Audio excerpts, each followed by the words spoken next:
Rarely crazy. That's right. Hello, folks. Welcome to Dojo Liga Championship Qualifier. Thanks for watching, folks. I think the tournament just got started, Yeah. and we've got games underway. It looks like we've got 14 players in this, which is actually great, and it feels pretty competitive at the top as well. Um, so hello everyone. Hello, hello.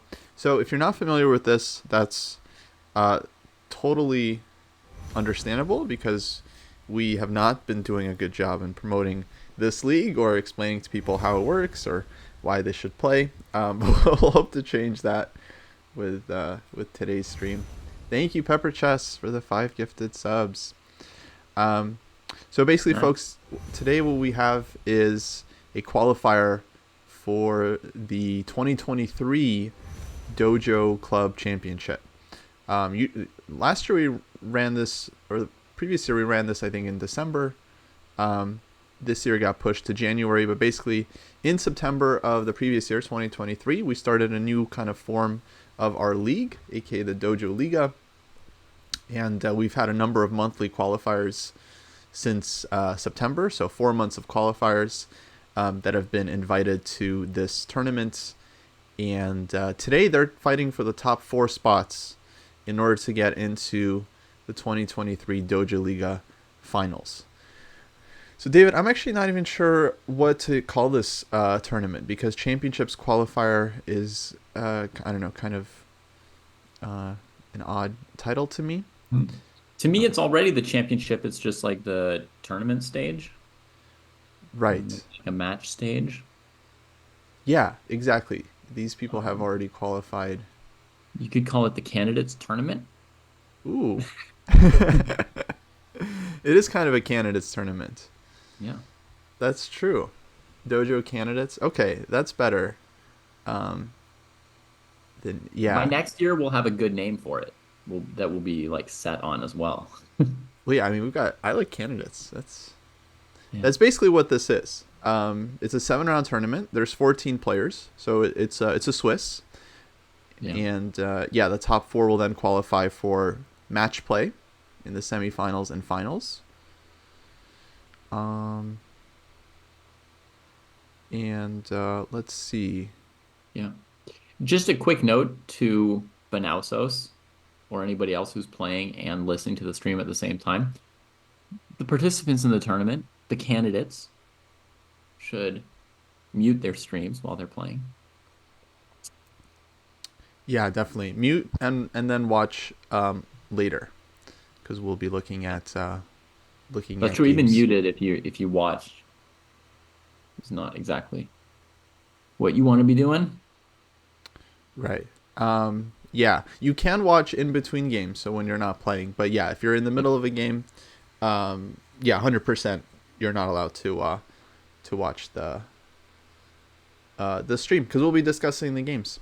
Yeah. And you know, it's also distracting. We've got multiple Dutch defenses going on in I'll do it. our very first round here. Let's see what we Both got. Thorbidals and Banausos piloting it. Um, a Gioco Piano from Laurent Hicket-Nunk.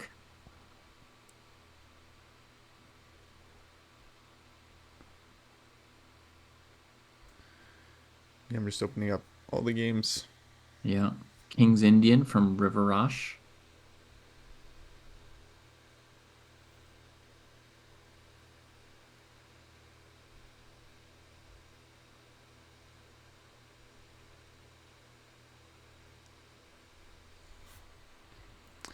And we've got Yeah. 42 following Jesse's aggressive repertoire. Oh, yeah. Oh, nice. F5 available now on Chessable. Um, Or just on Chess Dojo scoreboard or whatever. right. You can also just subscribe to the program and get access to all the opening courses um, for free. So, David, I wasn't sure what our participation would be like, but Mhm. what would you think about adding in an under 1800 um, section here? I mean, I'm always in favor of splitting it up by sections. I think you know the format that I used more or less in the last few years, where I divided it up into four different rating sections. So yeah, I'm happy to take like the top two or four players under 1800 and have them play matches next weekend if they want to. Okay, yeah, you want to do like the top two? Hmm. Yeah. All right, sounds good. Um, maybe I'll put that in. Well, I'll put that in the tournament chat. Yeah. All right, Let them top know. two under 1800. Ooh, we've got someone named Constantine73 who needs to be approved into the club in order to participate. Oh yeah, I think I approve them. Okay, cool. But I'll check again. For the finals next week.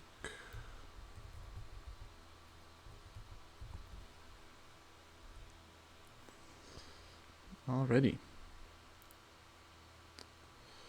Yeah, let me see the let me see if I can find the tournament. If I can find the club. Yeah. Also fun to have so many dojo people here in the chat. Howdy to Abdul, Charlie Silva, MD Knight, Renga, Pepper Chest, Double Click, Pumpkin the Cat. Hey guys, it has been a long, long time since I've commented on a dojo tournament. Um, what board do you have up, by the way, Kostya? I think we should maybe have Imp 42 against Sherbs up at the moment would be cool. Yeah, that's the one I have. Okay, perfect. Good call. Um, I think the last time I commented on a Chess Dojo tournament of Chess Dojoers was probably before I came to France. Oh wow. Yeah, it has Yeah, been a just while. like my windows for doing it have been such smaller chunks of time since I don't have true internet at home. Like even now I can only do it because I'm piggybacking on you, Coast. So thank you for giving me this opportunity. Mm-hmm. Um, yeah, no, it's been a while for me as well. Just there's been other priorities in play. The training program, tournaments, and and also this league is sort of quietly runs on Chess. So as Hmm. much as I would like to stream more of it, I would stream tournaments and stuff from it like every week. Of course, we're not allowed to, but I think our guy Noob Master, who actually we should shout out because he is the one responsible for like building the bot, and he and Jack and Alex worked to set up the league so that it like functions with our site and with Discord and Lichess, and it's all kind of connected and nicely integrated. But Noob Master, he's the bot guy. It sounded like he was saying there was a way to host events on Chess.com and count those for the the league, because the league is automated. It like the bot tracks all the standings and stuff using like Lichess data, but has a hard time with chess.com links and tournaments. But it sounds like there's a way to integrate chess.com tournaments as well. That'll be good because we could commentate those. And then yeah, then we could run events on both sites, and so everyone can play. And some people can just play Lichess events if they want, or just the chess.com events, or both. And then we can stream the chess.com events as well. Yeah. Um, yeah, I also Okay. need to make a video about the league for this year to kind of just explain how it works, because I do get that it's kind of daunting to join at first. Yeah. All right. So speaking of commenting, Ghost, yeah, let's go back to Ply. Put White's bishop on c4, where Black plays d5. That's a complicated position. Mm-hmm. Um, and I think even though White is rated 2100, I don't think they got it right. I Um, agree. so should we put it to the viewers to give them a first little puzzle, like white to play what would have been the best move in this battle over d5 and two hanging pieces. Yeah, kind of surprising that they missed this.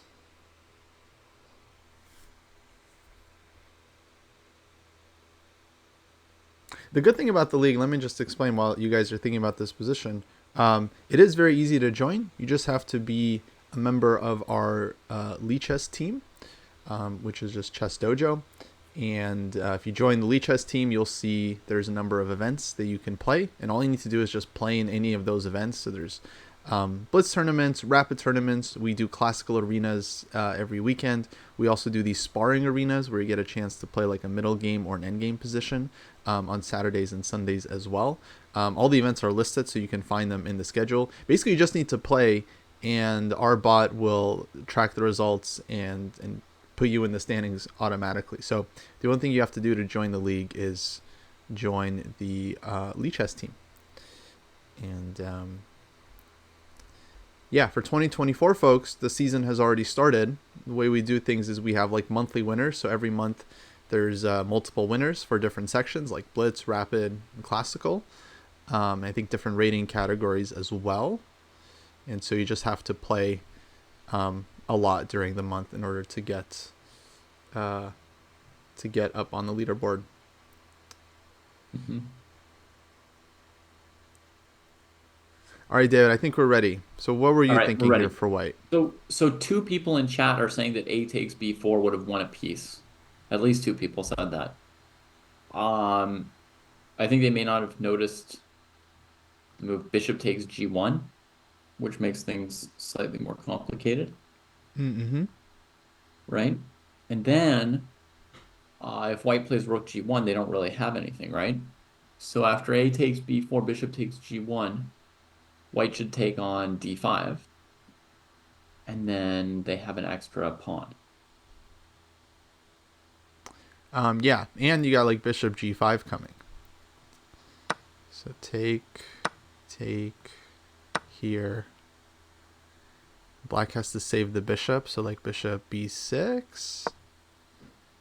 And then there's like bishop G5. I mean, they can also play knight D5 instead if they want to avoid this bishop G5 move. Oh, fair. Knight D5. You play knight D5 first, and if you go rook G1, they even have queen H4. So Yeah, you that's probably no just fun. take back Mm-hmm. white with the bishop, and then black goes bishop B6, and the game goes on with a clean extra pawn for white. Probably queen H5 to go, bishop G5 and stuff. But Yeah, some move. Queen G4, Queen we don't know H5. for sure. Yeah. Yeah, it looks very nice. The other option that's just as nice would be to simply drop back bishop b3 after d5. And that's a more common move and a relatively simple pattern, which I feel like, anyone over 2000 should be familiar with. Mm-hmm. Just drop back and the knight's still attacked on b4, and then when it retreats, you take on d5. That shouldn't be so. Yeah, simple drop back tactic. Just keep the tension. I remember when I got caught like this type of move when I was a kid. It was like my opponent attacked my rook, and then I attacked their rook in response. And then they moved their rook to a place where it attacked another one of my pieces. And now I had two pieces under attack. I just felt like so foolish. Like Yeah. You can keep those things going too, right? Then you like attack another piece of theirs and it dodges away while counterattacking. yeah, but no, they were pretty solid. So Yeah. just losing material. But yeah, this is nice. And then if d4, then you do get the take and take. So Well, there's here. bishop takes b4 there. Oh, So, fair. So d4 takes, and then like bishop d2 and yeah. It's a nice advantage, but I think it's equal material still. yeah. Well, then I like the other line. I like a takes b4. The a takes b4 line definitely wins a pawn.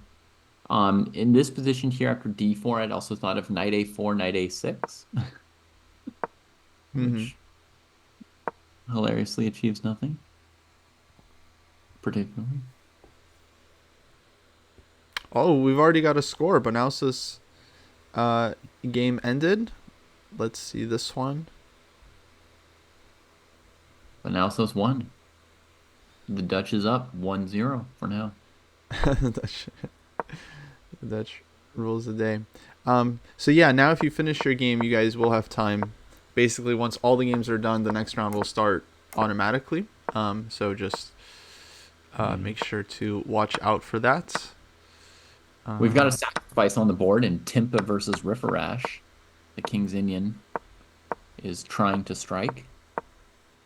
All right. Go kid, go kid. Just want to see what happened here in Banalsis's game. Sure.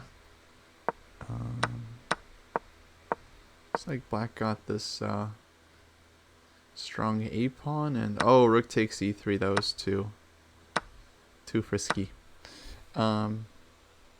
Okay. Yeah. I guess oddly retreating the knight to b1 would have probably been the way to put up the most resistance towards the end of this game. Because Banalsos is saying they felt like the opponent was keeping up until rook takes a3. Yeah. Knight b1 looks, yeah, I mean, like the best try.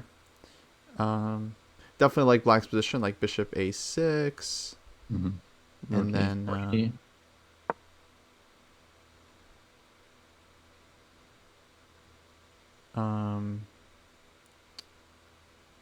yeah, and then trying to get the bishop in. Mm-hmm. And like rook fb8 coming. So yeah, feels like black is very active.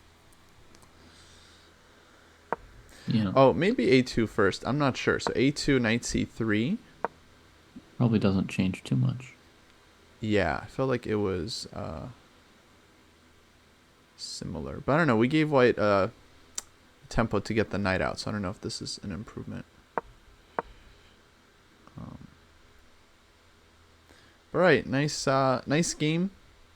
Yeah. Wait, where do we have the sack? That is Timpa 348 versus Riffarash.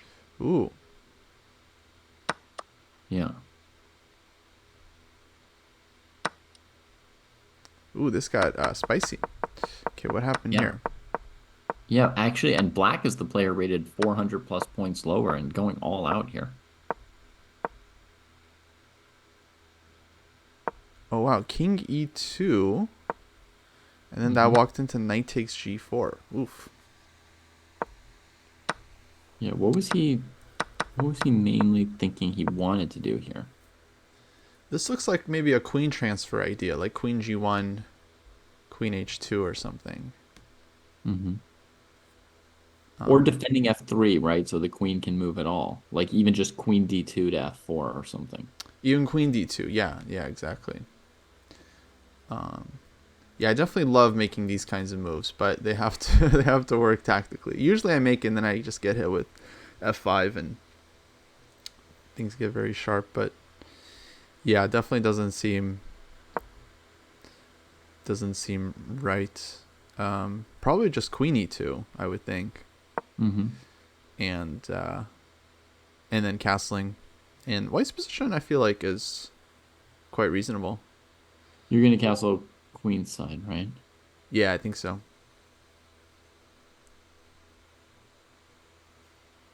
Somehow I feel like black has some potential here because white's pawns are loose-ish on both sides of the board. It's like wherever white can go, you can try and find some play against white's king. Do you feel like black's doing fine too, or not?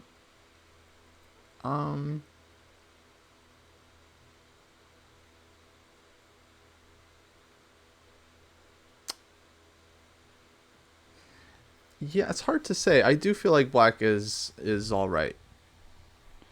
How about queen f6? Yeah, for Now instance. that the queen's not defending a1 or c3. Yeah.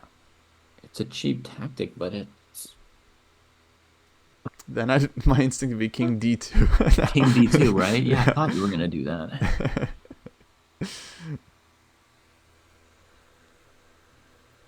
Yeah. No, it's queen f6 is pretty unpleasant. Yeah. I was thinking against king d2, we might even have, bishop g4 and then push f3 and I don't know. Yeah. All right, well, let's see the game. Yeah. So black snags the pawn, takes the bishop, queen f6, rook a1, rook a8, and okay, black snagged the pawn. So this is black's game to win. Yeah, I mean, black's bishop looks pretty good. Knight looks pretty good. Um, I mean, black's gonna have to be a little bit careful with their own king, but otherwise, there's a lot of nice things for black. Yeah. Okay, this is a question. Knight e2, Hmm. and Yeah, you can go queen b2 if you want to keep your pawn. right. And obviously, the queen can't take on f4 because of c2. And obviously, the knight can't take on f4 because of rook e4. So, um, that'll be a way to keep the pawn for black.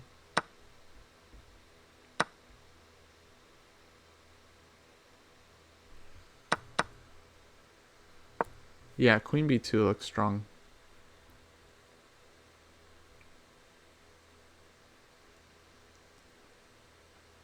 But then white goes h5. Oh, there's still rook e4 as a threat. Maybe knight c3 back. Yeah, I thought white might try like rook b1, rook a1, since probably be happy to get a draw at this point.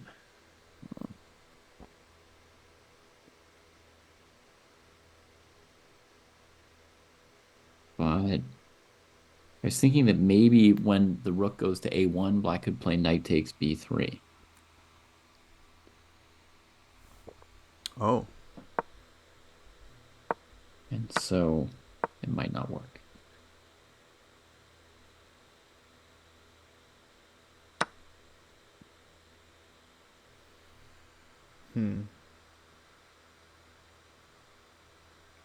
no, this feels fishy. Queen c3.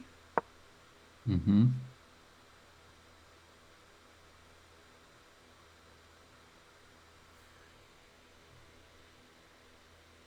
Yeah, that's a nice one. Yeah, no bueno. No bueno. So okay, looks like white has some nice options after queen b2. Bishop c8 played. Okay, so he just wants the d7 square for the knight to bring it to e5. I think. Mm-hmm.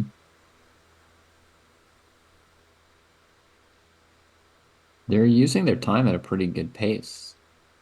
Yeah, time usage is very solid. It's like difficult position, and okay, white blundered earlier, but still wasn't from playing too quickly. But it just happens. Yeah. Ooh, queen takes a5. He's like, I want my pawn back. Yeah. Let's see. We had another result. Looks like Mitch won with black by resignation. That'll do it. Well, he's got too many pieces. Yeah, it looks like he played the French. I didn't know Mitch was playing the French. I don't know whose idea that was. But looks like okay, got a pawn early on and was able to convert. Nice sequence there in the center. And Thorbital's also won. The Black winning all their games first. Dutch remains untouched. Dutch 2-0. Wow. Yeah. Okay, you got the e5 push in. That's usually quite nice. Now it's just yeah, fantastic King's Indian.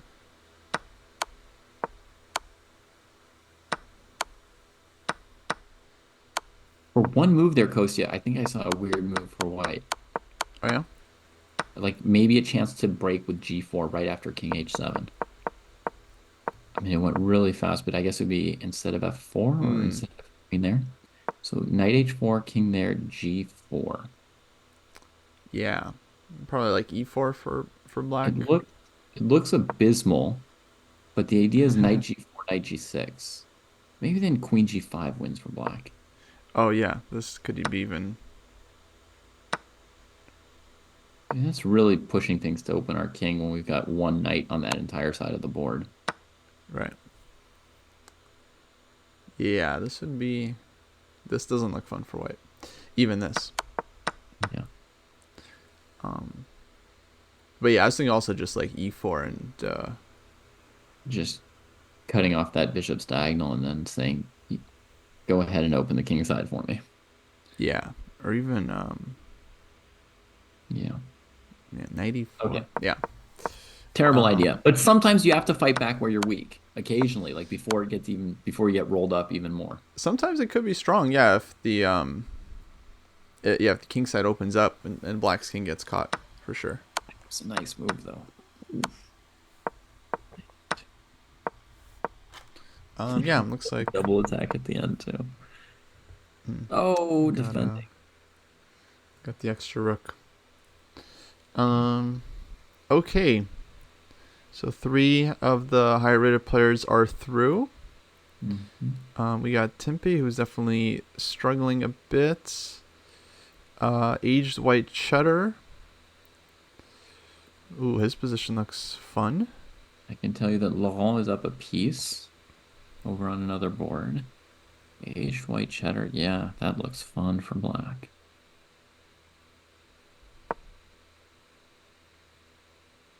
Hmm? I just moved something backwards. So I guess the rook on d8 was hanging, Queen limiting some of the forward c6. moves.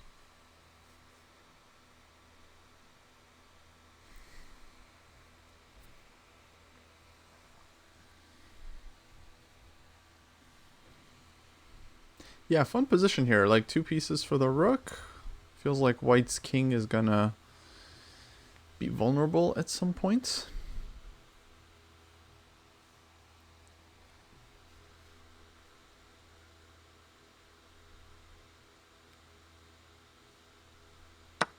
Oh, wow.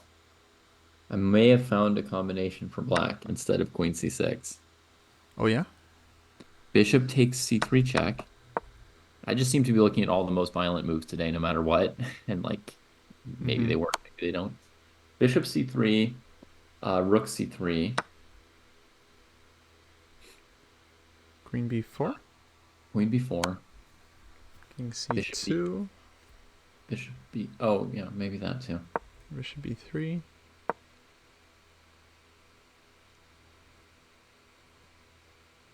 Yeah, I was thinking bishop b3, knight c3, queen d8, but there's also just queen c3, isn't there? Yeah. No, rook c8 will win the bishop at the Ah, end. check and yeah. Rook b8. So knight So, c3. so knight c3, queen d8, king g7 was my line, and then I didn't see a way for white to defend the bishop on b3. Which, if that's true, then it's a pretty strong transition for black. Yeah, this looks good. Um, so maybe king c2.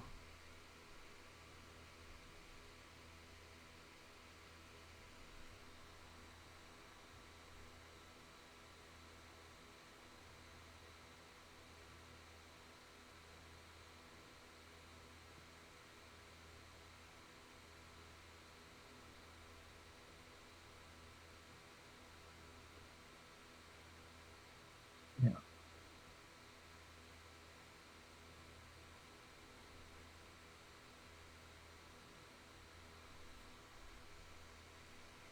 Yeah, that's not so clear. Let's see. Queen c6. So white took on d5 in the game, but that looks very risky. Because now black gets the bishops. And yeah, game position looks hopeless. Holy bishops. Yeah, queen a4 coming, and this is basically just resigns. Yeah. So bishop takes d5. I feel like that wasn't necessary. Like queen d3 or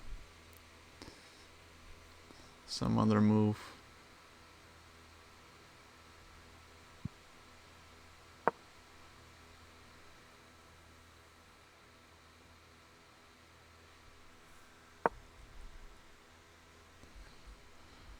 Okay, nice win there for black.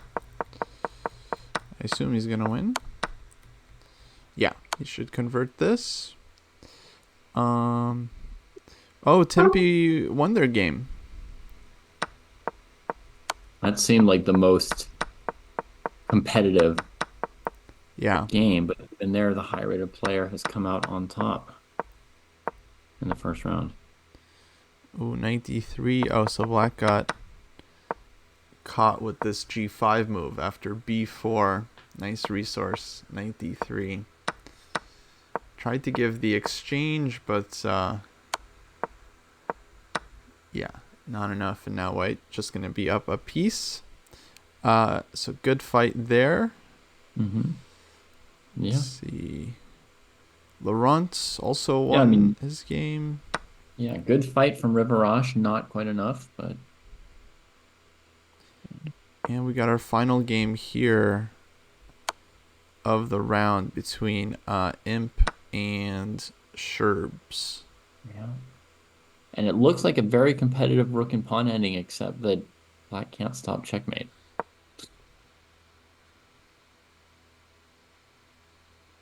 Wait, wasn't rook e8 a move there, or? Rook e8. Oh my gosh. Rook e8, check there, check there, there. Yeah, wow. I guess white can go rook g7, and it looks crushing. Yeah, it's... Yeah. Maybe mate anyway, actually.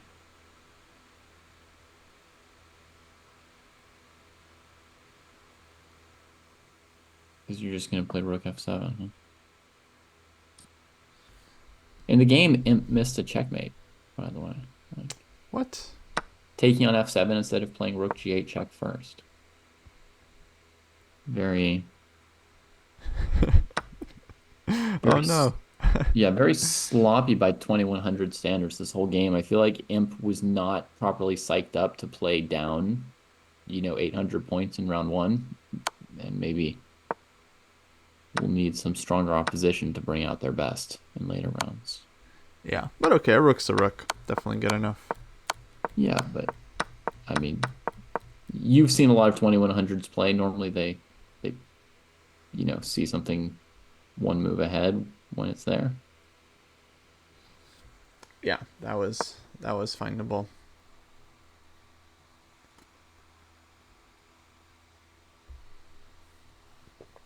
Okay, folks, last game of the round. So if you're playing the tournament, definitely expect to be playing soon after this. Yeah. Next round is coming up.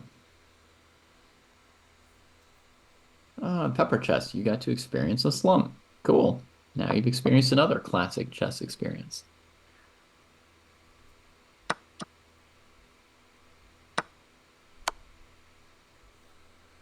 And for anyone that missed it, we are going to let the top two under 1800 qualify for their own final next week. So the top two placing people under 1800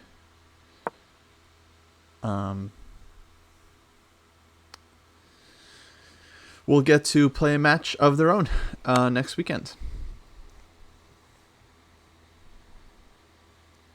Yeah. We had another player other than Constantine late join during round one, so we've got 16 players. That's a full house for this event. Yeah, it's great for the candidates. I'm gonna change the title.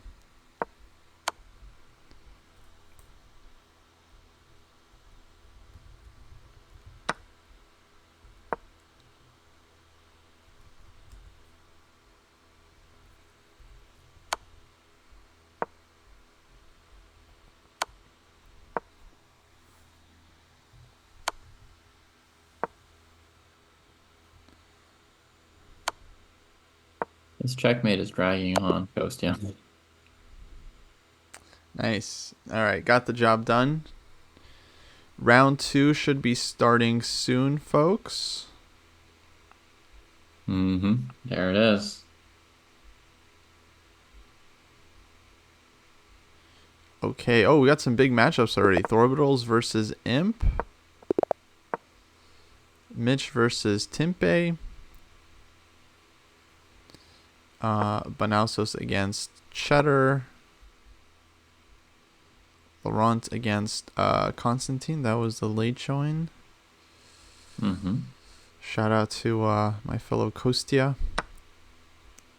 Yeah. Couple more matches to round it out. Okay.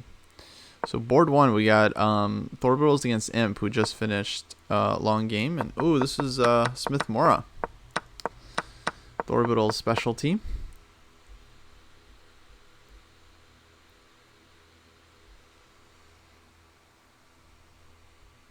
Yeah. You would still avoid it if you had the choice. Oh yeah, for sure. I Yeah, also have a pretty high all day. opinion of Mora. All day. Yeah, not worth it. Not worth the struggle. Yeah.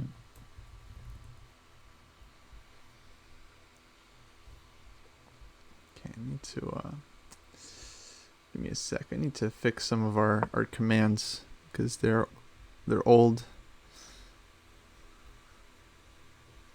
All right. Imp with a quick queen c7, which is a file that white can put a rook on. A little bit surprising. Now inviting knight d5. Yeah, I can't shake the feeling that Imp is kind of a careless player despite the huge rating. Knight d5 looks immediately painful, but I think Thorbitals won't play as immediately as Imp does.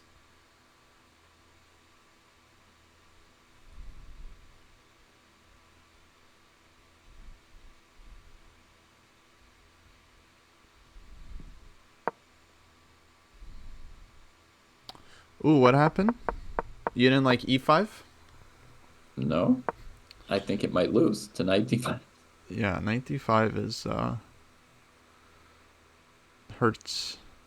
My line goes, queen b8, so as not to run into bishop b6 with tempo, right? Queen b8, bishop e3, Mm-hmm. knight f6, bishop b6 anyway. Knight takes d5, e takes d5. This is all to open up the c file, right? So we can get the c7 square. Yeah. Knight to e7 or something, rook a to c1, and whew, holy cannoli, right? Yeah, not looking good for black. Yeah, e5 feels very kind of reflexive because there was no threat yet on the d pawn. Knight f6 first for sure. Then you can play e5 possibly later. You would still have to be very careful, I think, allowing like bishop g5, but eventually, yeah, I think it's fine. Yeah. I think it's so, Kostya, the line that I recommended in my Najdorf course or Chess Dojo Mm-hmm. does include black playing e5, but it doesn't have this queen c7 move. And I don't know that you can play queen c7 and e5, honestly, because even if you start with knight f6, if white plays rook c1 and you go e5 and white plays knight d5, leaving the bishop hanging on f4, right? Mm-hmm. With the idea of knight d5, e d5, I mean, black's under all kinds of threat there. So instead of queen c7, you think black should just go like knight f6, Knight f6, yeah. and then Or at least after. that's what I'm saying. I don't believe that after queen c7 you can play e5. Like I'm having a hard time believing you can Mm-hmm. uh that those two moves can go together. Just given like whenever you do it, knight d5 should be pretty good. I see. Yeah. I feel like I remember seeing this, but I don't. Yeah, I'm not sure exactly This game, by the way, is how it already works. over. Like it's move 11 and black can resign. Yeah, Smith Moore. I mean, very dangerous. That's it. That's it. Bishop b6, knight c7. Yeah, it looks bad.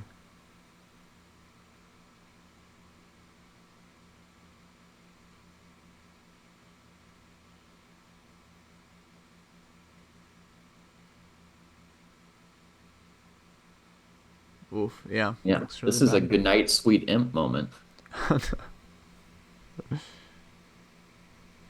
Okay, let's see. Mitch against Timpe. We got Hmm. it's kind of Catalan here, the classic knight fd2 situation. And now black just goes e5. So how do we get here? So this was an English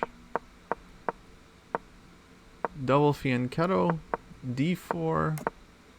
And yeah, I think white gets basically just a pleasant kind of closed Catalan. White avoided a lot of the more theoretical lines. Rook e8 played. Knight fd2. Okay, definitely knight bd2. Knight c3 would be more typical, especially knight bd2. But knight fd2, e5, cd5 on the board, de. So black gets this Isolani, and yeah, looks like this will be kind of nice for white, I think. Oh, it's actually nice for black. I've played this. You think so? What do you do here? Knight e5? 95, yeah. This move 92 is so bad, white goes from a pleasant position to slightly worse in one move.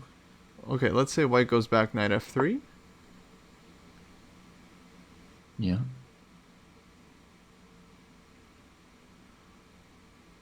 Yeah. Then I think maybe bishop g4.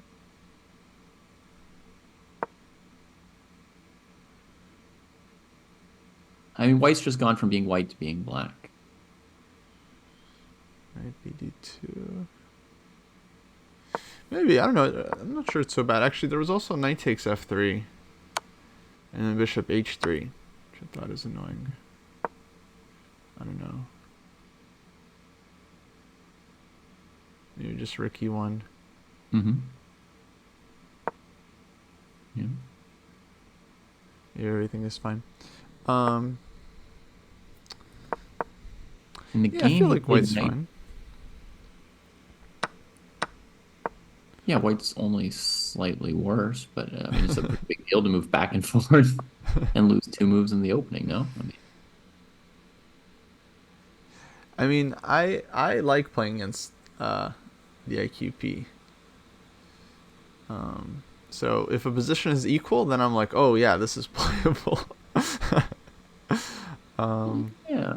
I mean, it's playable, but it's like you were white and you decided to play the black side of the pan off or something, right? Like, Yeah, it's not as good as being white.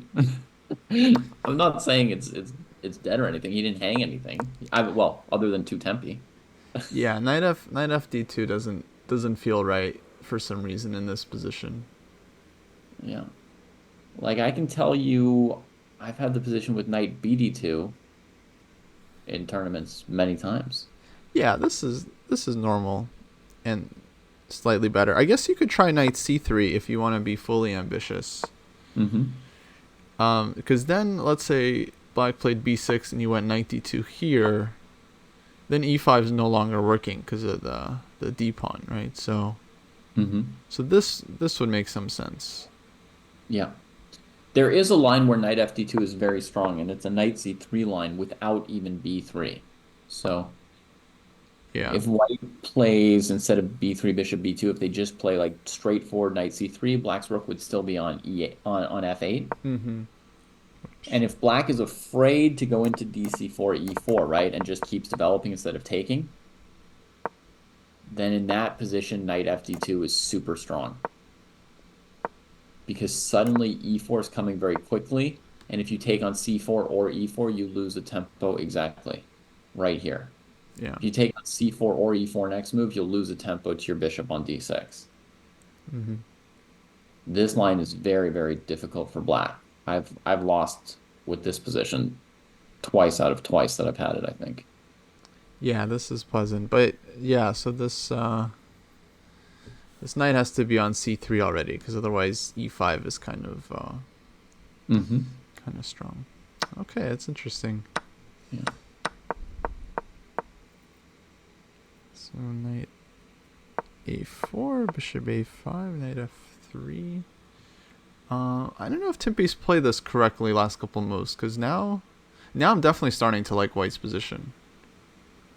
Yeah, the bishop c5 move not only spent a tempo, but it then just lost more tempi to being an undefended piece on the c file, Mm-hmm. right? So that move has given back, I think, both tempi that knight d2 had given black. So white should be back to a pleasant plus against the IQP with two nice fianchettoed bishops. Yeah.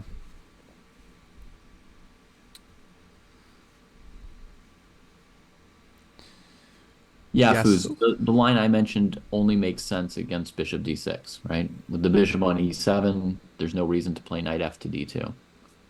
Mm-hmm.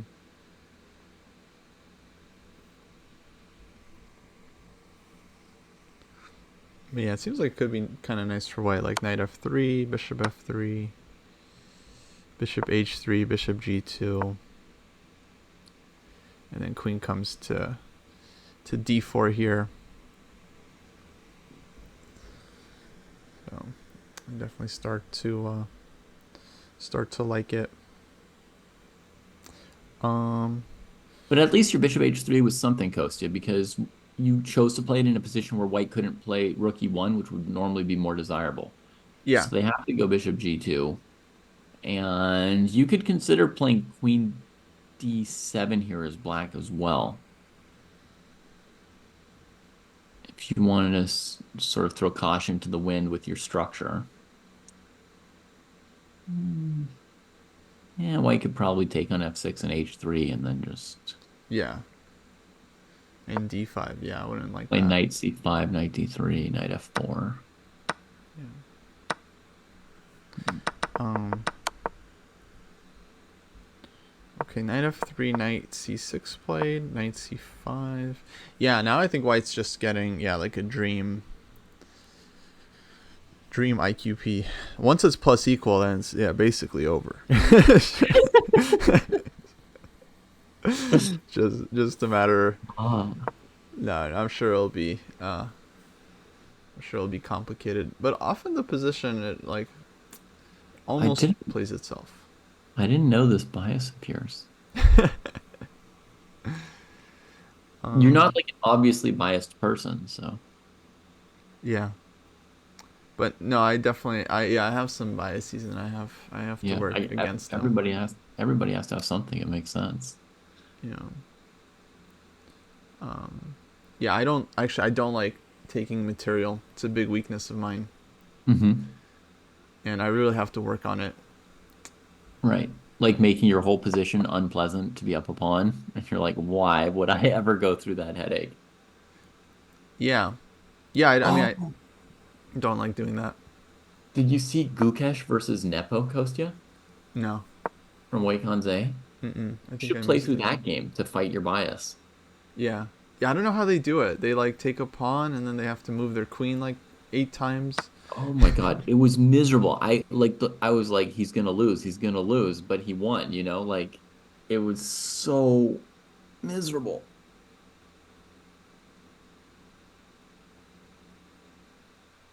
Okay, Mitch spent like 40 seconds on a3, so I think he calculated something here, but now I'm like less sure.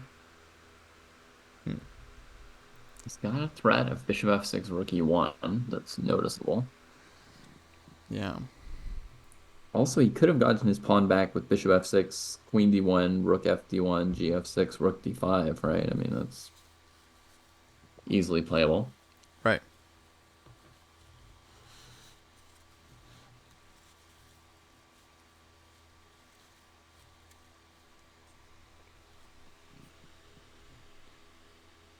Hmm. I did not see all of Gukesh's game today, Renga. I only saw like the very final phase with the rook and pawn ending. Um,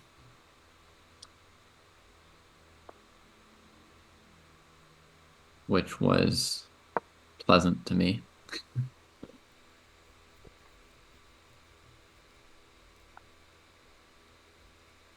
All right, we get bishop e6. That makes a lot of sense. Trying to shore things up and develop all at the same time. Mm-hmm. Does white have a knight b7 move?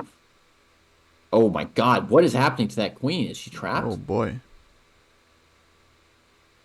They're playing so fast here, Kostya. Yeah, I felt like they were playing What? fast, and someone was playing too fast. I guess it was Whoever loses? Timpy in this case. Yeah. Uh, but yeah, unless knight a5, yeah, like saves things for The black. queen's defended. You know, the queen on b3 is defended. Yeah, it doesn't Mitch seem plays like it does. So Unless Mitch plays too fast, he can take on a5 or b5 with an extra piece. yeah. So wow, this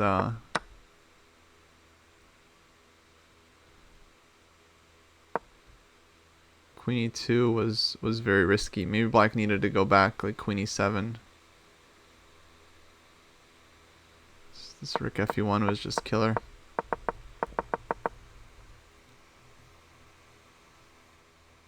Actually, Gukesh took an ugly pawn against Van Foreest yesterday too. Mm.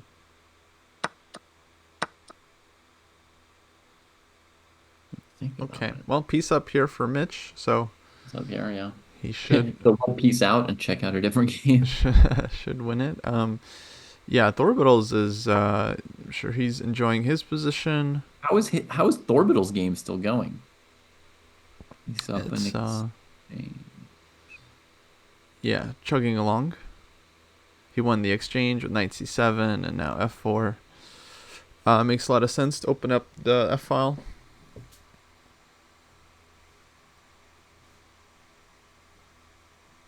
Yeah. And let's see here, Laurent. Laurent looking comfortable with black.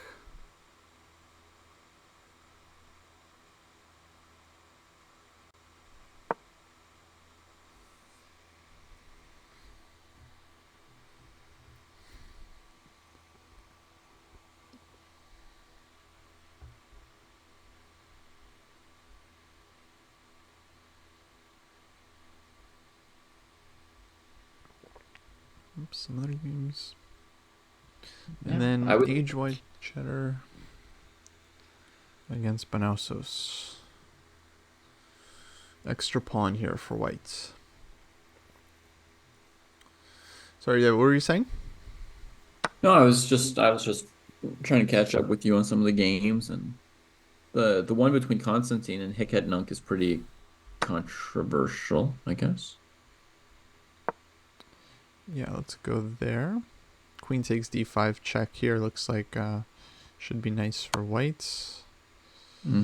Is white up sort of two pawns now? Two Queen pawns d5, there. maybe even queen c5 to cover f2. Oh, that's greedy. Kostya's bias kicking in, like, come on.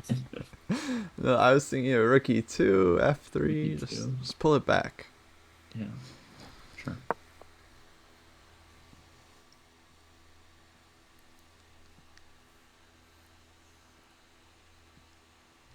Okay. Well, first glance, this position looks nice for black. I like all the space. Yeah. The space is pleasant. And my first instinct was black, black, black.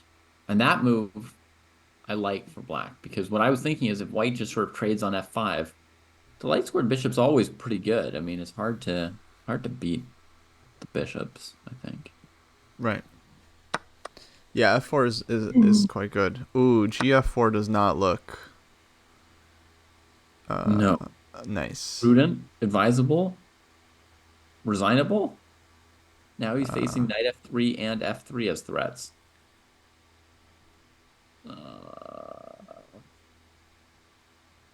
Yeah. No, that was I don't even understand. That was a total slip. Yeah. Queen G4 wins the game here. Even better than F3. Yeah, My apologies for not noticing Queen G4 immediately, but that's pretty nasty. F3 is also good. yeah, I mean F3 can't be bad. It is true. Yeah, big mistake there. GF4. Basically anything would have been better. Bishop C3. Oh, actually, that walks into B5. So F3 also has a forced win. F3, bishop F1, knight E2 check. Bishop takes, pawn takes. It's much more complicated than Queen G4. You F3, bishop F1, knight E2 takes. Rook E1. Queen G4 check, King H1, Queen F3 check, King G1. Then you trade on C3 and play Rook takes D3 and lodge your Rook on D1. And Yeah, white can't resist. seems pretty straightforward. But this is yeah, ooh, the hammer. G takes F4 was that was insane. Yeah, that's a huge mistake. Very surprising too.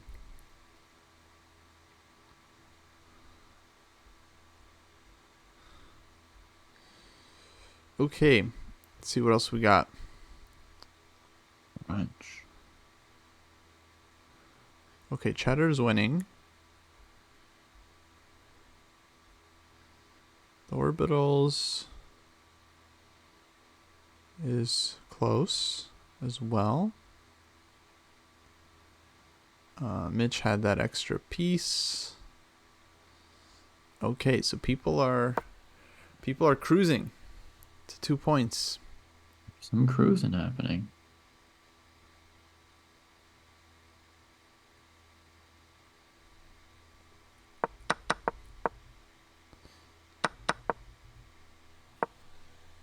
Got Cheddar's game up here. This looks pretty Orbitals got the resignation. good. Okay, good job, Thorbitals. Gets the dub. Smith Mora.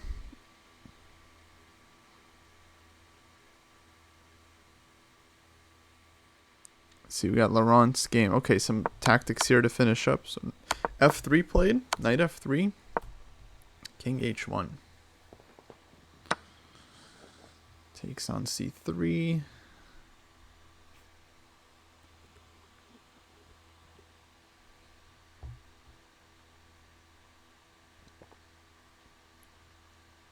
That was fine. Looks like knight E5 there was also good. Mm-hmm. Yeah, if Queen C3, he would again have knight E5, so Rook C3. Very much preferable.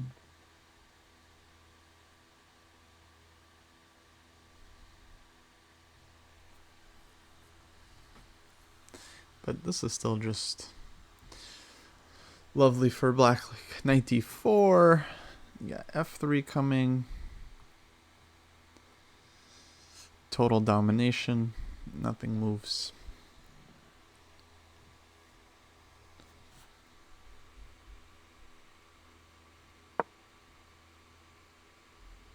Knight E5 also fine. Yeah, knight H4 is good too. Then like rook G1. Or rook D2 or something. Actually, bishop's covered, so white just moves the rook there somewhere. But still very nice for black F3 anyway. Alright, rook D2. Knight was good on H4, E5, or D4. I like knight D4. I just thought like, but you okay? You can also play rook D4. Right. Get the This maximum. is sort of make progress against D3, right? It's like Yeah. It's like in the Sveshnikov. Like the knight's beautiful on D5, but at some point you have to move it out of the way if you want to win the backward pawn on D6. Mm-hmm. I know you see that more from the black side, but I'm sure you still know what I mean. Right. No, I get it. Yeah. Like someone has their pretty piece, but they're not actually attacking or winning anything, right? So hmm But yeah, this looks painful.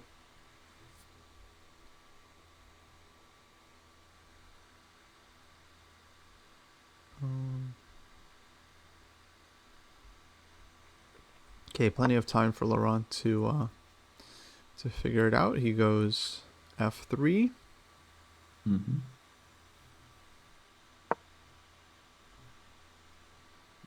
One's pretty well defended. Maybe you could do queen f4 and then knight g4 and then f2. Looks pretty simple.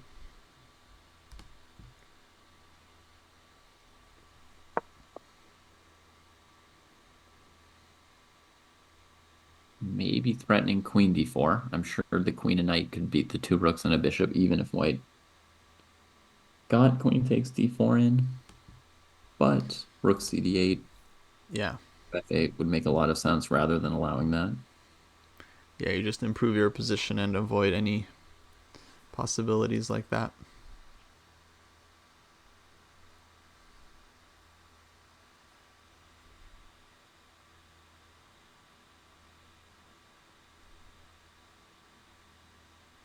Holy moly, David. What? Mitch got mated. Mitch. What? Mitch. With an extra piece? An extra piece. Oh, bishop e5. Oh my God. Did he not think that the bishop might move when he played e5? Oh no. Ay, ay, ay. Big drama. Big drama round 2. Ay, ay, ay.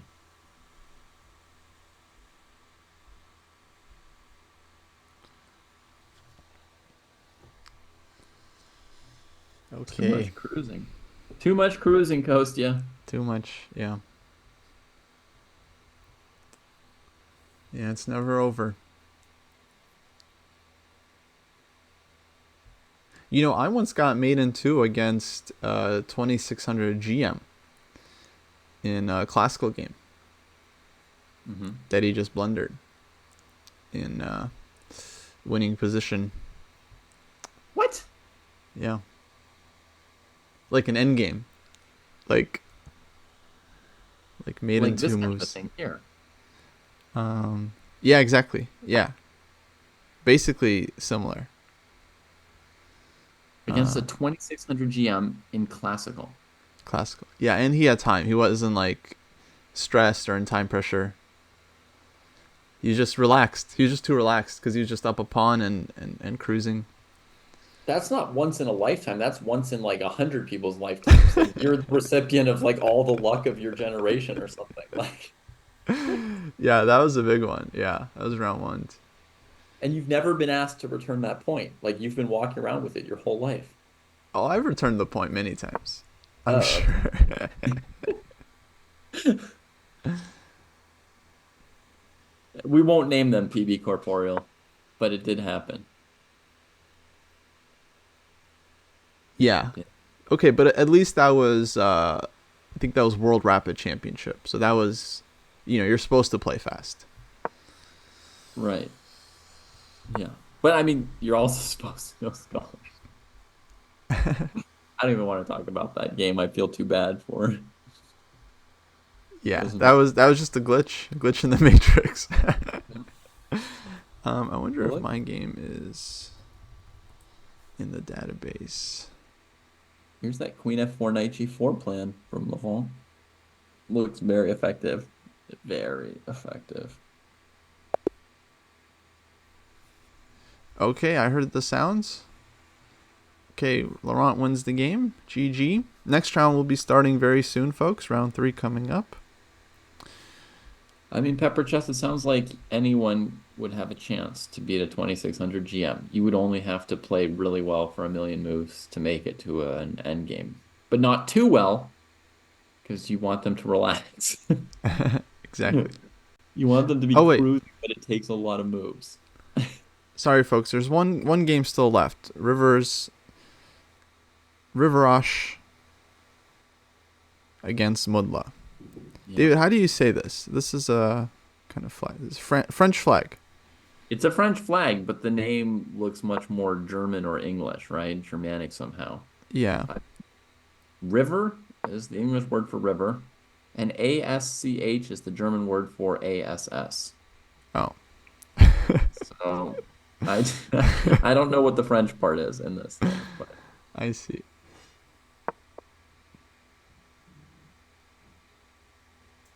there's no SCH in French, I don't think. Not even scholars, mate. Yeah, I think it's like Scholars. a scholar would be like an écolier or something, So Dang. yeah. Shkola. It's Russian. Um. Okay, so this is the last game of the round. Looks like River Arse is winning.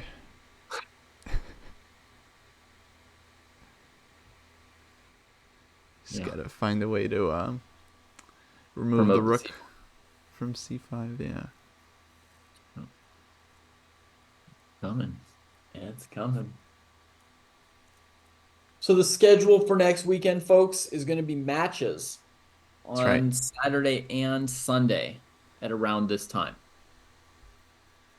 So you can mark your calendars.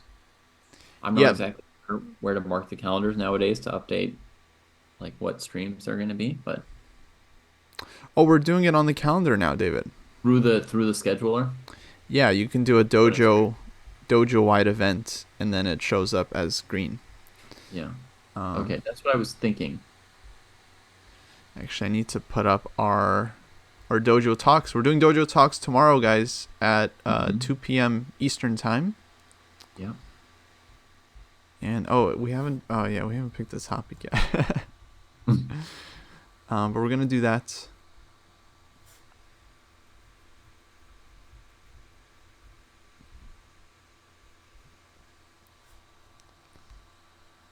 Potentially, Tempe, those who play on Saturday and win will have to play on Sunday. Those who play on Saturday and lose their matches won't have to play on Sunday. And the under 1800, those two are just having a final with no semifinals, so they will only play on Sunday. Actually, the finalists. I think everyone plays Sunday because I think we're gonna do a third place match. So if you Oh, lose your Saturday match, you play for third place. okay. So that'll be for the top 4 in the tournaments.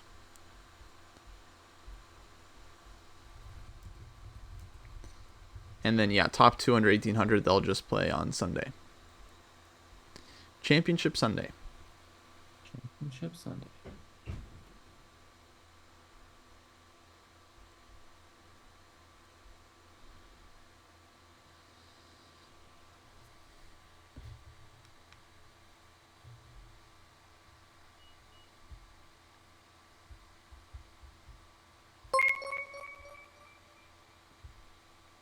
What a nice Saturday Thanks evening for smile. the donation.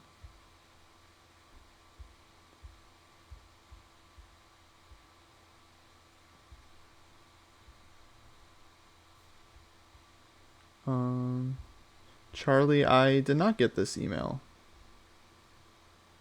You sent the email, Kostya. Oh. Oh, yes. Yes, I did. Oh, Jeff. Oh, Josh. Josh F. I see. I was confused. Okay, well now we can get a checkmate very similar to the checkmate that happened to Mitch.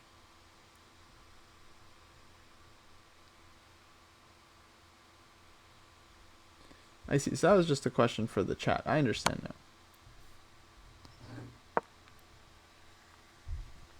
That was not it. He needed to play 97 first. Oh, 97 would have been Nice.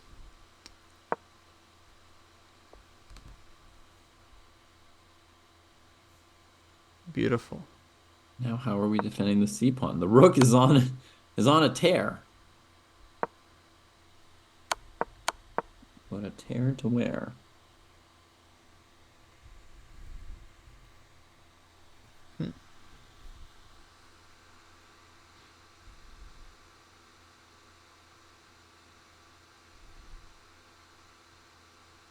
Woo! Should still be pretty straightforward. 93, good. Good find. Found it. Found it.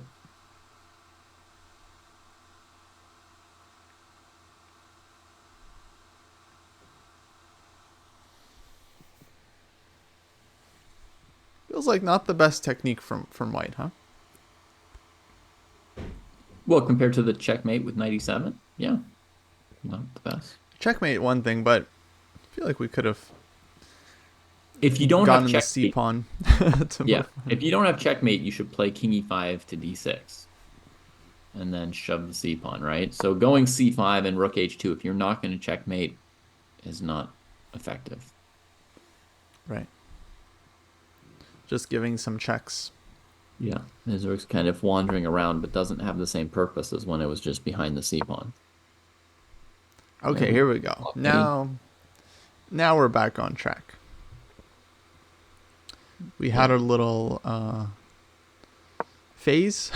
Now back to Kostya. Are you thinking what I think you're thinking? I don't know. Now it's just easy. You just push the c pawn. Don't get fancy. Yeah. I mean, you have to calculate rook takes rook, pawn takes rook, f6, d7 here. Because if you take on f6, that would be a mistake. But okay, here we go.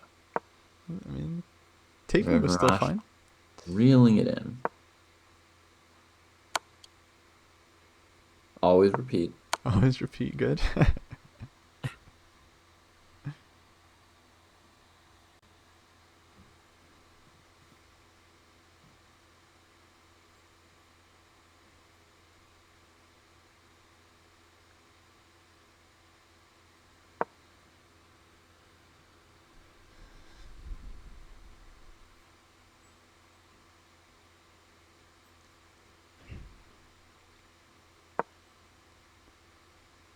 Round 3 coming up. Yeah, starting soon, folks. On your marks. Take your spots.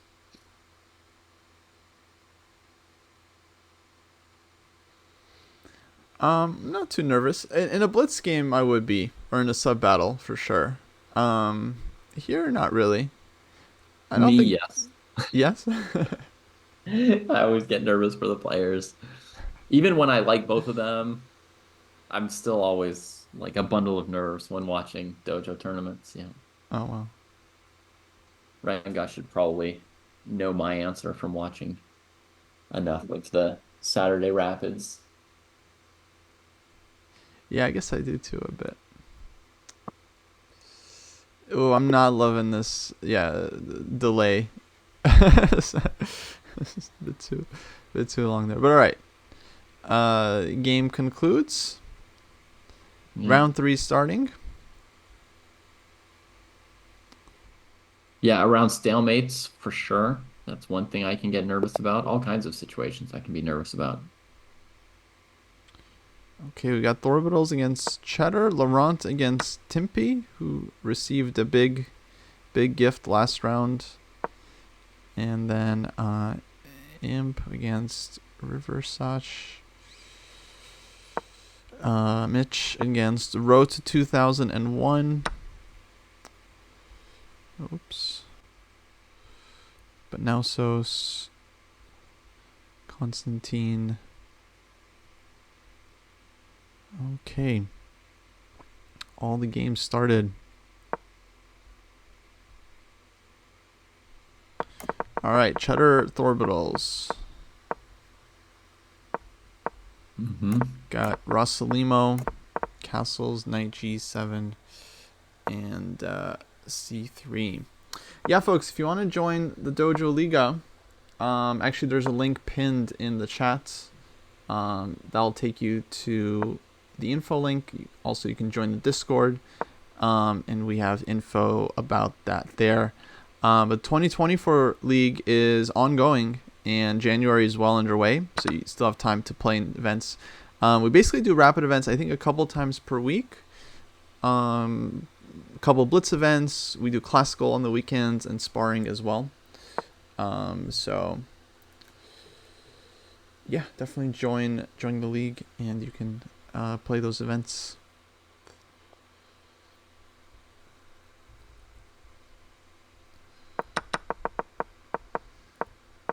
Is it over for Timpy already, Kostya? Oh, I don't know. I like Cheddar's position so far. Yeah. Timpy, ooh. Let's see. So c5, a6, a4. No, I mean, when you play with white, you have, you're at this extra tempo. So I feel like white is okay. Just check. Yeah. In fact, I don't totally mind these positions from white's point of view either. Okay. That's good. Flexible. Yeah. Yeah. But if you flip the colors and keep the tempi the same, or give white an extra tempo, then I do like it. Mm-hmm. Just funny. Let's see. So this is just classic Queen's Gambit accepted. A6, yep. A4. A4 is a move, but yeah, I don't think it's the most challenging. Yeah. Cartier, we found out today that Kostya thinks that once the person against the IQP has equality plus, that they have a very good chance to eventually win the game. So he feels very comfortable playing those positions, even with only a small advantage. Yeah. But I think I play the IQP from both sides. Either way. Yeah, I don't like it. The pawn's too weak. Pawn is too weak. D5 square's too nice. And knight b4. But it's a very important part of the development process to be able to play these positions. So everyone, I think, needs to study them. Mm-hmm. And be able to play them from both sides.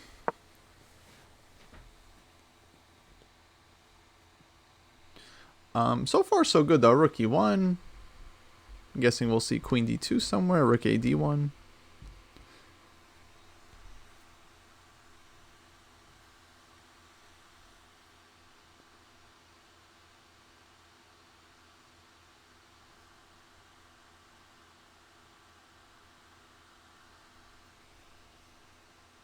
I think it's black that still has the main question to solve here of the light squared bishop. I think black's pretty comfortable with the b4 square for the knight. Just makes it pretty easy to play. You go knight b4, bishop d7, bishop c6. White can come take the bishop pair on c6 with the f3 knight, but I don't think you really care as black. You're still just solid. Yeah.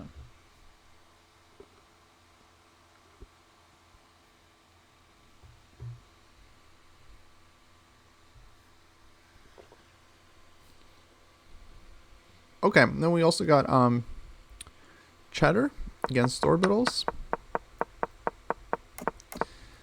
And this looks like a very comfy Roslimo. Yeah. White now just gets the center.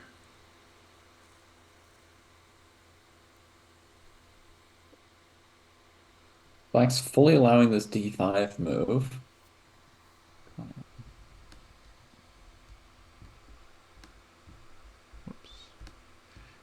Yeah, d5. Knight c3 also.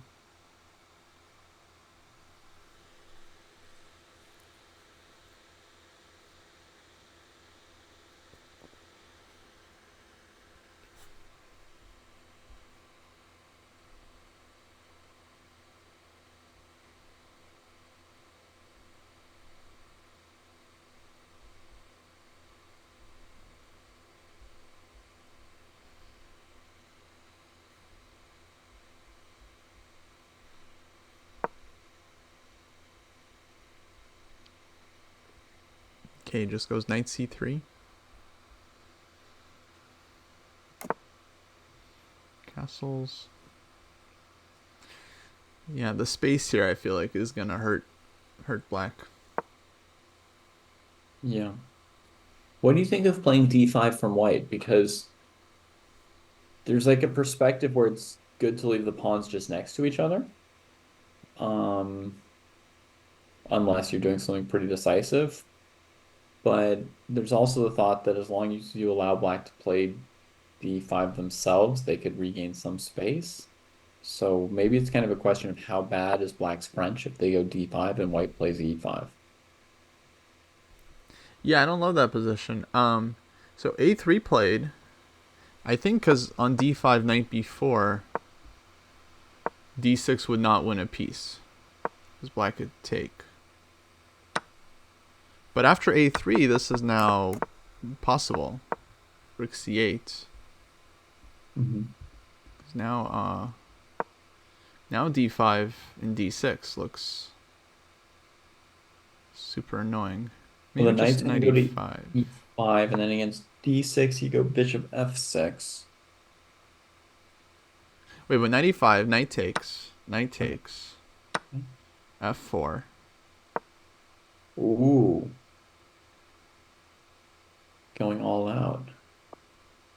Yikes. Or maybe d6 first, I'm not sure. Maybe d6 first because of knight c4, Yeah, which is obvious. but d6, Mm-hmm. bishop, Yep. bishop f6, let's say f4. Mm-hmm. Holy moly. That looks very serious. Yeah, and it's on the board. So Cheddar is asking the same question. Ay, ay, ay. So to go back, yeah, if d5 black had played, maybe they had to. I feel like d6 is the move. Because d5, e5, it looks like a perfect French for white. Like there's no f6, bishop on b7 is bad. I would think this is a very big advantage. g3, h4 is a plan that kind of comes to mind immediately. Yeah.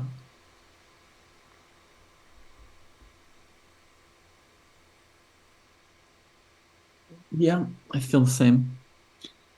I feel the same.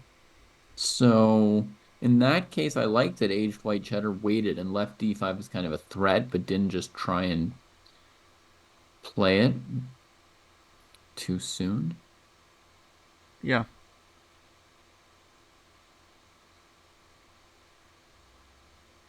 I mean, I don't know. It was also playable like d5.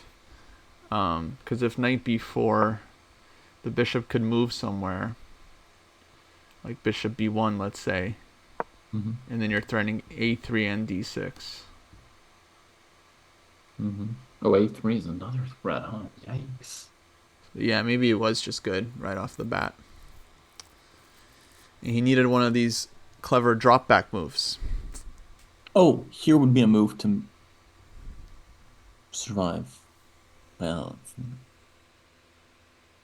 e takes d5. Right, then ed. Then bishop f6.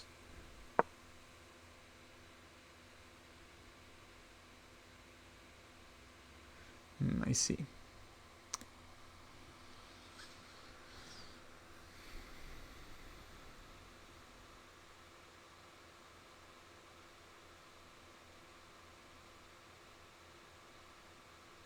How about a3 anyway? Just not believing me. Oh yeah, I definitely don't believe it. I was just trying to figure out how exactly. But so what did you find? A3? Oh no, I found something really stupid. It didn't work. Oh, okay. But yeah, I definitely feel like I was thinking of bishop e4, but knight c3 attacks everything. yeah. Um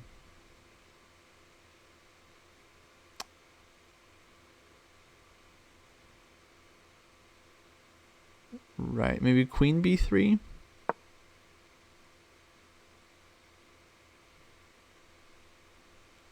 then if bishop c3, knight d5, we got bishop e4.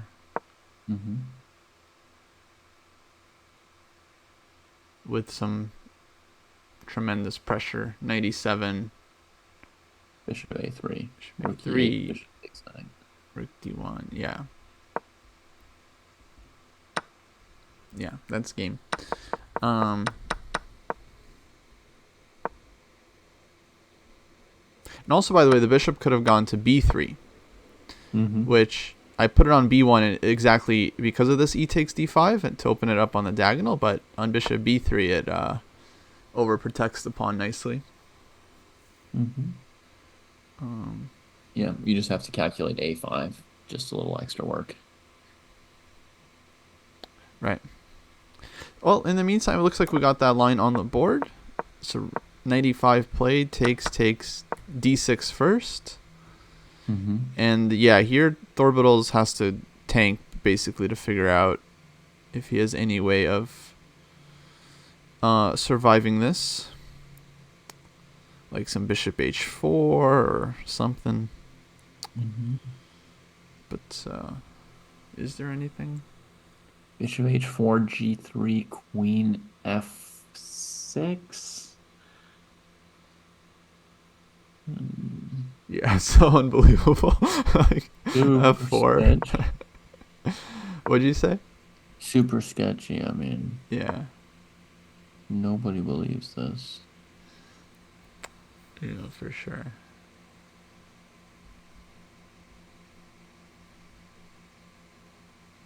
I don't even know what I'm doing.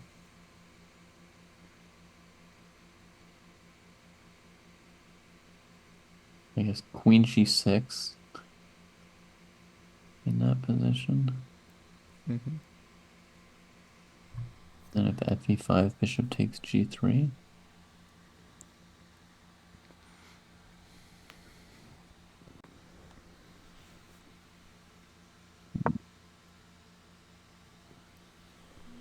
Okay, bishop h4 played after 3 minutes.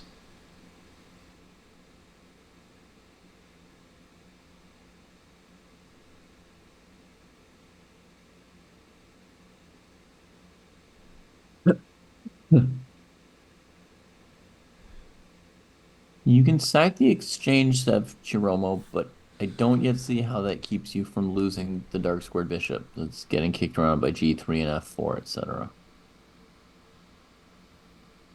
Maybe g3, black goes f5. I thought of that, and I thought g takes h4. Right. But maybe then queen h4. I've only so far checked fe4, bishop e4, bishop e4, rook e4, which was not in any way impressive to me. Yeah. So queen h4, maybe f4. Let's try queen h4. Yeah. At least here, at least black gets to ask some questions. Mm-hmm.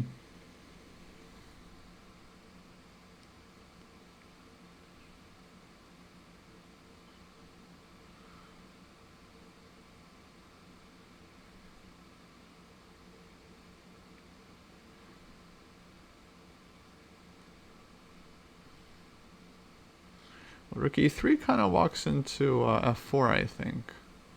Or knight g4. Yeah. But yeah, f4. Yeah, that's great. That takes away every square.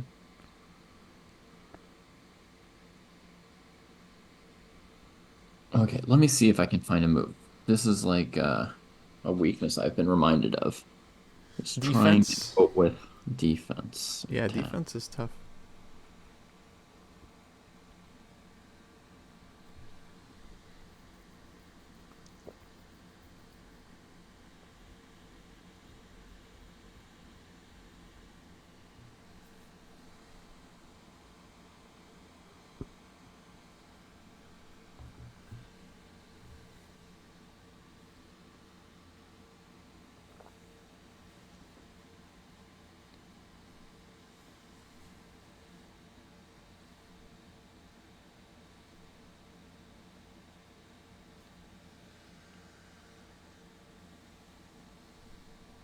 Queen E2?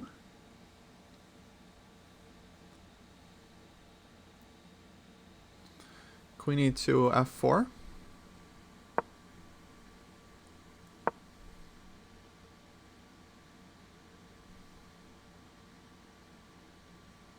F3?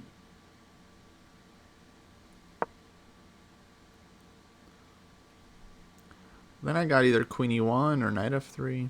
Ah! I'd seen that before. This is tough, actually. This is like not not so obvious. So Bishop H4, actually, White played Queen H5, not G3. But then maybe Black isn't losing the piece. Mm-hmm. And no, F5 now EF. So yeah, Knight G6 at least.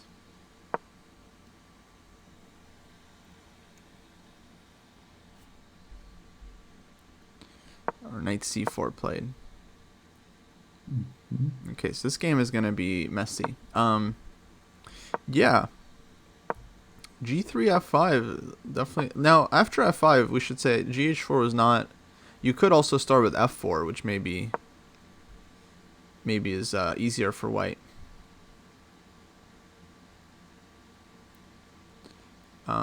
Because after GH4, Queen H4, then any F4, I think White has to deal with Queen E1, which is at least not very clear. I mean, Black has gotten some pawns. And then FE at the end, and yeah, this endgame. Well, White's not up a piece, so that much is clear. So yeah, maybe F4 before taking on H4. Not totally. Yeah, not totally seeing what Black would do. So Knight C4 played, G3 played, Bishop F6, E5, and G6. Oh, nice spot. Nice spot from Thorbitals. So he might not lose a piece. but actually, hold on. E pawn is falling, isn't it? Yeah. Uh-oh. Pick up the pawn. Oh, man. Oh, we had a result. Timpy just won against Laurent Miniature. Oh. Timpy on a roll. With another checkmate. So this is the IQP. Rook E1. Everything was going fine for Black. And then, oh, Knight B4, just a blunder.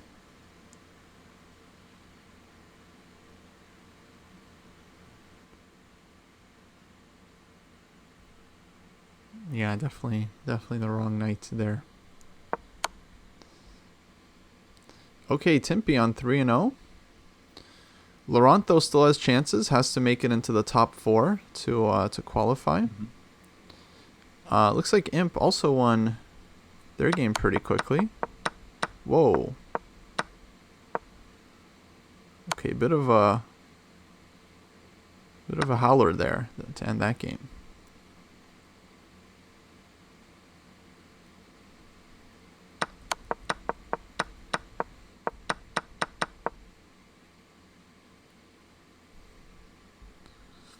Well, it happens. It happens. This is the candidates. There's a lot on the line.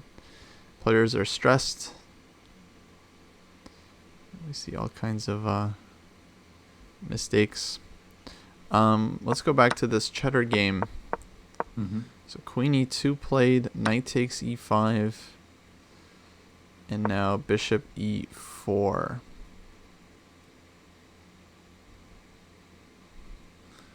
So White is going to try to at least keep this D6 pawn alive, but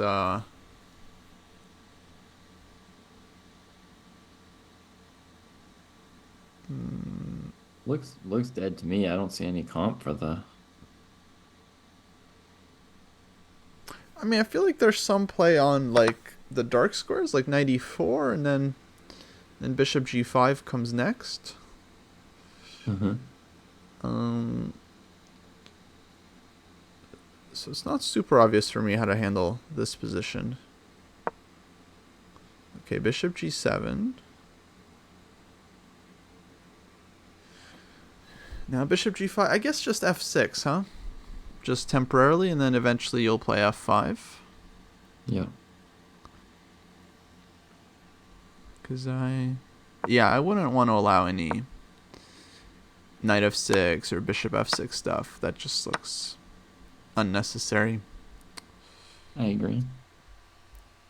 So bishop g5, f6.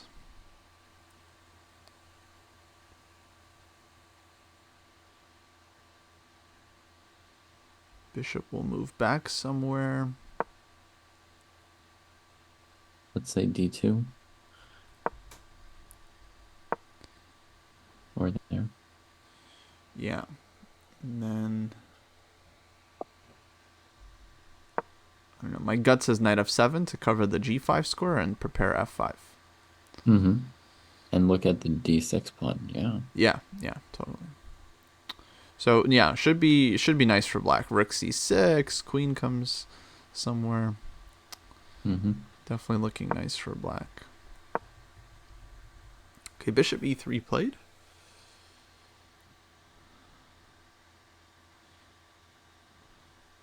Mm-hmm. Taking the c5 square, developing a bit. Rook a d1, just trying to stay in the game. Yeah. But now I'm thinking f5.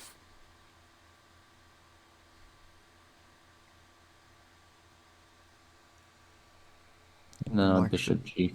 g5, you can Bishop go g5. queen d6. Yeah, queen somewhere. Because now there wouldn't be any knight f6 f6. anymore. Knight c4 also looks very, very reasonable, though, hitting some stuff. Mm-hmm. So now what? Bishop g5.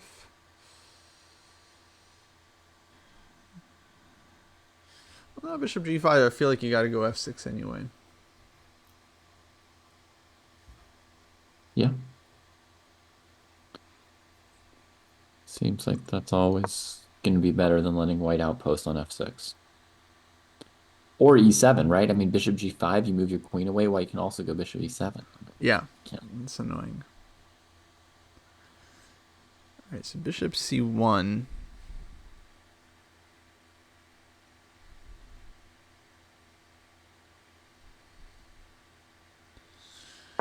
Chatter, I think, just going down on time here. Yeah, now f5 calls to be played. Thorbidals plays it.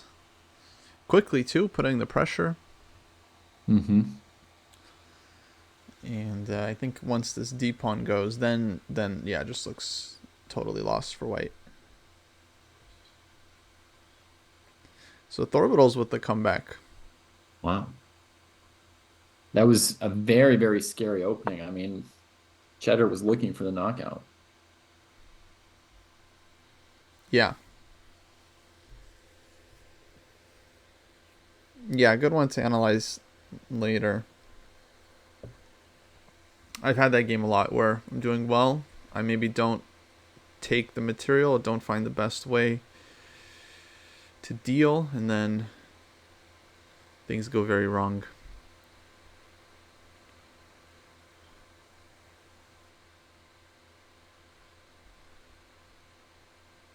Key moment for Constantine versus Benausos.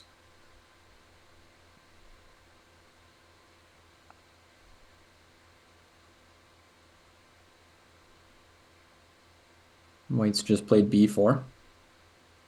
And under normal conditions, if you let white lock things in with c5, it's going to be lost. So black's, I think, got to look at something dynamic to oppose that immediately. My thought is, queen f6, bishop b2, bishop d4 looks like a critical line. Okay, he's played queen f6. But maybe bishop b2, bishop d4, knight e4 doesn't work. Knight d5 too.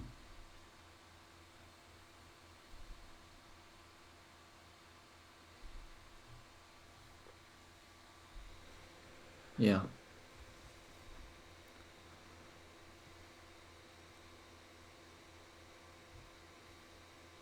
How else to respond to bishop b2, right? Mm-hmm. Well, once you've gone queen f6, yeah. Kind of committed.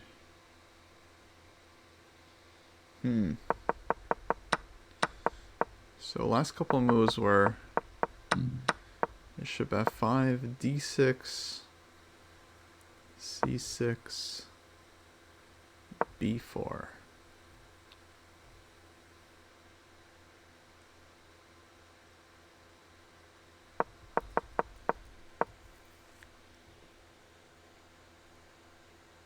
Yeah, I think on this d6, black should have just taken. I mean, he's got to have something available right now that we don't see. Otherwise, he would have been better off trading that pawn versus letting it go. Absolutely. c5 is going to be brutal.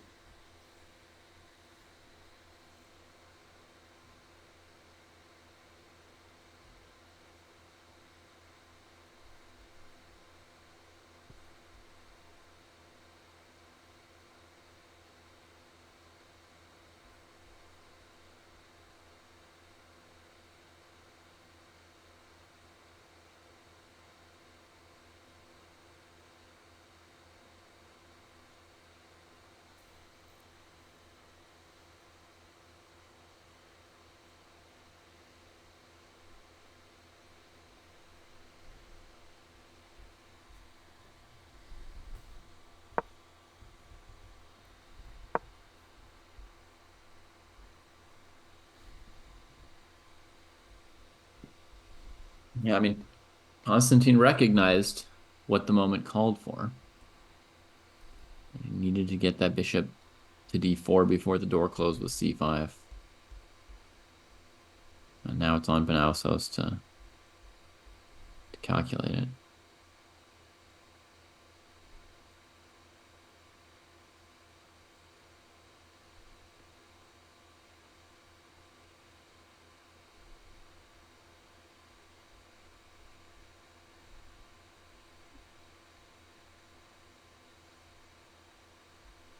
Yeah. So the knight d5 moves is better than knight e4, huh?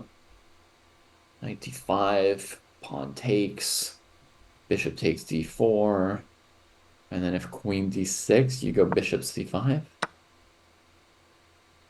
I thought pawn takes d5, white plays bishop takes d5, Okay. king h8, and then queen takes d4. Oh. Yeah, just Oh, kaput. relentless. Oof. It's Okay. too much. Yeah. That's the total end of it all. But knight e4 has been played. Knight e4 also felt Not tempting. simple. So it should be But now sufficient. take Bishop e4, bishop d4. Oh no, he played a Kostya move, queen d4. queen d4. Like in that endgame. Okay, but now we'll get some endgame and well, still looks nice for white. He's gonna get his c5 in with an extra pawn. So Yeah. looking very nice. Hmm.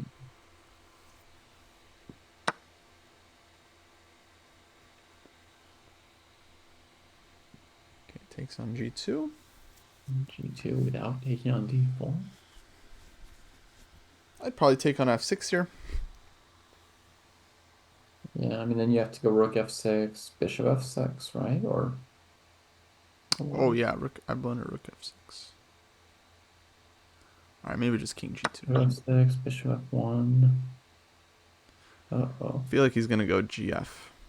Oh my god, he took with the queen. Isn't this a blunder, Kostya? From white? Actually? Yes, I think so. Rook f6, bishop f1. I think you're down a piece. Yeah. So rook f6, you just gotta go king g2. Oh, he found it. Bravo, Constantine. Uh, Damn, found the chance. Dang. Unfortunate. Yeah, I had to That was just take very it back. trappy of him to play bishop g2 instead of queen d4. Yeah.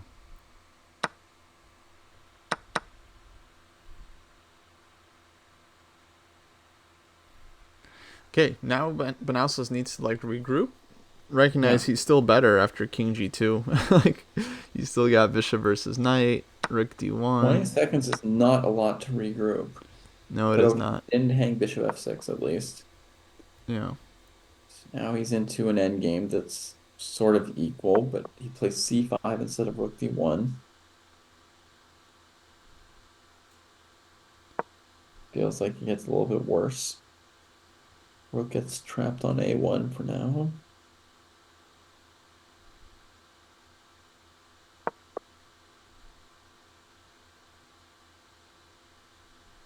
Yeah, now it's interesting because I think white is still like He's gonna play rook e8. That's why he went to better, e2 instead of c2. but That was tricky. black definitely feeling confident for sure. That was tricky.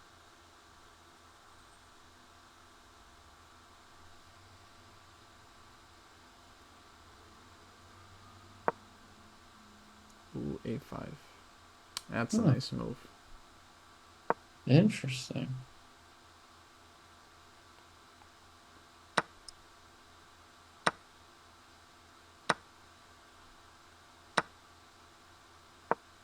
So you gotta go rook b2 if this is what he's up to, and he does.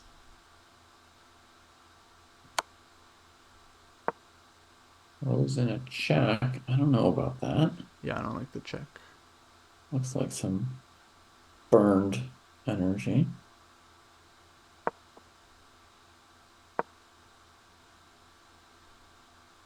Oh, but the one thing that might have made sense of it, Kostya, would have been rook c8, rook b4, rook c7.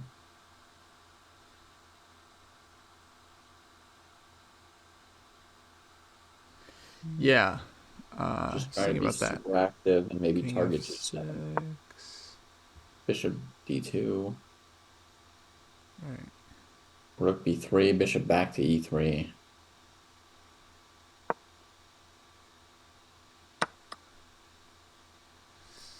Oh no, it's collapsing. But yeah, it definitely felt like the trend there was turning. Oh, but hold Oh, on. Rook this a7. is this is reminiscent of that last Jesse game, right? With the knight that was sort of tying up the rook to defend it. Uh, yeah, exactly. B3, that makes a lot of sense. Yeah. Okay. But white should not lose this. Um, allowing rook b4? Don't like king e4, but it's just no time. Yeah. No time. I mean, to me, logical would have been attacking the c pawn there, right? Yeah, for sure. Okay. And then yeah. Then it's all the risk is on black's side. Now, if he had king e5, knight d3, king d6, knight f4, gf4, h5, king c6, h4, king b6, h c6, that would be fine. Yeah, he could have gone king e5 there Oh, really? instead of king d4. This Hmm. way, he's just going to get out grinded, right? And this, yeah, it looks like, yeah, just white's too passive. Like, yeah. But it's not over yet. I mean, this is, it's going to be close.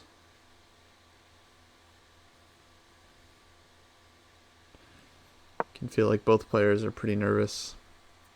Yeah. Knight c2. I mean, it's 100% a loss if it were just a question of, the position and they had lots of time on the clock. Yeah. Yeah, I would think so. C5's weak, the knight's better than the bishop, black's got more space in the center, could have played king e4 a move ago. Mm-hmm. King e4 would have been nice. Once you get that one more rank with your king, you can play g4, messing up your pawns on the king side because you know you'll always take the c5 pawn. Yeah. All right, he's got it. He's got And it now. And oh, this is the last game of the round, folks. So if you're playing, get ready to play that soon. that was a great comeback from Constantine. Even though you saw how to beat that queen f6 idea with knight d5, I feel like that was a good example of putting up more resistance where it's too easy for your opponent if you let them play c5. Yeah, So you try. it was a nice comeback. Okay, round 4. Thorbitals and Timpy with 3 points. Cheddar and Mitch have 2. Hmm. So does Imp Imp. and Hicket Nunk. And now for Olean, also with 2 points. Yeah. You must have pulled an upset somewhere. Wow. Yeah. Let me check out enough for Olean. Game history. Whoa, a million correspondence games going right now. Enough for Olean has 2 upsets All right, big spender. and missed the first round.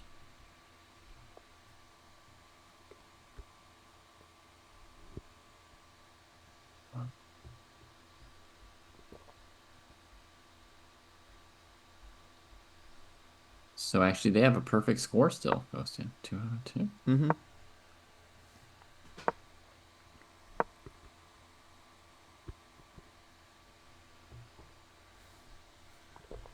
Okay, Thorbitals against Timp. We got Smith Mora declined with d5.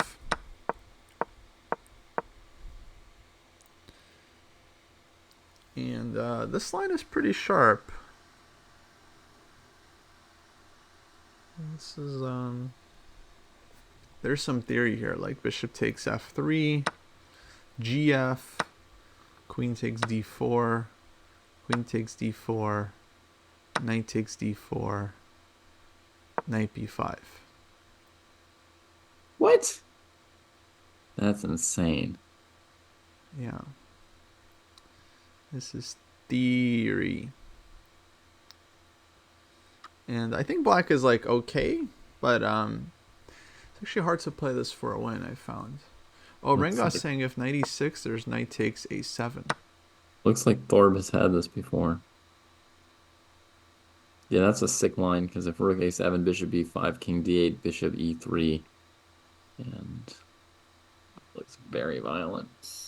But I remember the engine was saying black is okay after Rook knight a6. e6, so I imagine knight takes a7, black should have something. But yeah, I don't know this super well. I just remember looking at it recently. And yeah, Thorbital's playing fast, 15 minutes. Very dangerous. Smith Mora guy is also booked up on the Alapin transpositions. Oh, very dangerous.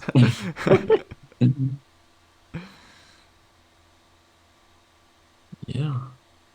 No, he's definitely making this repertoire work at the moment. Yeah, It's like scary. Scary. he's gonna blitz it out, right?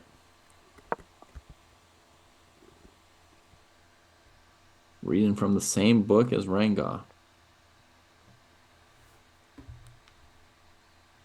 Well, let's see. You either go in for knight c2 or you play knight e6. I mean, what else do you do? Castle's queenside is maybe a move? Oh yeah, I think Castle's queenside is playable. But I agree. I feel like it's not simple for black to handle this position. Oh, it's from Mark's book. Mayhem and the Mm-hmm. Yeah. Mora attack.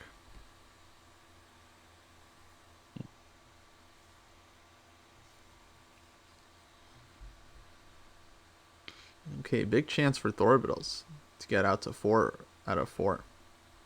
Yeah. But Timpy's like, recognized that he's in the opening prep and that he's got to buckle down to get a game.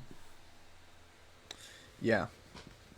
Yeah, very critical. Like 1 or 2 mistakes here, and you might just end up lost endgame, which is unpleasant.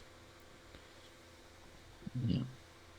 But yeah, it should be said that in this variation, so normally with this e3 Sicilian, when black goes d5, e takes d5, queen takes d5, black waits to take on d4. Yeah. So this is worse than a main line. This is clearly worse, yeah. Like, I think black can still equalize if they are well prepared, but it's not something that you can just kind of play by hand, as we're seeing here. Wow, interesting. I would suspect that black can't even equalize. I think CD4 is enough of a concession. Plus think queen in the center. I think they can. It's just like you have to know your stuff. There's also this move e5 on move 5 that I believe is playable, but not without Mhm. some preparation.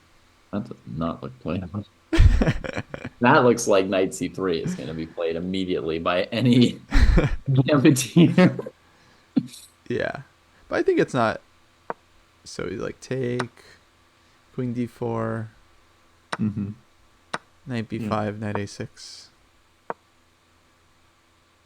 Yeah, I think even better than queen takes d4 maybe would be bishop e3 in that position. Yeah, I take your point. It's very dangerous. So this one, yeah, black has to be very precise. If you played knight f6 on move 3, then you just transpose into the main line. So there's no Yeah. extra material you need to know here, Yeah, which you is get a nice. true main line.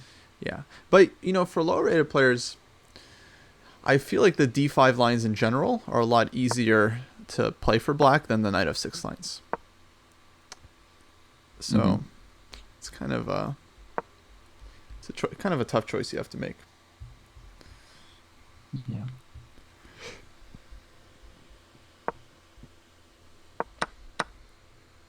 Okay, we got castles, knight d4. 30-second think there from Thorbitals. Ah, Rook d4. that's always a good feeling when your booked up opponent finally thinks. That's one of the most relief, highest intensity sensations of relief that exist in the world.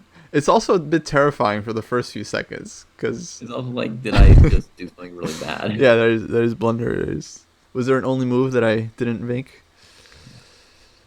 It's yeah, it takes a couple of moves before you can figure out whether you're alive or not.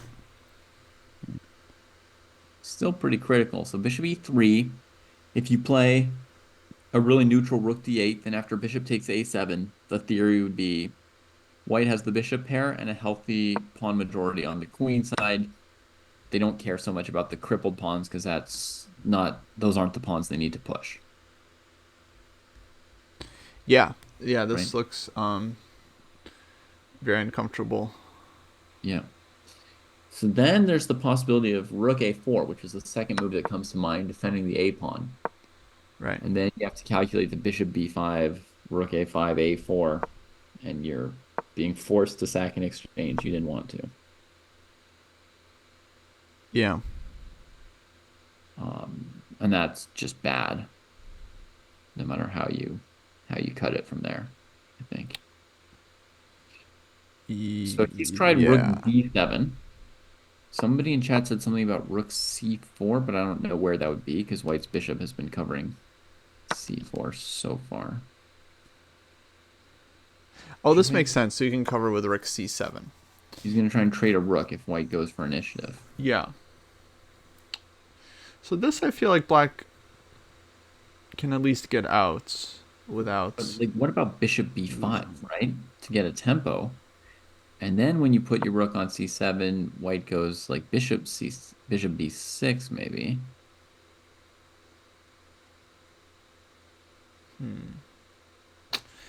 Yeah, bishop b4 check doesn't really help much.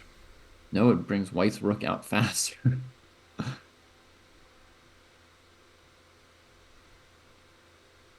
But wait. So rook c7, bishop b6, Yeah. rook c2.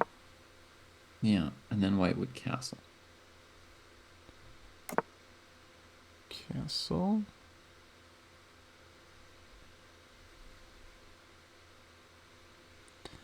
And now you're struggling to keep white's rooks out of both c7 and d8. Yeah. You have to keep the rook out of your 7th or 8th rank, otherwise it's just too much. Yeah, this is a problem. Bishop b4 was played in the bishop b5 position.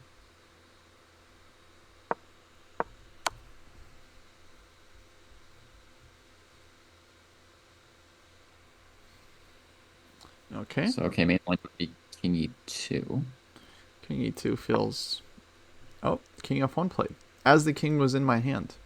Yeah. It was moved to king f1. I guess he didn't want to allow rook d2 check. Uh-huh. Yeah, I didn't see the problem with that. Yeah, but this still seems fine for white. He'll get king g2 next move. Mm-hmm. And bishop b6. The rooks are still coming in. Black's bishop on b4 doesn't feel super solid. Like, always gets hit with a3. Yeah. No, it feels like the bishop pair's kind of raging here at the moment. Yeah.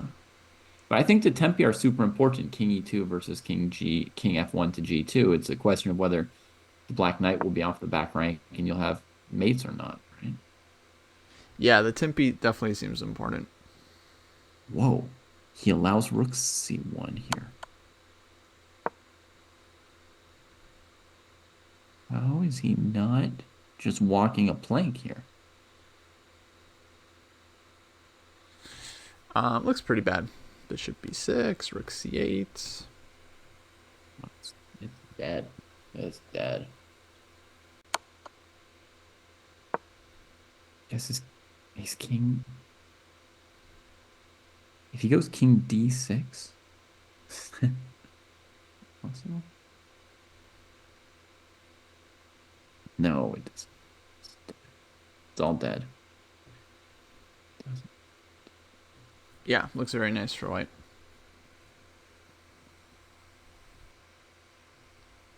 So rook c7, rook takes b7, rook c8, rook c7, rook c8.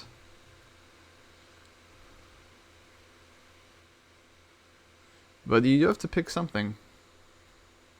Oh, definitely rook c7.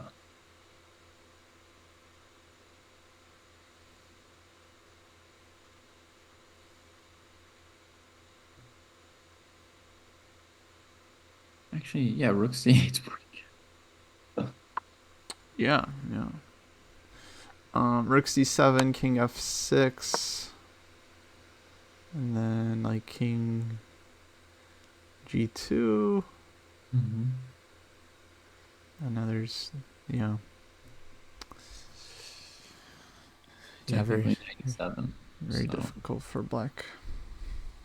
maybe rook c8 was better. Yeah, rook c8 looks like money. It's very hard for black to untangle there. And white's second rook should come in. Play a4 somewhere just to make life easy later on. Mm-hmm. Just getting closer to queening. Mm-hmm. It does resemble that Caracon line. Yeah, but the Caroline, that one, I think it's like that one's just like bishop versus bishop, right? It's not two bishops. Yeah, it's same colored bishops. But it was also terrifying for black because of like a quick initiative from white's remaining pieces. Mm-hmm.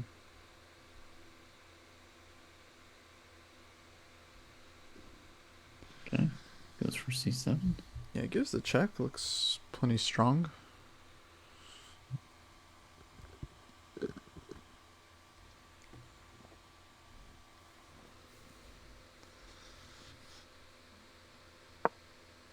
King f6.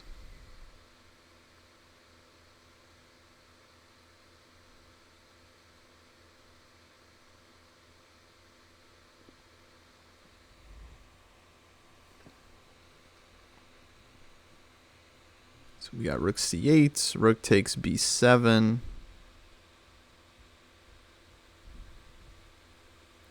It's a little unfortunate to let the knight out. Mm-hmm.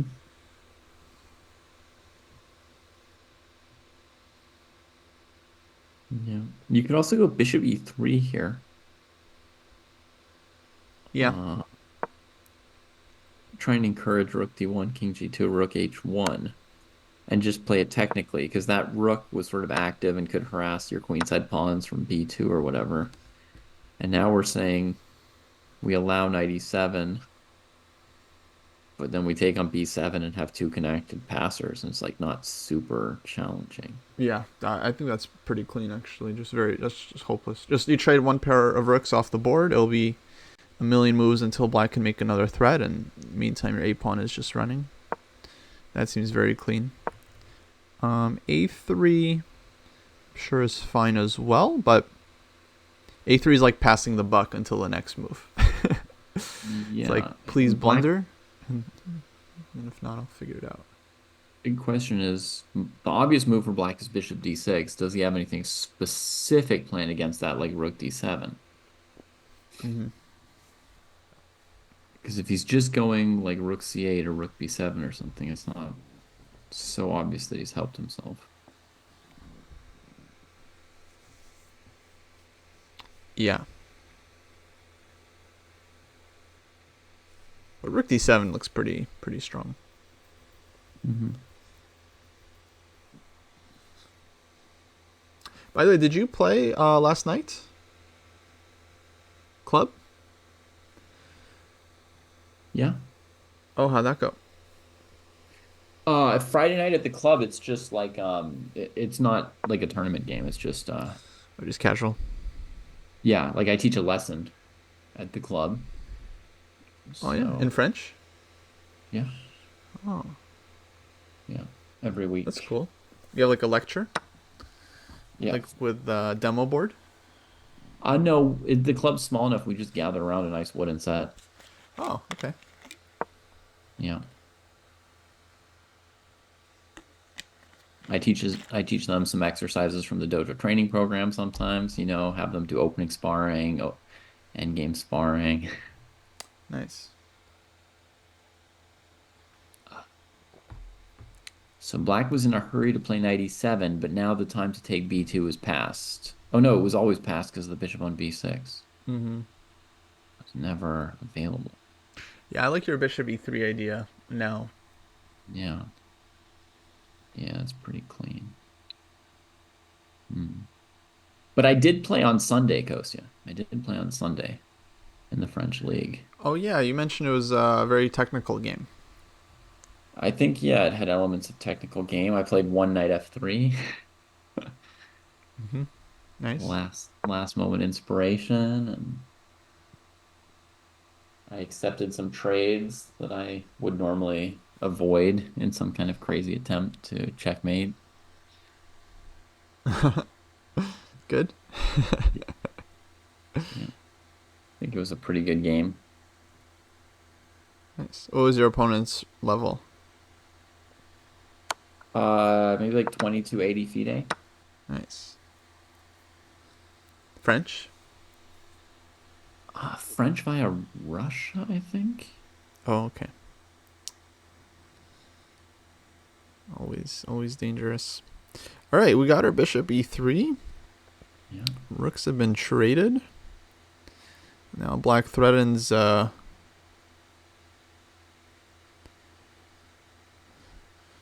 go into some opposite color bishop endgame.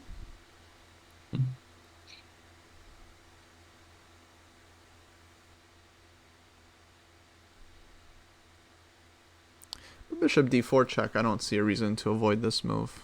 Mm-hmm. Yeah, it's actually a nice move, I think.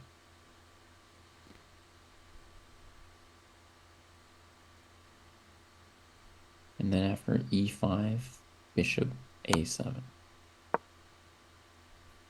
Yeah. Take Or advantage of the whole diagonal. Bishop a7 looks fine. I could even argue bishop e3 and just say like now I'm getting bishop c4 and no way you hold that. Okay, so you just yeah, you let them take on e3, and I guess they would have the chance to play knight e3, f e3, rook c8. True. Um, yeah, I'm not Oh sure yeah, you're White right. should Rook b8 too. I even mean, allow this. you never Rook know. b8, I was thinking, yeah, you never know. That's the You never problem. know. But your king is so far away, they just have to set up a blockade. Yeah. Yeah, I don't think you'd really want to tempt fate there. So maybe I bishop wouldn't. Not when I've a7. got a bishop pair and two connected passers. Yeah, no, it's totally fair. Maybe bishop d2, actually. hmm Just avoiding.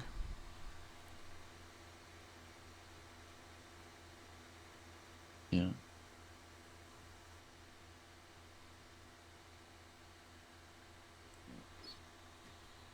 Yeah. I mean, bishop d2 to me is like the most obvious vanilla move. But then I was thinking maybe, yeah, you could go bishop d4, e5, bishop a7 to sort of weaken the light squares. Right. Because, yeah, your bishop's still anchoring f2, which is kind of like a defensive bulwark. I guess you just have to worry, like, what if black goes rook c8, stopping bishop c4, and then next move they play knight f4? I guess you can always come back e3 and stop back rank mate. But definitely rook c8, yeah, that would be the play. And, yeah, I mean, bishop on a7 is not getting any Christmas gifts this year. Like, no one's happy with this bishop. That's harsh. Okay. It's just, like, in the way. It doesn't do anything. Okay. Oh, is a We're bishop up. d3 played?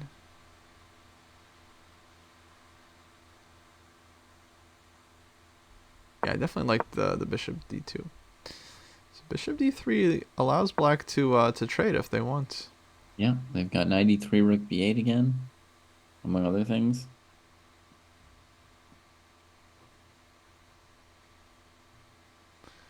Well, black just goes rook c8 right away. That seems slightly less effective here. White can transpose to bishop d2, sort of covering everything Yeah, you can go bishop d2 again. rook might do.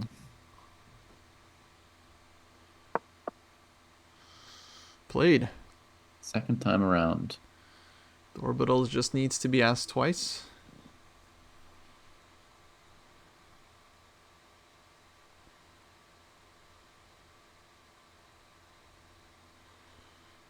Okay, now maybe bishop f4 though. Some annoyance. Mm-hmm. Ay, ay, ay. That's quite a threat. It's been played. Yeah. Man, whatever happens, props to Timpy for fighting through all this like opening prep and then hopeless looking position. Yeah, no, he's getting some counterplay. Actually, this is now really tough. Bishop a5 as possible, but then Seems like the only move, honestly. yeah, it could be. But then black moves the bishop somewhere, Mm-hmm. like bishop e5, let's say. Yeah, sounds good. That's pretty threatening. And knight f4, rook c1. So now we have to do something like bishop e4 here. No, it's not good enough. Black can just go straight into the mate attack. Yeah, Jesus! yeah, pieces coordinate well. You need to play knight f4. They just go rook c1 and then hit, hit, hit, boom. And g5 at Yeah. the end. Okay, Well, bishop a5 played. Dang. yeah, this game is gone. I'm very convinced by rook c8 now. The previous White has lost the control. should have been white's rook on c8, stopping all this. To the question about connected pawns having less winning chances than pawns that are far apart.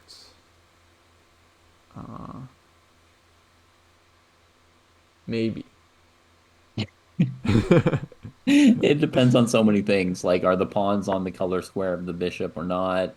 Is the king near them? Yeah, and also how many other pawns are on the board? Bishop Because e5 found Tempe. yeah, bishop e5 is nice. I would think if there's like I don't know 3 versus 3 on the king side, and then you have 2 extra pawns on the queen side, I would think you want them to be connected. Just as one Rather than example. like an A and a C pawn or something. Yeah. Okay. But if they're your last 2 pawns, then you definitely want them as far apart as possible in most cases. Yeah. Other than you wouldn't want to have one of the wrong color rook pawn. But other than that, you want them as far apart as possible. Yeah. If it's just nothing left on the board. Okay, bishop d2. Yeah, I think we just get a repetition here. I think, if anything, white is kind of happy that at least they have this. But they're not made Yeah, yeah, by because that evil knight. man, but it's very instructive. I mean, as soon as black got the coordination, extra pawn is like meaningless, and that's it. Enough counterplay was created.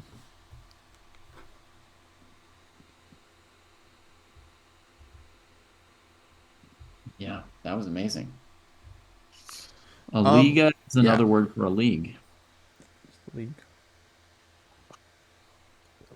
I think it's a German word. I think it comes from Bundesliga.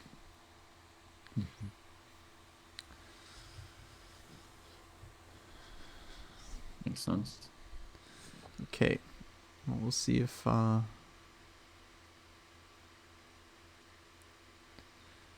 we get the draw here. Thorbital's thinking about it as if he's not. You shouldn't be happy with the repetition. Maybe just playing hard to get. Yeah. Maybe I'll give you a draw. Maybe. Yeah, so the Dojo Liga is ongoing.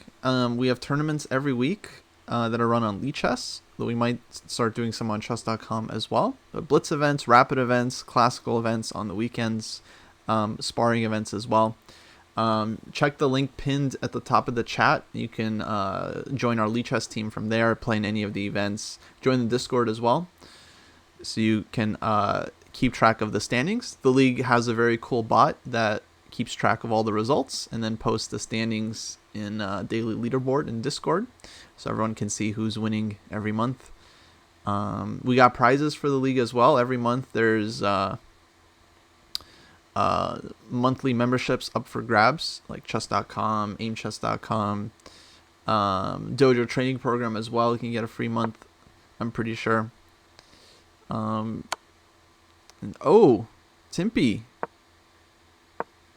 goes Ding Loren on Thorbital's and avoids the repetition. So yeah, definitely check out the link, and then all you have to do is join the Chess team, and then you can play the tournaments, and you'll be on the leaderboard. So check and bishop e5. Here he has rook d1. And now bishop d2. Yeah, he wanted to cover knight f4, but rook d1 looks GG. So Timpy was absolutely correct to go for this. In fact, was there even a defense? I didn't see one. Yeah, I don't see one either. Bishop f1. Let's see. Shuramacha, thanks for subscribing. Bishop f1, knight f4, king g1, you mean? Yeah. Ooh.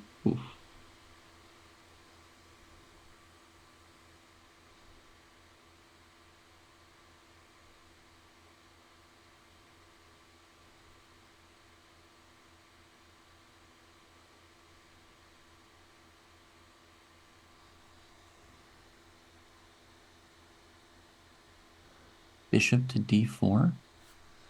Mm-hmm.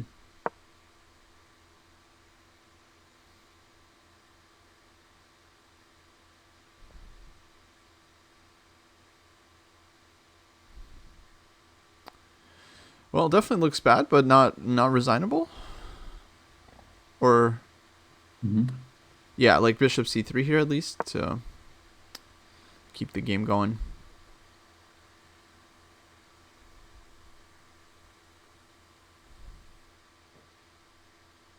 Mm-hmm. Yeah, in the game, white is definitely losing. Bishop d2, rook d1. He tried f4, but just bishop takes. And oh, hold on. He managed not to lose a piece. What? King Is there f3. like knight c5 coming, or what is he planned? Oh, there's knight c5. So takes king e2. Okay, knight b2 is also not exactly a picnic for white, but knight c5 looks like he gets out.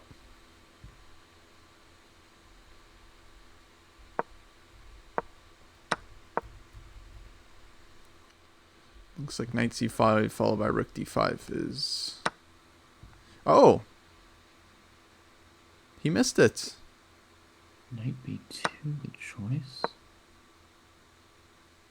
Well, I mean, didn't he have knight c5 there? Knight c5 was clean. Timpy.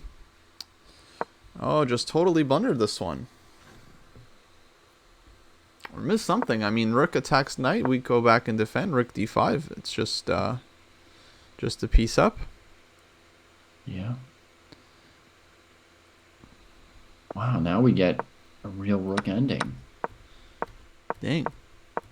Rook a2. Careful. Careful. Yeah, easy there. Don't Easy give there. too much. Don't give too much. But this is still very unpleasant for white, yeah? Black is just so active. It's just black gets to move everything forward. And white has to sit and wait. Yeah, there he is waiting. Okay, well, Timpy's going to try to convert, that's for sure. Let me just see what else we got. So Imp looks like he's in trouble in this knight endgame. Wow. Incredible. He was up a pawn at the beginning of the knight ending, too.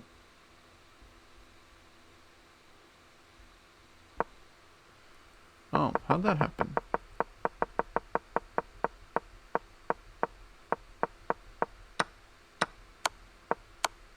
Ooh. Too much risk. Yeah, so Naforlian is about to go 3-0. Incredible with a huge upset now. 1,000 points, Kostya. Yeah, Unheard of. Unheard of. I mean, you never see 1,000 point upset. that's a lot. I've run a ton of, one section dojo tournaments with 100 players in them instead of 10 or 15. And, upset prizes. So people were submitting it, and it was, 500 to 600 points would generally be the upset prize. Sometimes 700. I've never seen 1,000. Rook h2 looks strong. Finds it. Oh. Oh, the pain. Yeah, so Tempe should get the win here. Maybe king e5. Okay, king e5. Yeah, it's still not over. King e5, king g5. Yeah, that makes sense to me. King g5. G5. That looks good enough. Yeah. Yeah, I he's think saying rook e2 is also good. spend your time on the king moves, right? And then after king e6, rook check chasing you away. And then rook e3 is completely killer there. Right. Oh, I didn't do it my way. But he does have two connected passes. Yeah, I think this is good enough. Yeah. Two connected passers, rook and king are still super active, but yeah, game continues. You really never know.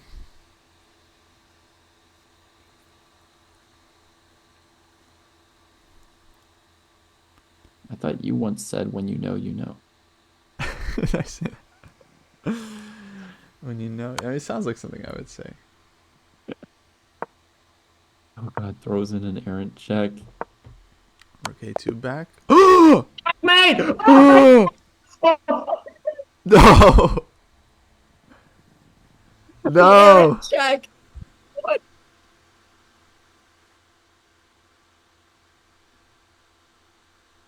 Unbelievable.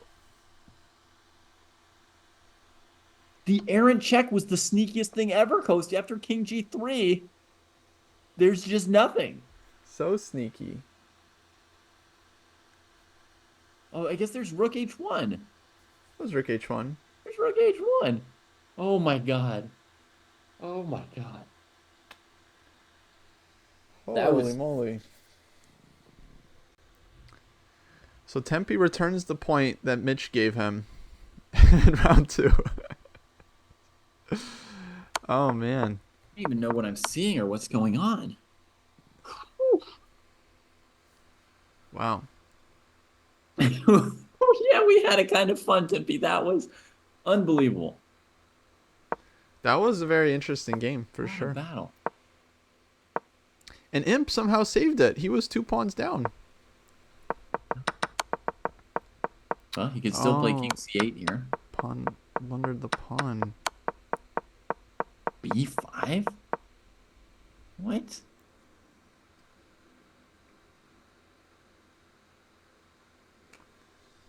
Yeah.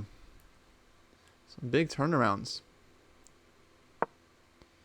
So this game will be drawn. Then we got another game between Imuyika against Mudla. Probably won't last too long. So, folks, 5th round here will be starting pretty soon. And we actually got... That's so funny. So I see we have a draw in one of the games between Constantine and Road to 2000. I'm realizing I don't remember seeing a draw yet in the standings. Yeah. These are the first 2 draws of the round. First 2 draws, right? I was Or like, the tournament. my brain was like, oh, I've only seen greens and reds so far. Yeah.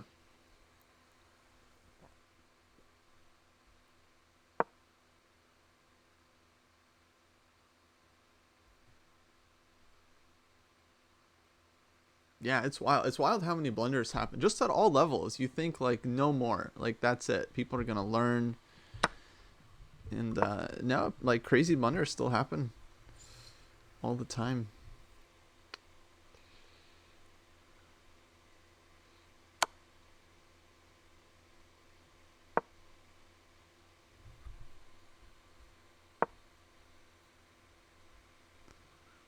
Okay, where are we at in our standing? So Thorbittles then. We were expecting him to win out of the opening. He took longer route to get there. And we expected a repetition. Then Timpy rightly did not take the repetition and showed that he was winning. Yeah, Rook F6 looks styly. real roller coaster. Or Rook D6, I guess, similar. So Thorbittles will have 4 out of 4, and then we got 3 players on 3 out of 4: Timpy, Mitch, and Laurent. So Mitch has bounced back nicely. And looks like either he or Laurent will play Thorbittles next game. And that's it. So round 5 starting soon. Yeah. As you say it, it's starting. There it is. There we go. All right, Mitch Thorbittles. Timpy against Impy. Sorry, I had to do it. So if Thorbittles blunders a checkmate in a winning endgame to Mitch, then the circle will be complete and balance will be restored. We get the rock, paper, scissors. Yeah, exactly. Exactly. And he brings out the Dutch again.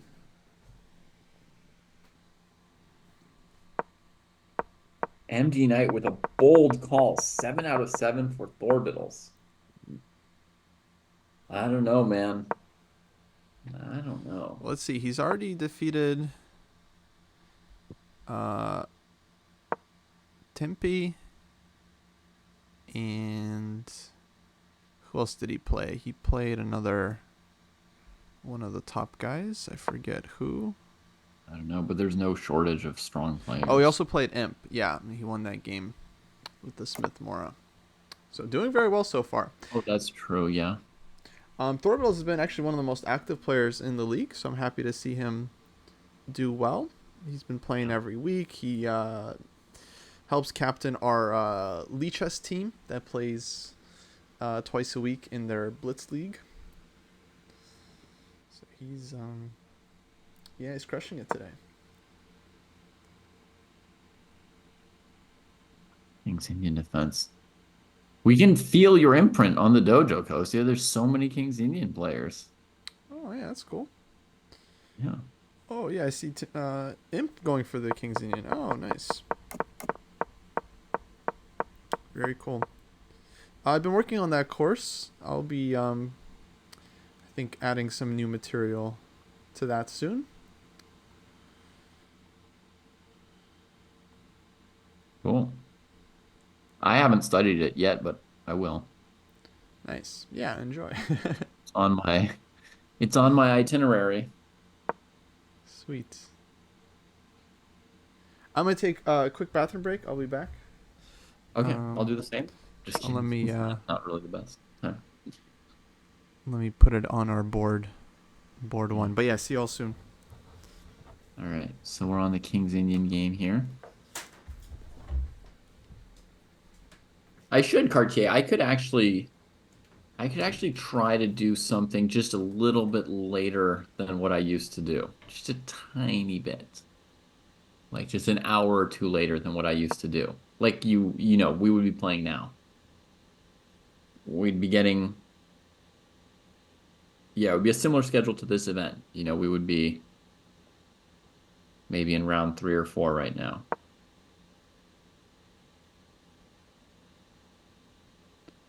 What time is it in Turkey right now, Cartier? I would I would guess that it's like midnight 30 maybe for you. Maybe you're 2 hours after where I am now. I think I'm at 10:30 in France.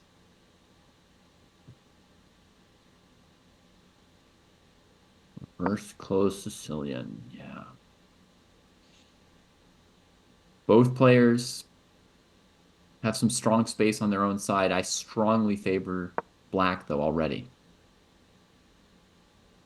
Yeah, I'm sorry, heir apparent. Like, it's true that the Australian time zone is just like the worst for like our dojo stuff. Like, okay, we've got a continental US bias in our user base, and when I was in the US, obviously me, Kostya, and Jesse would tend to stream US hours. Um, and so sometimes Europeans would ask like, "Oh, is there stuff that like, fits for European hours, or there are European players we can spar with and train with?" And yes, there's enough of those, but yeah, to hit the Australian hours is unfortunately a stretch when we're scheduling events and tournaments. To explain the inclusion of A5, B5. So A5 from black aims to hit white's pawn structure when they can't keep control of C5 and thus establish a kind of blockade of the queen side. You see, the reason I'm so excited about black's position is the inclusion of this A5, B5. Like white has a hard time opening up anything on the queen side now.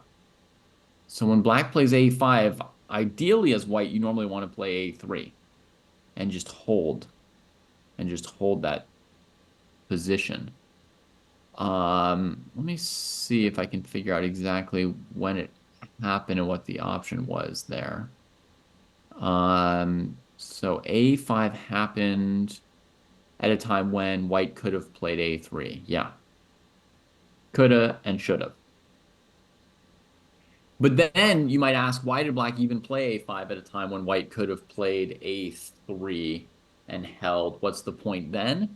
And I guess part of the point then would be you have the option of playing A takes B4, A takes B4, rook A1, and you're trading off your rook on A8 that can't move, taking some pressure off the G2 A8 diagonal, and trading off one of the pawns on the side of the board where you're weak, and then it becomes, can white penetrate with queen a7 and start winning all your remaining queenside pawns? And there's still enough pawns there that, maybe white can. But why I love this for black is, those three pawns in a row, e5, f5, g5, they're so flexible and dominating of the kingside area right now. So there's tons of potential for black. Um, AB, rook b8. That is odd. That is odd as a technique for black head of dog. I mean, I'm sure anything the computer does is correct, but that is um, a technique or maneuver that I'm not familiar with myself.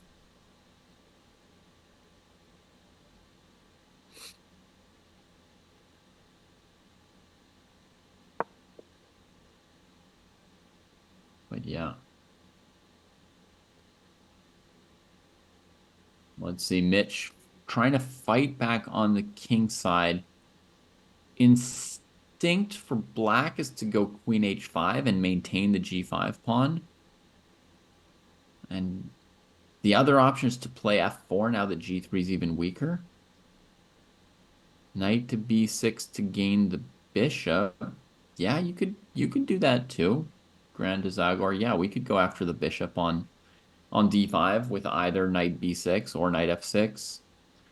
You could even play knight c5, threatening c6 and putting your knight on a really good square.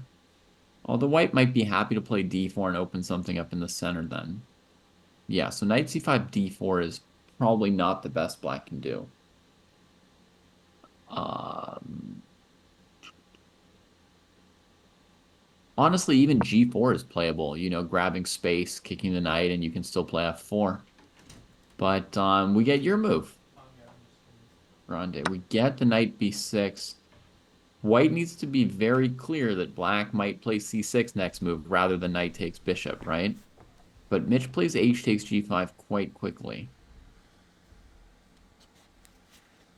And that could get messy. That's definitely a challenging move, so to speak. c6, g takes h, bishop takes h6, b takes c, b takes c, c5, knight d5, queen b3, rook b8, queen b3, rook b8, bishop takes c6, queen takes c6, knight e5. Ooh, there's a little something. Just looking for some Aji in this dead bishop, what we can get out of it. Mitch trades on c6 somewhat quickly. If he has not planned this piece sack, he needs to take his time on it. Jesus, No.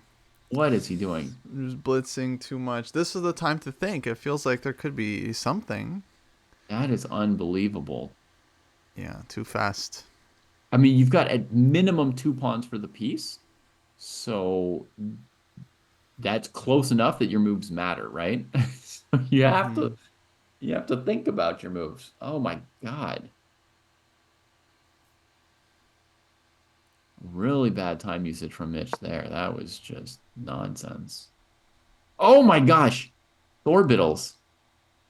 Now GH6, you can't even play bishop takes H6, I don't think, because of knight E5. Well, I guess you can play it. It's just rook B1 comes What is in. happening? What? They're going so fast. They think it's all so clear. Now against rook B8, you would actually have C5 for white, right? Again, Yeah. every move I'm calling out, folks, I'm calling out moves somewhat quickly, and they're kind of playing at the speed at which I'm calling out ideas. Like, I would think all of these things through. I'm I would just still be speaking thinking quickly because we're commentating. on C6. Yeah, I would still be like trying to figure it out from there. Yeah. Hmm.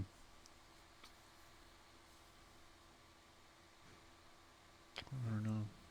I do think after C6, almost certainly G takes H6 is correct to Yeah, start with. feels yeah. Almost certainly, because if black goes bishop F6, good to know. And now you've got your pawn. And if they go bishop takes h6, opening up that diagonal, then you can start looking for your Right. tricks along it. Rook a6 was played. And I guess he predicted it because he played gh6 in 1 second instead of his normal 10. Now knight e5 comes flying in wildly and quickly as well. 3 seconds per move. No, Mitch he's got like a meeting or something he needs to get to. that's Yeah. that's what's happening. I mean, that said, he's sort of surviving here. Like that queen e7 move, leaving the rook f8 undefended, definitely inviting this. Yeah, Queen D7 wasn't good. I was trying to win the game, I think, too smoothly. Yeah, it seems like the baseline is that the game is still within a non-decisive range. Like black might be better, but not by a lot. Yeah, I feel like white should be okay now. Yeah, two pieces for the rook and Yeah. save for king. Or I mean rook and two pawns for the two pieces. Mhm. And black isn't well coordinated. Actually, maybe I would even take white here. I don't know. Man, Mitch is blazing. Yeah. No, Chess Maybe. Factor. That's not us. That's a different group.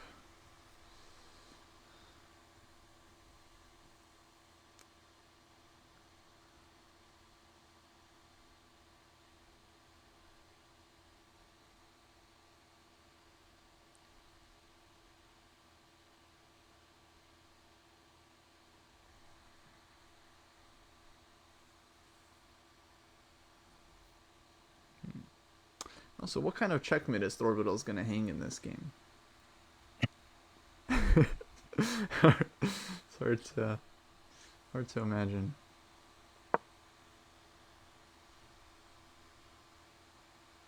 He's preparing to deliver one. Bishop c5, e4. But I think Mitch is in a rush to put his king on g2. Right. So whatever Thorbittles does, he should take into account that Mitch wants to play king g2. Or e3. What is that? It's very not Mitchy. That's a strategic defending of the dark squares. And he spent a few moments on it. Maybe looking for queen h5. But now I feel like white should definitely be spending more time. Now it's like, okay, you got second life. You didn't lose the piece. Like, There hasn't been a moment where he shouldn't have spent more time on it. you got a second chance now. You gotta treat it with respect. Mm-hmm. You're thinking like those people who have like near death experiences, and then they're like, now I really value life, you know? And Mitch is like, I don't care. Yeah, exactly. Yeah, those people they always live like more humbly and then in the moment. I mean, is he calculated E4, DE4, bishop C4, queen C3, bishop G7 before he put his queen on B3 for whatever purpose? No, Don't know what it's there for other than to ask us if we calculated that. hasn't learned anything. A4. Okay, I want to check on the other top game here. So we have Timpe against Impe, 3 against 2.5. Let's see it. This was the King's Indian. A rollicking King's Indian. Looks somewhat like the game I once lost to Jesse. Yeah, there was already some drama, but long story short, this looks like a great version for white. Yeah. This looks really nice. Yeah. Open G file, Rook HG1 coming. And A4 was not it either. Yeah, A4 just, I mean, it's a typical idea, but likely not in time.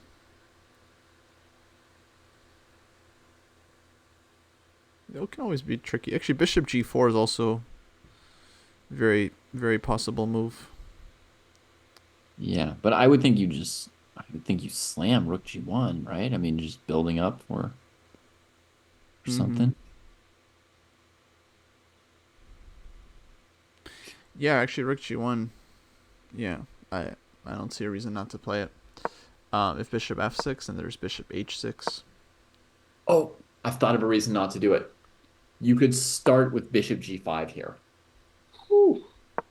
Try Bishop G5. See if that queen will go to the queen side for you. We'll probably Bishop F6, Uh-huh. and then Bishop H6. Yeah. Or rook g1 there. Right. Yeah. Yeah, not fun for black. Definitely not fun. Something played. Rook G1 played. Okay. Reasonable.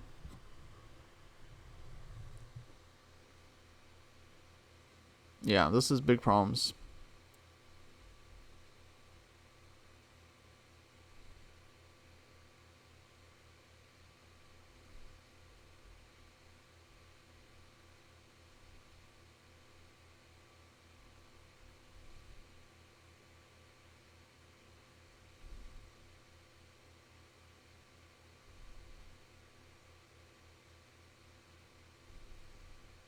Oh, so Laurent already won his game for this round, so he's on 4 out of 5. Oh, wow. Oh, he finally stopped Napoleon's tear, like for real. Mm-hmm. But Napoleon, I mean, what what a run for an 1100 in an open championship candidates tournament. Very good start. Yeah. He says he hates the counter gambit. That means that Laurent must have hit him with the Albin? No, it didn't.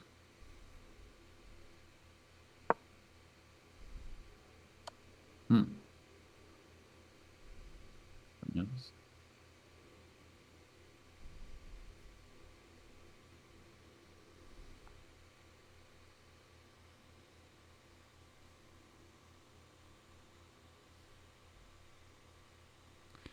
All right. Tempe will, I think, be looking to break through here. Let's see. Mitch got E4 in. You say it like it's an accomplishment instead of a horror.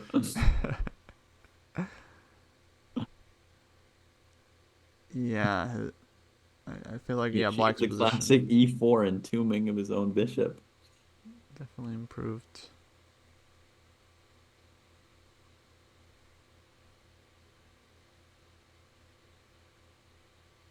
Yeah, this game could go either way.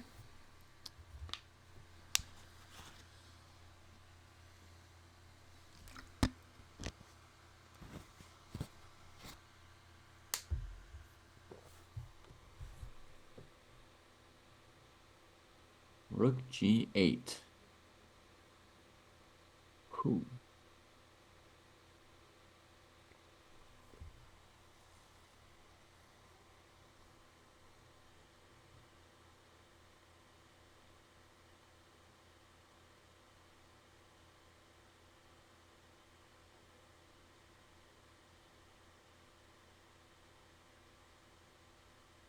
Bishop H6 comes in.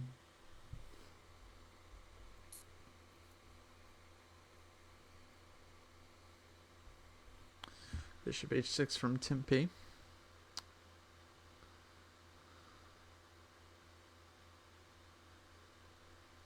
And then the idea is to play bishop H5 next, I think.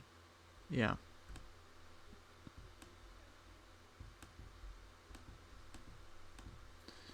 And there's problems. I learned a really weird naming trivia about animals here in France, Cartier. Apparently, for different animals, each year there's a letter given. So, like horses have one letter, and dogs have another letter, and pigs have another letter, right? And then each year it changes. And so you would start the name of your animal with that letter. It's not forced by law. It's not like you have to. It's an encouraged convention because then anytime that animal will go to like a vet or be seen in any kind of scenario, people will know what year the animal's from. Right. It's kind of interesting.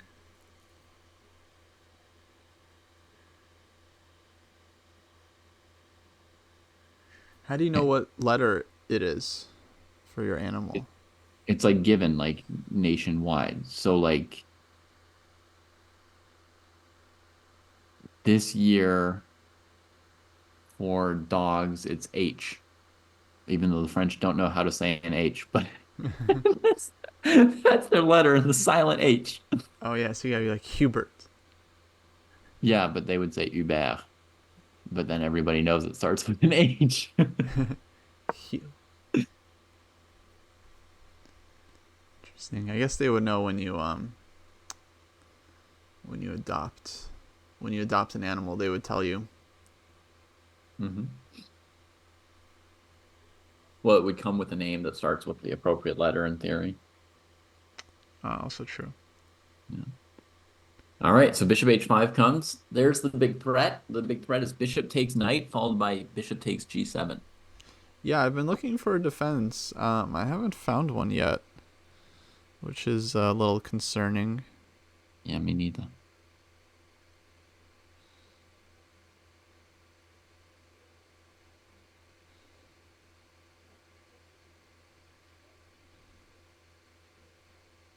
How about queen takes h4 with Hmm. idea bishop takes e8, queen takes h6, bishop takes d7, hmm piece up. Okay. That was a nice idea. That solves that. Could you have played could you have played queen f6 last move instead or Queen f6. queen Yeah, seven? that was needed. Queen e7 was way too passive. But then the defense for white or the winning defense or whatever would be king to b1 in response, sealing black in. Right? And then it's still And death. there's rook f8 at least. Takes on g7. Oh yeah, yeah, sorry. Yeah, not working. Queen e7, bishop h5, a3, bishop takes e8 played. I go king Yeah, b1 here. it's the end, yeah. A b2. Knight takes I would go risky. king b1 too. Man, Risky. the new generation are lunatics, Kostya. No, no class. They don't have any of the old norms. They just play like computers. Okay. Well, look. Yeah, this looks good. So I think Timpy moving to 4 points. Mitch. Mitch actually now has the time advantage. Queen e3. I mean, Mitch always had the time advantage. G2. That was the Now whole it's problem. like, yeah. Now it's getting serious. He also waited like 10 moves to play king g2. I was so sure that move was coming 10 moves ago. Right. Yeah, this looked good.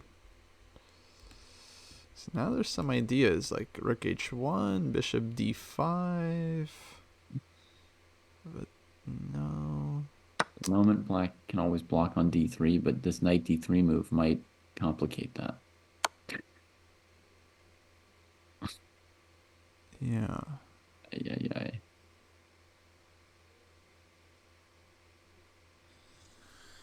Oh boy, what's happening here? This is crazy. I mean, I guess he's going king f8. So check, king f8. Yeah. And then, I don't know, queen f3? Queen f3 is a problem.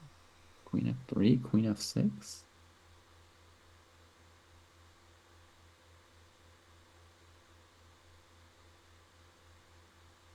Yes, at least white wins the c6 pawn, which is something. Mm-hmm.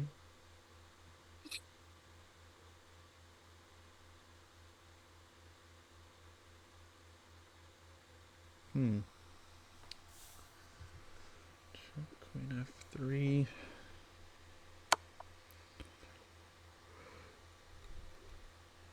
Queen f6 looks forced. Playing with fire. Playing with fire. Queen G5. Yeah. Probably still queen f6, but maybe also queen g6.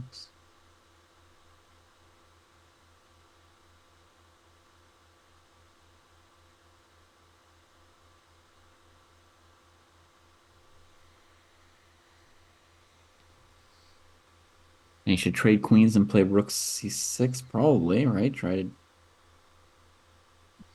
get black's rook off the board, Yeah, in game, two make it pawns. as endgamey as possible. Mm-hmm.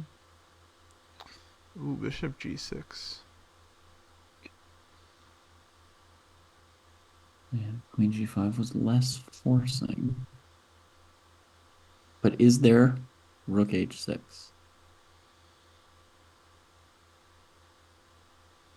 Oh, that's pretty killer. If it's killer. It's painful. Yeah, is it? I think so. Somewhat scary. I guess, yeah, you just get your queen to like g7 or something and then play rook b7 at the end. Yeah. Something of that sort. Yeah. I think there's mate coming. Hey, Shirogorov.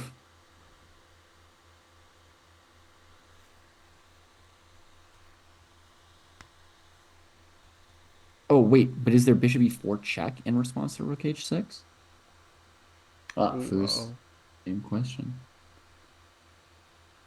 But it's not a problem. You just take on e4. Against queen h6, you trade and take the knight, which is good for white. And against bishop h6, you go queen f5 check and you take on c8, which is even better. Actually, against queen h6, why not yeah, go queen there's f5 as well? queen f5. Yeah, either way. Yeah, so it's not working.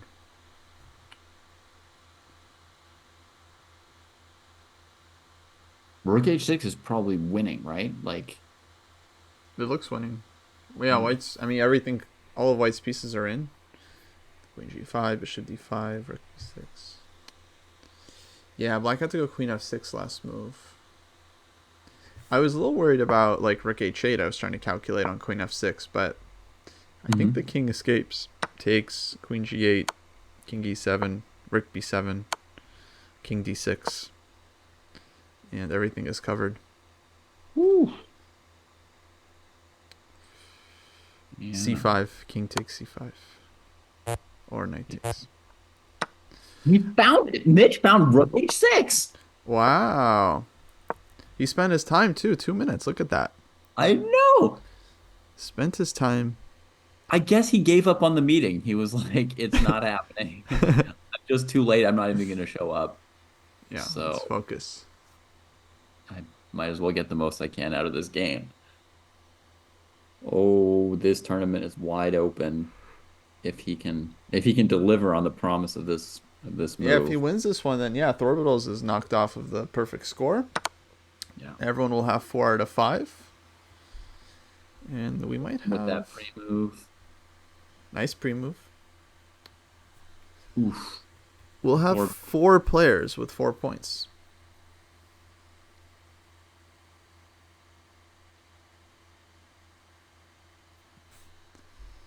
So they're just going to have to try to stay in the top to qualify for the finals.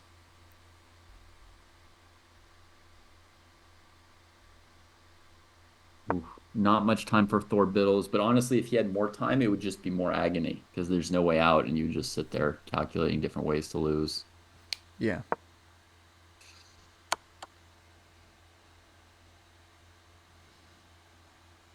Rook b7 is a surprise. Yeah, I mean, looks good. Oh, yeah, it's just mate. King f6, rook f7. I didn't see rook f7. Oh, this is like the main move, and then queen g7, king d8. I guess rook b8, rook c8, queen g8, bishop e8, takes, regaining your piece, but we failed to mate. Oh, he could also maybe trade on C7 here. Conditions are Right. almost right for that. But yeah, it takes Oh, check king d7. Um,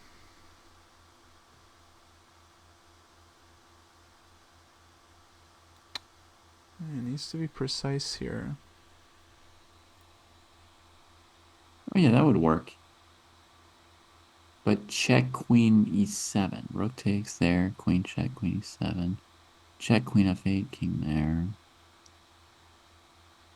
Yeah. I think the best he can do now is to win that piece.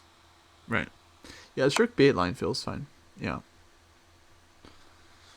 Rook c8, queen g8.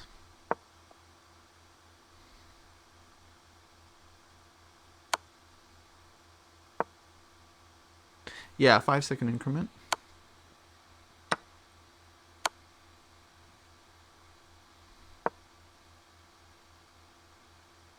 Now not bishop f3.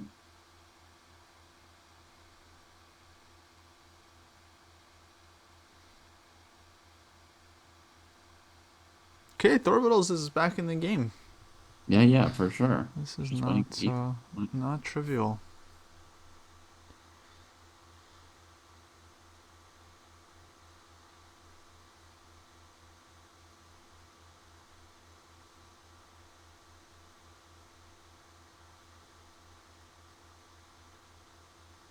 Feels like bishop e4 is the only move. Yeah, you would think bishop e4. Definitely the way to go. Gives a little check. Playable too. Queen e6 also possible, but then queen c5 makes you quit chess. Or play queen f6 and keep going. Oh, queen s6, right. Yeah, you don't quit yet. Yeah. Okay.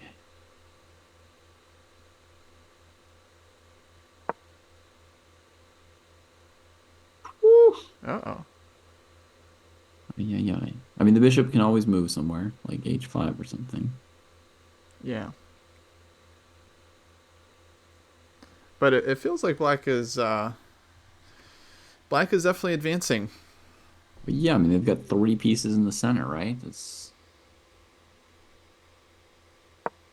a lot of stuff. Here, there's queen e4.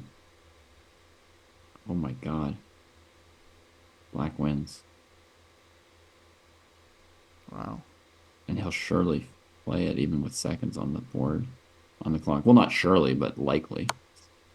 Oh, he finds it. Oh, Thorbidals. Oh no. So, folks, any piece blocks on f3, there's knight e1. And king f1, there's queen h1. And king somewhere random on the h file, there's queen takes e2. Man, oh Oh, what man. a turnaround. Could feel it too. I'm sure the eval was fine for white before bishop e2, but Yeah, yeah, but fine, but not winning. I feel like that rook b7 instead of queen g7 was a big, it was a big blow. yeah, big, big fumble. Now, luckily for Mitch, he's still in good position to qualify. He's going to be in 4th place, but Yeah, he's just got to keep playing. I mean, a few people have dropped out even with decent scores, you know? So with 7 rounds, you just got to keep going to the end, right? yeah, he'll still have the lead on the rest, and just needs to win a couple more games, maybe Yeah. 1.5 more.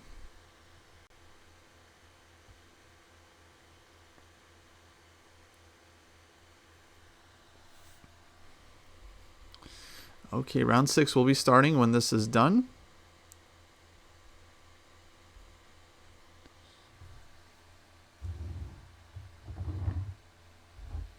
Just coming up. Dang. Yeah, let's just go back to that moment. Yeah. So queen g7 check. King goes to d8. And then What do we want here?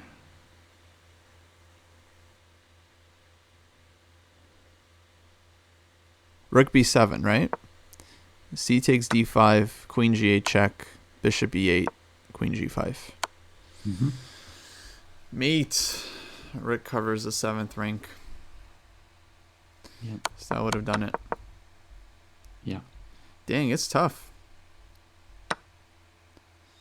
Okay, I king mean, g1 you play. think that would have been tough to calculate if he'd spent some of his time there, or it's tough to not do that and then live with the emotions afterwards?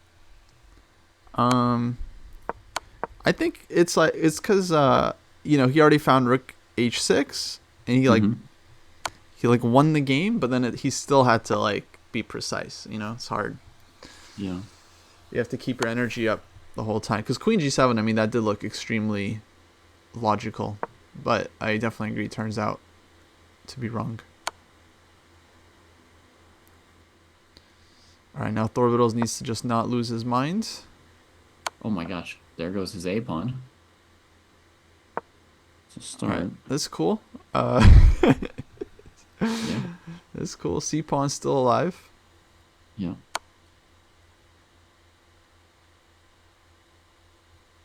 It's got to play c4, queen a7, king c3, queen a3, king d2. Yeah. But yeah, knight is still just so strong around the king. Stay near that knight. It's like Magnus versus Nepo in game 6, right? That knight that just took every square away from a queen. How does a knight do that? Yeah, it's all over.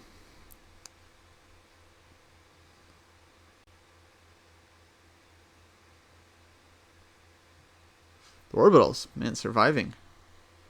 What a great tournament so far. Yeah.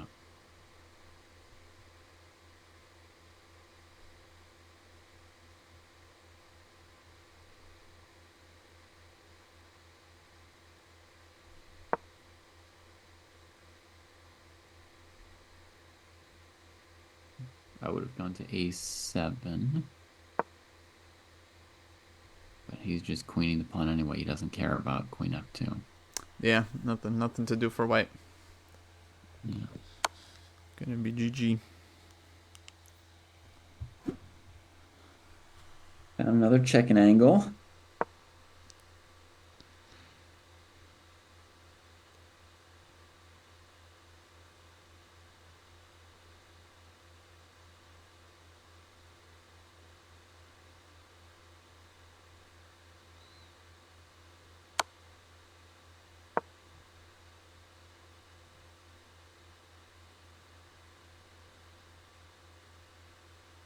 Yeah, this is going to be the GG right here. Has to be resigns. Yeah. Get ready, folks. It's the next round coming up. Next round gonna be 5 rounds starting. through. 5 rounds through. You've done great to get here. Now you need the kick down the stretch. Whoa! I missed the prediction. Oh, chess.com. Thank you for the raid. Hello. Yeah. We are watching the Dojo Club candidates. This is a qualifier for our yearly Dojo Club Championship.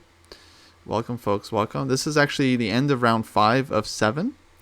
So going to be 2 more rounds to go after this. We're playing Rapid Chess 15-5. Yeah. We just saw a huge game won by Thorvidals there. He's leading the tournament 5 out of 5. Yeah. And that there's was quite the escape. Total of 4 spots these guys are playing for. So, see the top 4 in the standings: Thorvidals, Timpe, Hisset Nunk, and M. Fabian. They're currently leading to qualify for the finals that are going to take place next week. Okay, on to round 6. So Thorvidals going up against Laurent. Mitch against Imp.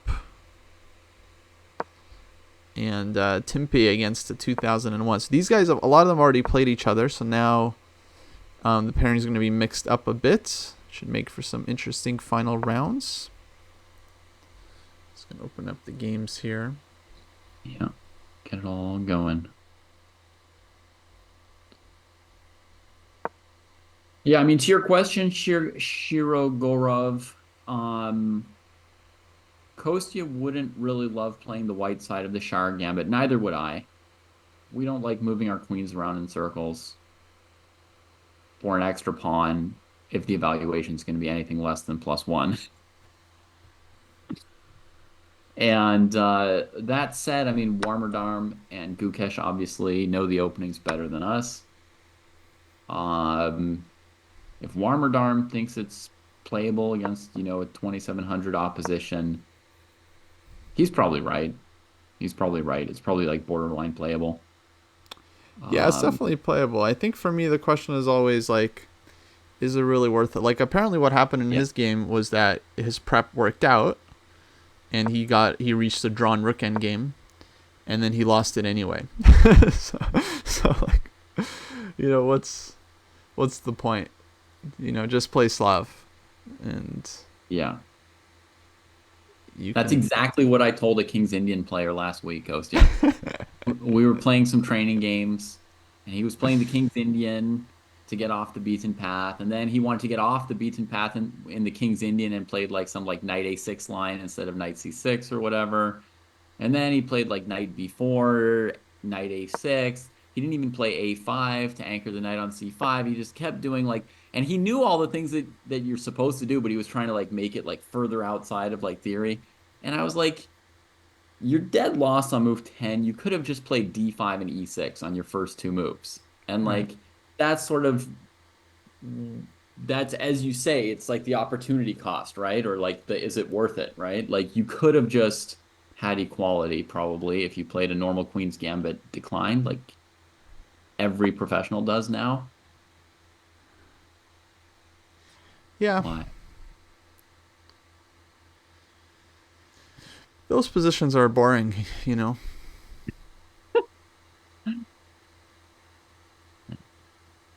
I don't know. Actually, I had a similar experience. So I had a game in Sweden that went d4, d5. I was white. c4, e6, knight f3, h6.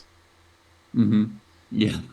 And I was like, okay, I didn't know the line or how to fight for an advantage, but Hmm.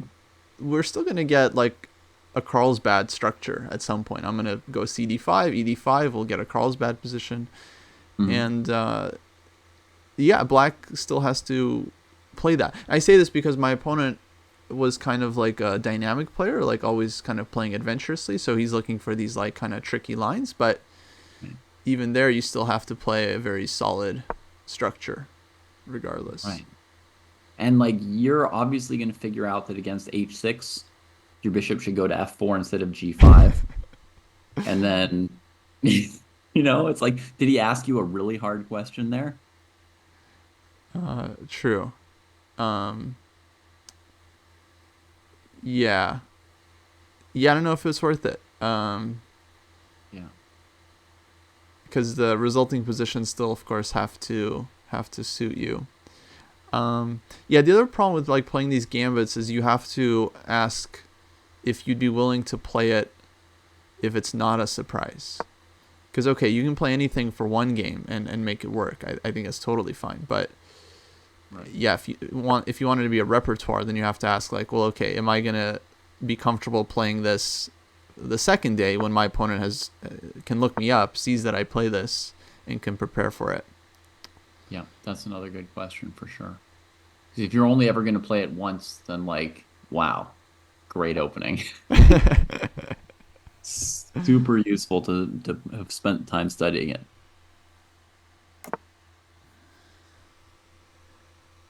Yeah. Um, Yeah. And I guess Shirogorov, I mean, I'm not sure what this final question is because, like, if we've said that it's okay to play against Gukesh, then surely it's okay to play against people under 2700 as well. yeah. Um, but what's the idea if white goes like knight f3, right? Because then you don't have this. gambit, because that's only against the knight c3 lines.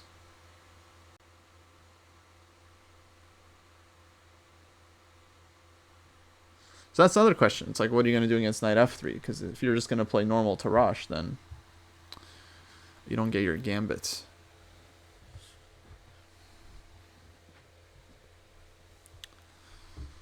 Though there is a solid line they play anyway with like c takes d4, e takes d5, but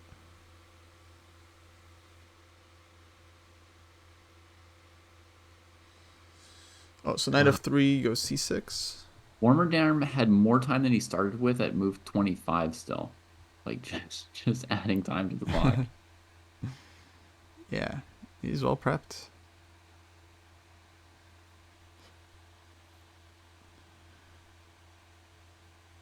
All right, so this is our board 1 battle here.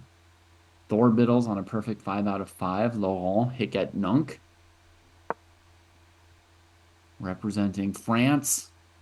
Yeah, The black here and side of now. this. Here and now in Latin. Yeah, I don't love this for white. No, it seems black's pawns are pretty decent there. Yeah. In the middle of the board. Pawns, pieces. Bishop g7, you got to defend that poor e-pawn. Yeah. And you barely even want to, right? Maybe you can play rook e1 at least. Or bishop f4. Yeah, if you have to went play wrong f4, here. you're really asking yourself why. Mm-hmm. So what was this line from? So this was a Scotch with g6, which I think I've never seen. And that's cool. Don't like what white did. Queen d4, e5, bishop c4. I think he might have overlooked this d5 move. Oh yeah, he walked into that. Because you probably wouldn't just allow that for no reason. And then it's like hard to from there everything just starts. Well, now you're just getting kicked around like a can. Exactly. Oh man. I feel like in that case, Black should have played bishop g7 sooner, Kostya, to take maximum advantage. When White would have had to defend it with f4 or just totally give up their e-pawn. Yeah. Yeah, earlier it might have been stronger. I like this as well. This is the candidates tournament. I am Tantalese, so it's too late to join it now. You would have had to pump up your standings last month to get into it. Maybe play a match against a retired GM. Go to Rouen. Yeah, basically this is part of our league that we run. So these are folks that have qualified by playing every month since September. Like the winner of each month gets a spot in this tournament. The 2024 league is underway. Check the pinned comment in the chat for a link, and then you can join the Chess team, join the league, because we actually host these tournaments every week. We got blitz events, rapid events, classical events. We got a leaderboard. All you have to do is join the Chess team, play in events, and then you get automatically scored. And so this first tournament here, this is just based on like a 4-month league we started in September, but for 2024 we're gonna have a full 12 months of qualifiers, so we're hoping to develop this thing into a much bigger league. And obviously everyone is welcome to play. Different time controls. We got the bot posting the standings daily in the Discord, so definitely join the Discord. It's just a way to try to make give people a chance to play some chess and have it fun. Like, it doesn't affect your OTB rating, but it still feels kind of important and part of the league. Kostya, Laurent played a very ambitious move with bishop c5 and really kind of socking it to white there by taking over the d4 square. And Thorbiddles reacted bravely, energetically. He's basically saying, fine, go take the pawn on e5. Yeah, so he wants bishop f 6. If you don't take it right away, he'll go bishop f6. So, But there is bishop d4. mhm. So Yeah, queen bishop b4. d4, queen b4, or a5, right? And then bishop takes e5. You kind of have to go for it, seems like. Feels like black can definitely, yeah, get away with taking this one. Yeah, but Um, Dorcas is forcing you to do something kind of dangerous. You have to take the pawn on the e file before you can castle, right? True. So it's like bishop d4, queen b4, bishop e5, knight c3, and then you just feel like there's some risk. Yeah, at least white gets their pieces out, which is nice. All right, cheers, pumpkin. So yeah, the league consists of both the classical arenas and weekly rapids. They're all part of the same league. Yeah, we're thinking bishop d4, queen b4. Yeah, I don't quite believe in it for white, but at least black hasn't castled yet, and so it's a little bit annoying.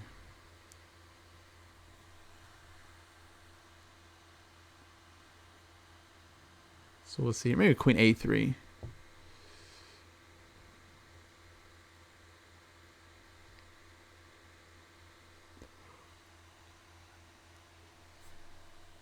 There's a classical arena going right now and tantalizes right in. Cool. Yeah, actually, yeah, we do these every Saturday and Sunday. I think they're like 12 hours. So basically, every Saturday and Sunday, you can find a time to play.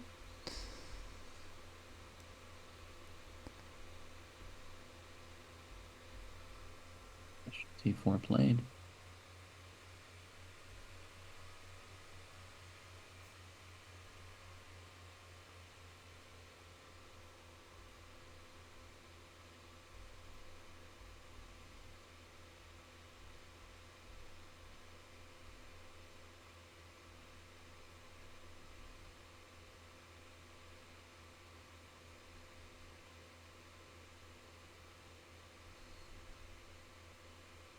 I think there was a question from GCaw about knight d4 instead of bishop d4 last move. And I think actually if white retreats the bishop to d1 GCaw, they just avoid that knight e2 check threat. And then it's very hard to deal with bishop f6 coming next. Now on queen e5, I think there's rook e1 because the queen on c3 defends it. And against bishop e7, white can trade and win the knight on d4. And otherwise, I think the bishop comes to f6 and there's some counterplay for white. I mean, plus they're not even down a pawn. So I do feel like bishop d4 was the only really critical move, but it's going to be very dangerous, actually. Okay, queen a3 took on e5. So against knight c3 or rook e1 or whatever white does to develop, I feel like black might need to play f6 and king f7 to support the bishop and start rearranging the rook because we're going to be in danger of losing a piece on the e file eventually. Right. That seems like a good plan. I like this f6. King f7.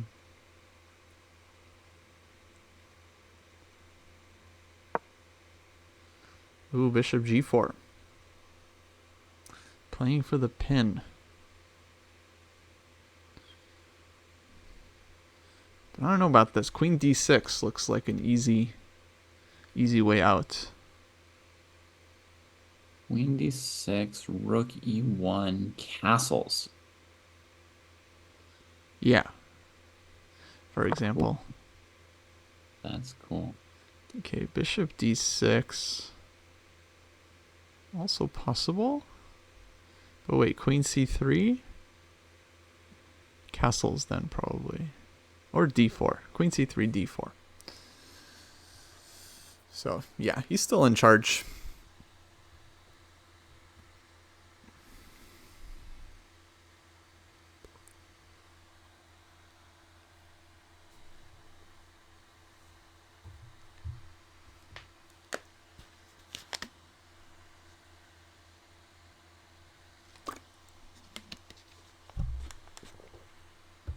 Mitch was under fire in the opening against Imp. Lost a pawn, king stuck in the center, but he's escaped to a very playable endgame. Still down a pawn. But very playable. Let's see if I can't find like a cookie or a chocolate somewhere here. What happened in this line? Knight takes e4, knight f3.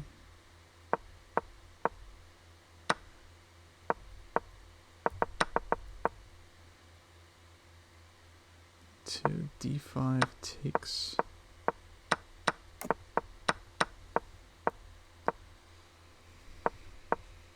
Oh boy.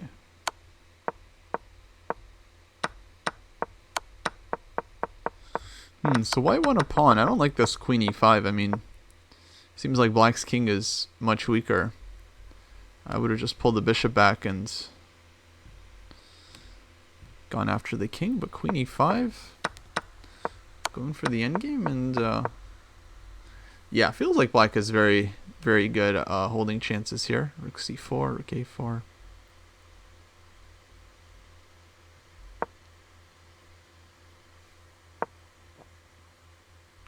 So Mitch here needs to hold this one.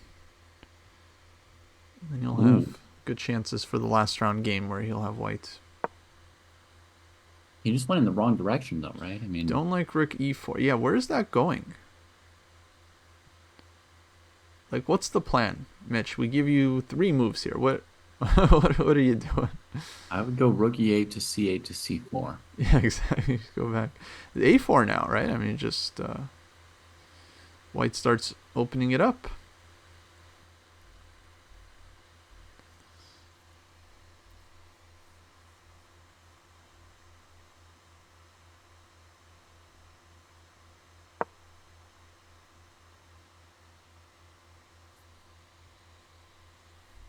Yeah, why not a4? And it gets played. That endgame was kind of like a gift from heaven I know. that he declined. No, black's king is on d8, d7. And white just trades queens.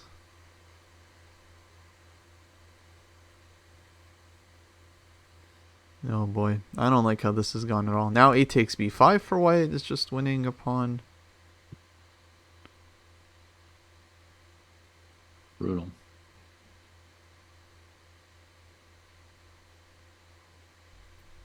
It's about to be 2 pawns up. So Imp is fighting for the 4th qualification spot. Yeah. I think they're going to win this one. And then it's not going to be easy for Mitch from here.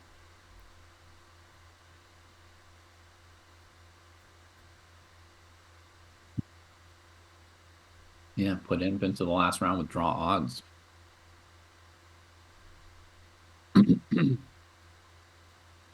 The reason to rush and not play h3 is that there's some chance that Mitch would play king c6 and defend the queen side. Right. So incorrectly just takes it apart. Boom. Yeah. You need to take this one while you still have the chance. Now just king King g1. g1. Yep. And take on a6. That's the end. It's game over. And you can see if black had played a takes b5 instead of rook h2, that then you play rook b5 for white. And then if black goes rook h2, you get the pawn on d5. And now you've got 3 passers clumped together. You've got an area of the board where you can really plan to win. Yeah. Yeah, this rook e8, rook e4 was really, really odd. Rook c4, and then I think black is just totally fine. You could even pretend as black that you're more than fine. King c6, a5. So yeah, not good. I'm going back to Thorbidals. Yeah. We had bishop f5, pawn takes. Exciting. He didn't like some checks. So queen c3, bishop e5, queen a3, queen d6, rook e1, castles. Okay. So black's still in charge, but there's some weakness in the position for sure that white can hope to exploit. Yeah. Chooses to keep it in the middle game. Yeah, bishop e7 was a move.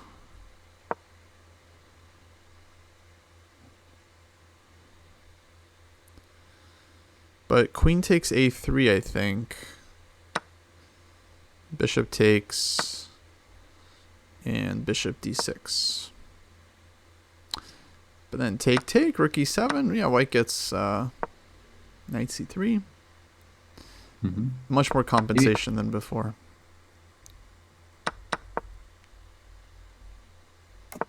Maybe black should play rook e8 instead of bishop d6.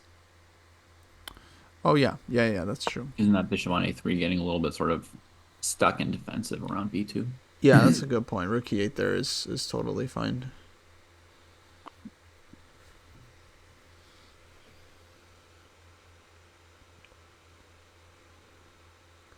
So queen h3 now.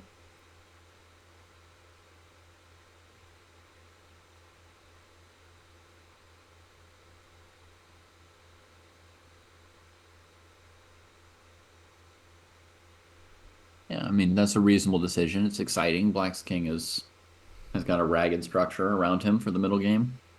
Mm-hmm. In theory, it must be good for black. In practice, lots of hard moves to find. Yeah, still not easy. I kind of like f4 at the moment. Mm-hmm. And then bishop f5. Yeah, me too.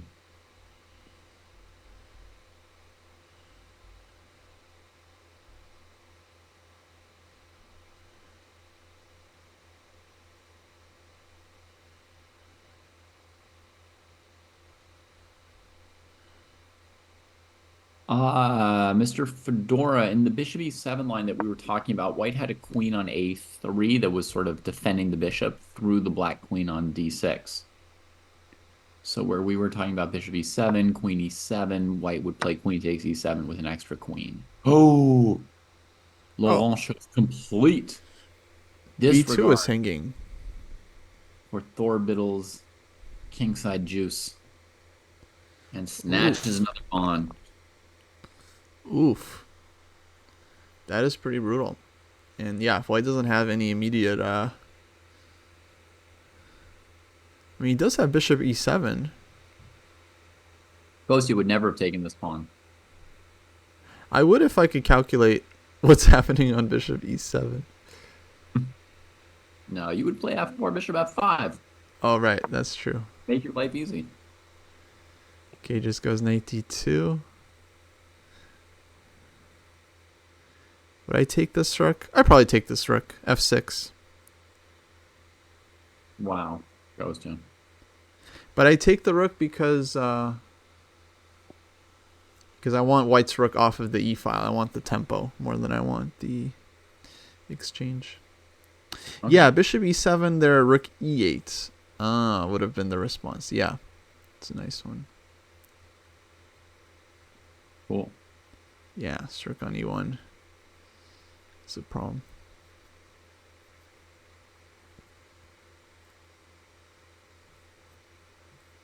Okay, now Laurent has a chance. Thorbiddles has been lost a couple times in this tournament.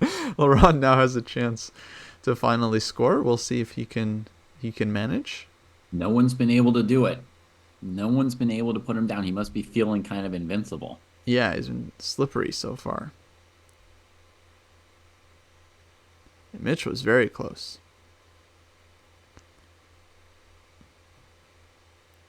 Ay, ay, ay.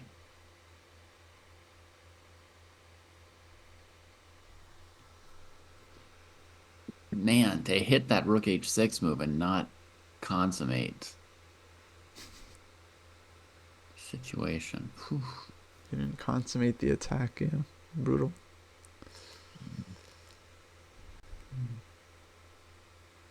That was quite a moment.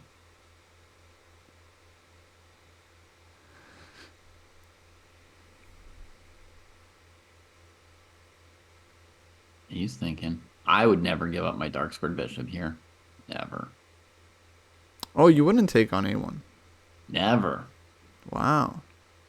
No, man. That's more material than I need to win a game, so I rather connect my rooks.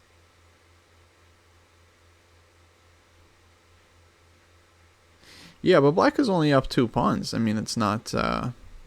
That's enough for me. Wow.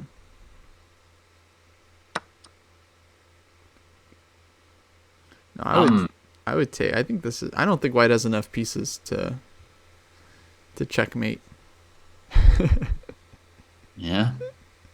I guess you'll find out. Queen e5 taking the e file. Yeah, queen e5. Definitely feels like a move.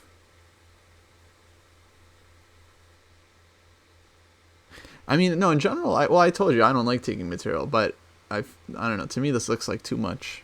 Like you gotta have reason.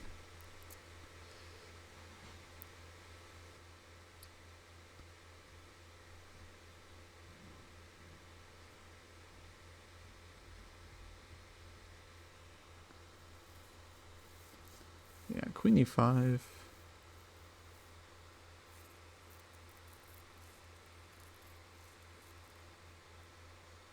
It does, Ev. It does. Yeah, there is f6, but then after bishop h6, I guess you're saying there's no square on the g file for white's queen to ever go to. f6, bishop h6, rook e8, f4. Mm-hmm. I don't like doing that.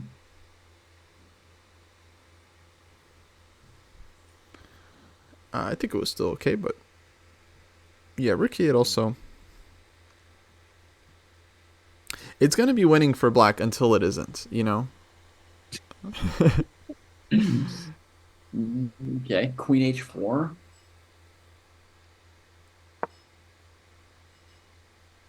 And f3.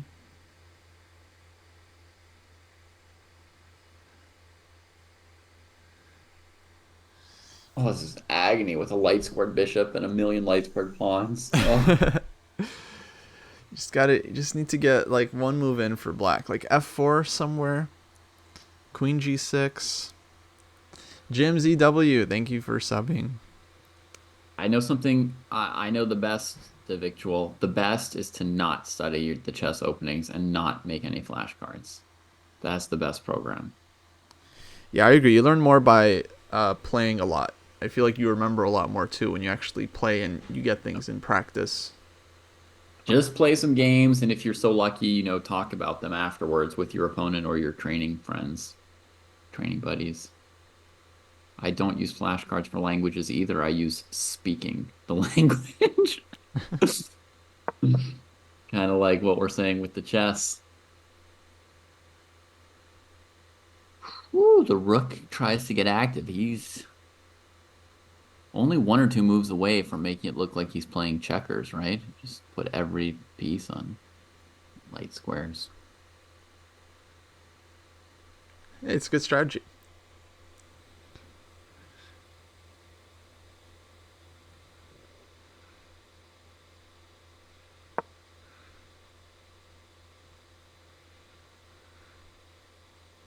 So the clock is the only difficulty here for black. Well, and the dark squares. Yeah. But Completely don't feel any difficulty yet, technically. I really don't. Because I don't even see how white makes a threat here. Like I feel like black has to really blunder to allow something.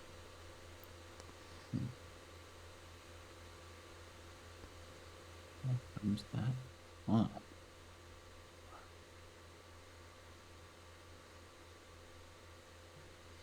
But it's definitely a position where it's pretty easy for black to blunder. Okay, bishop e3. Bishop e3. All right, I'll go c5. Knight g5. Okay, then I'll think.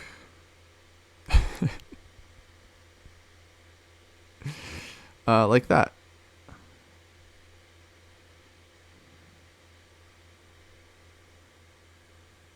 G5.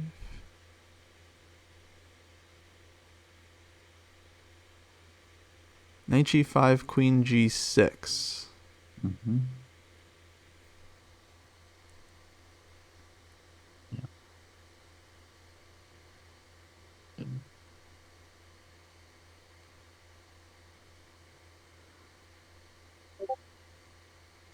It's an imposing pawn mass.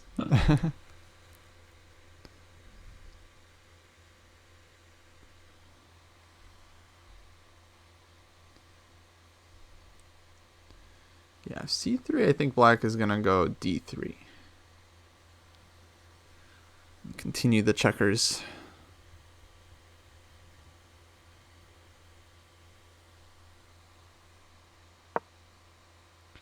Okay, knight D2. On the board. Here's rook G4. Is he going to try and throw knight C4 at him anyway? Shouldn't work.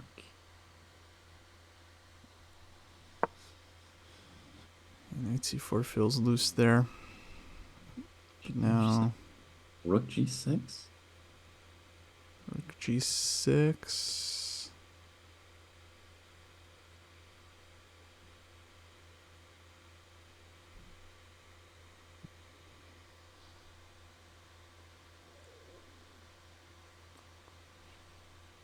Rook G6 is the end, and honestly, throwing in bishop B7 doesn't hurt, right? Bishop Yeah. B7, something like C3. F3, and then rook G6. Mm-hmm. Yeah. Yeah, black is taking over. Let's get the bishop to B7. Rookie won there. was the try. Wow. Bold. He's got 30 seconds. He's playing it boldly. Yeah, not a lot of time, but thankfully a lot of stuff is covered. Yeah, but I mean, he didn't even overprotect D4. What's Doesn't need to. Fair enough. If it were a classical game, I would agree. Yeah. But now anything can happen. Okay, rook D8. Solid. I mean, his pieces got way better in the last two moves. Bishop B7, rook D8. Yeah, I like that. Absolutely. Now C5, yeah, just to complete the picture, and then black can rest easy. Yeah. Even the rook on G4 is nice. Mm-hmm. Attacking and defending. All kinds of Oh, King H1. Okay, Queen D5 and play for tricks. Queen G6. Also good. Knight Queen can't D5 move. Queen D5 is better. Okay, rook E1. Bishop E4. Bishop E4 looks solid. Looks ultra solid. F6. Okay, he's losing his mind a little bit. He's like, I just gotta kill this knight at all costs. I mean, the nice thing for him is the queen kind of trapped on H3. It's hard to, but he's not playing the solid moves, Kostya. He's like lucky he has a C5, fantastic position. Yeah. Rook E7. Yeah, I gotta try. Now you do that. What? You let him in. Well, they're just playing on instinct now. But yeah, this is where you take over as black. Rook B8. You gotta go active. Ooh, okay. He goes munching. What was Munchie? Knight H4. Oh, okay. Uh-oh. This is starting. I think he gives the exchange. Oh, Queen H5. Okay, fair enough. Fair enough. Now D3, D2. It's too easy for black. He's going to play Bishop E4 first. I knew it. Oh. F3, a little bit of messy. Rook takes H4 and then push the Take D pawn. F3, yeah. Oh, just take F3. Nice. Nice spot, Laurent. Yeah. Get back to the solid square. No! Should do- Oh no. I can't Oh, take here the it comes. stress. Oh no, I don't like this. I don't like this. Queen c4 check. Goes Oof. for something. Oh no. Oh Oh, man. stuff is flying. But there's no Stuff is mate and black flying. has rook h2. No, no, it's got to be over. Wait, he can just take on H4. Oh, okay. Black doesn't have a mate either. Oh, he's gonna play like no, he No, went the no, wrong no. way. King King e1. E1. But rook g8 anyway. Okay, I bishop thought he was gonna g5. go. Thought he was gonna go King E1 and get away. Wow. No, that'd be shocking. Okay, Laurent, just keep your head. 20 seconds. Queen G4 defending the D pawn, right? Goes yeah. Oh, What? What? he doesn't see the rook or something. Oh no. Orbitals is invulnerable. Oh, Thorbiddles he might still be. No, no, no. Queen c3 now. No. Ah, Queen C3. Queen d4. Oh no. Oh, brutal. The nerves. Oh. Oh my God, Kostya. Oh no, Queen G2, Bishop G4. I thought I saw the sickest mate ever. Queen Oh, G2 Queen to g2, A8. Queen 8. Oh, he resigns. No, Maybe no. I would have kept it playing. I would have kept it going. I feel like there was some drama left in this game, but dang, oh, unfortunate blunder, just total blunder. Dang, dang, dang. All Orbitals 7-0 like 3 rounds ago. How did What a shot. Bishop g5. I mean, very nice. If takes, queen takes d4. Black just yeah, had to find queen g4 check. yeah. Or he could have put his pawn on C5 for any of 20 moves in Yeah, a row. c5. Kostya. Just oh. Dang, He played it so another initiatively, but escape. oh, he Thorbiddle's just got kept putting his 6 out of pieces on 6. undefended squares, Bishop D1 instead of E4, and just oh. Man. Dude needs to enter a poker tournament or something, because Yeah. today is his day. And last round, Thorbiddles has basically played everyone already. He plays Napoleon, who he has 1,100 point advantage against. Oh, Napoleon is missing. All right, he made a move. So Thorbiddles, I think, is a lock to get in. Yeah, 6 out of 6. So top 4 folks are qualifying for the finals next week. This is a candidates tournament. So we got Thorbiddles 6 out of 6. He's in. Timpy very likely in with 4.5 already. Mm-hmm. But Laurent, Imp, and Napoleon are fighting for the 4th spot. Mitch down to 3 out of 6. So Mitch in a must-win situation, but he might not have a chance depending on how the other games play out. Yeah. So he needs Laurent to defeat Imp. And Thorbiddles to defeat Napoleon. Yeah. Both So seem possible. he needs to win his game and get 2 pieces of perfectly timed help. Right. And who Timpy is playing this round is El Mujica. Yeah. Dang. Wow. It is stressful, Kostya. Oh. Yeah, what a tournament. Man, really, we got some feisty games here. Oh, boy. All right, here's Mitch's game. So Mitch, in a must-win situation, he plays the French, and his opponent plays the exchange. Oh, man. The opponent isn't even playing for... Brutal. I guess if Mitch's opponent wins, he could also qualify. I think the key game is this game between Laurent and Imp. Yeah. Because if Imp wins, they're in for sure. And Laurent could even get past and lose the spot, right? So that's possible. Yeah, a lot of players on 3. I think a draw is sufficient for Laurent to qualify, almost surely, because it also means that Imp can't pass Laurent.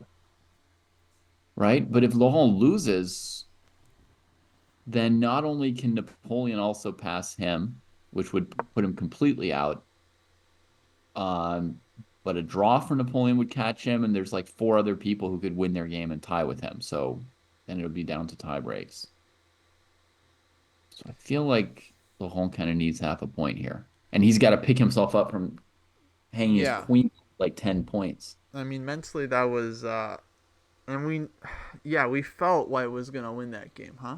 I mean, Black took the exchange, and even me thinking it's 100% correct, I was like, it's gonna be winning until it's not. I mean, yeah. Ugh. There were like 5 or 6 points where if he would have just put a piece on a defended square, I would have said it's over. But he just kept putting them on precarious squares throughout. Man. Man, yeah, and these fast time controls, I mean, the tactics truly are everything. Uh, Tactics, calculation, but also this like tactical awareness kind of thing. Because you're saying more is just about putting your pieces on, like avoiding tactics from the opponent by playing solid chess, Yeah. which is a different skill. But Like Thorvald, I not he only plays a lot. defend my pieces, I not only put every piece on a defended square, but I generally overprotect every single piece I have. So it's defended multiple times at all times. Mm-hmm. And his stuff was just, you know, Yeah. Yeah, brutal. Well, folks, thanks for following. This is the Dojo candidates. It's a qualifier tournament for the Dojo Club finals that are going to be happening next weekend. If you want to participate in this league, there's a link pinned in the chat that you can see for more info. All you got to do is join our Lichess team. Most of the tournaments are run on Lichess, and then you can participate. Join the Discord as well. We post daily standings and tournament schedules, so when tournaments are coming up, there's always a notification so you can go play. The league's got blitz events, rapid events, classical events on the weekend, sparring events as well, so you can play like cool middle game and end game positions and improve your chess while also improving your standing on the leaderboard. Everyone likes a good leaderboard, so definitely sign up. So you can play in this coming year's version because the 2024 league has already started. There's winners every single month. Got prizes for the winners, like monthly memberships and stuff. So every month there's going to be new winners. Got an open section, I think under 1,800. So everyone is welcome to play. And yeah, so instead of just playing, mindless online chess, you can play chess as part of a league and still have it count for something while you're playing, blitz and rapid and so on. mindful online chess. Mindful online chess, exactly. Do you take en passant here or just play b4? Yeah, my instinct would be not to take and just play the position. Yeah, b4, knight e1. Mm-hmm.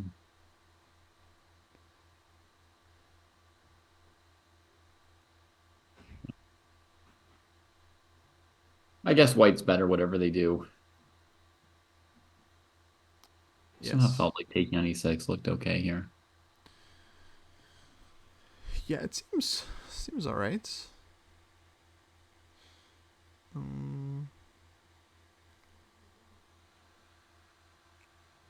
Maybe rook takes.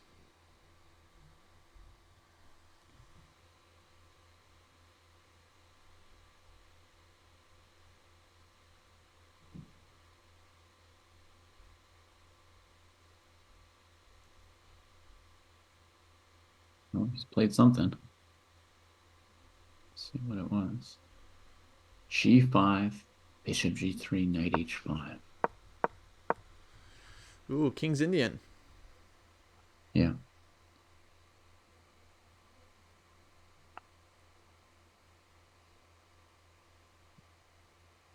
Yeah, this is complicated.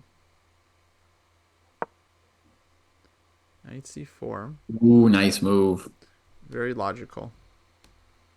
Heading towards e3, hitting the d pawn. Is this an f takes G3 position, Kostya? Oof. Maybe, actually. And then like, h3, knight h2, bishop g4. He's thinking about it. Thinking about it is definitely correct. Yeah. I like FG here.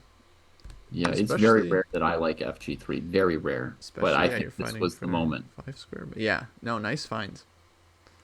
Very nice. So here it makes sense. Yeah. Now I'm not particularly wanting to go like knight e3, g4, knight f5. I do really like h3, bishop g4 as as part of the plan here. Yeah, h3, knight h2. Mm-hmm. Yeah.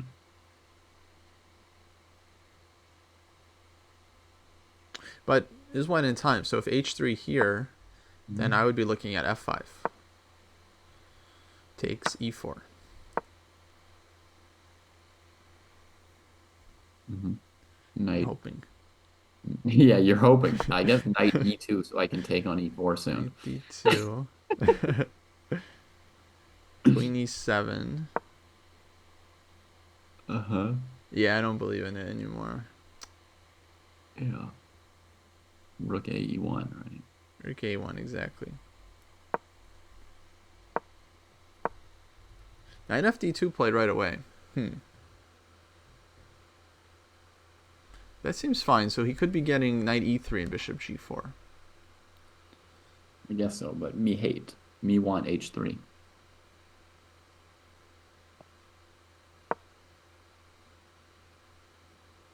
Yeah, I don't mind this so much. Still seems like white is getting their edge.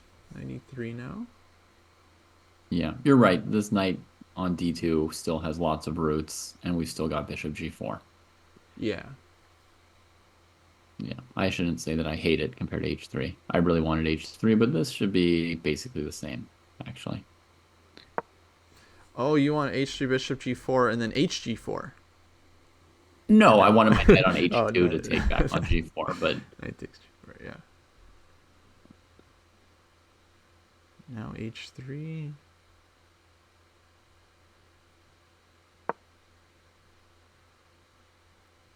Rook f8.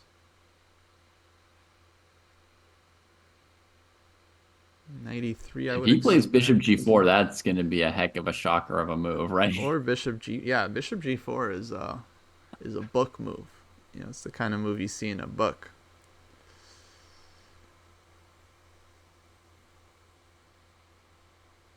I like bishop g4. Yeah, I mean, it does allow b5, maybe? No, takes, and you get d6. Okay, it allows nothing. Um, yeah, I guess you can do it. You can also go knight e3 first and then play. Yeah.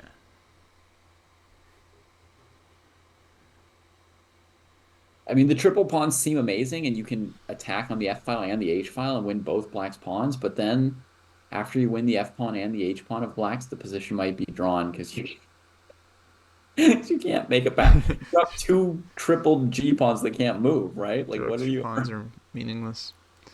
Yeah. I don't know. It'd still be good. I mean, you get this like knight on f5. No, if white gets unopposed knight on f5, I mean that's just GG. I think almost any scenario of this game, white gets an unopposed knight on f5, as long as white doesn't trade the g7 bishop somehow by accident. Right. Oh, rook f2 played. Yeah. Yeah, he's got a lot of control of the position. Black having played rook f8 seems like a little less pertinent to attack the f7 pawn, but I don't know, we'll see.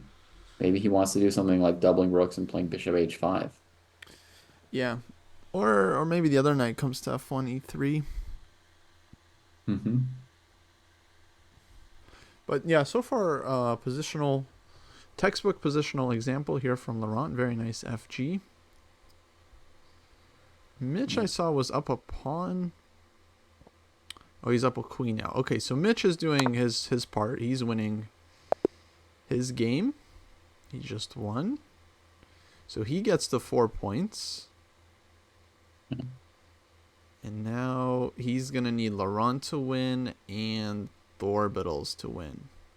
Yeah, needing Thorbittles to win has been fairly reliable today, Yeah. but this game's very interesting. Yeah, Thorbittles, he's down a pawn right now. Um but yeah, I mean he's got to just feel invincible. I mean it must be so hard to play cuz you just feel like whatever happens, you'll get there in the end. So, Right. just gotta, I'm sure he's having fun. But objectively, I don't know. I'm not sure if I see enough here for black, but he's got spirits. Okay, now after d4, it looks pretty fun for black.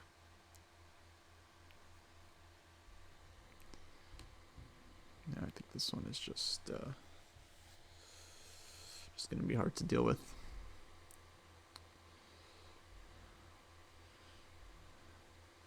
Okay, and Timpy, he is well, I would say somewhat worse. Maybe even big trouble coming here on the b file. Rook b4, rook b1, bishop f1.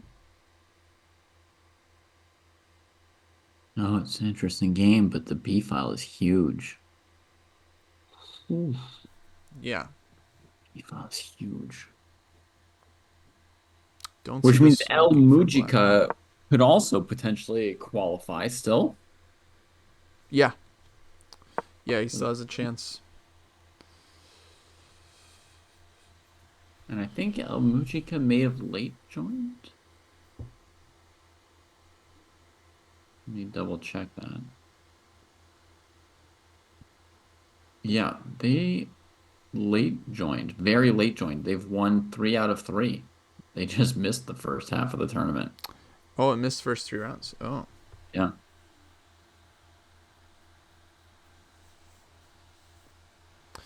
yeah, Mitch. Well, thank you for playing.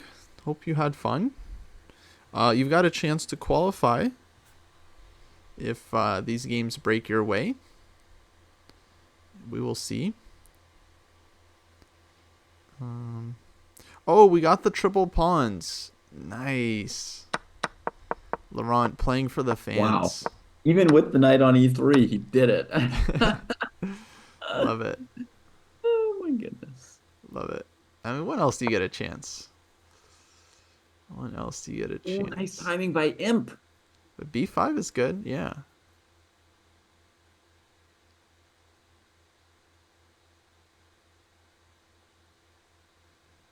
But no, black's bishop is too bad. Even c4 here Too bad to draw or to win. to hold, I think. Okay.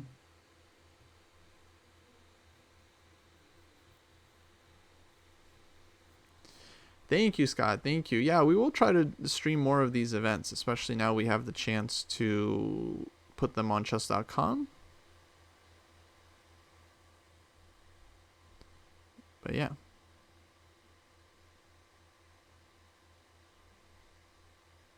Mainly two, Mitch.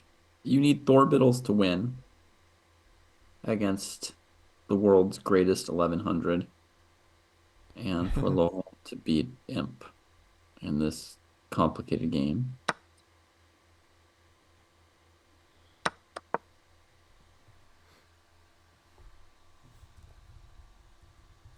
Not a fan of trading on B5. I feel like white could hold the tension over black's head. Yeah, it's a live tournament, Sasi Aldana.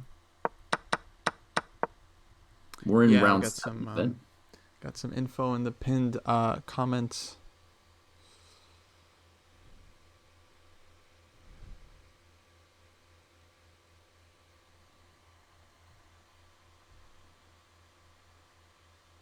Key game here. So the top 4 folks in the tournament are going to be qualifying for the finals next week.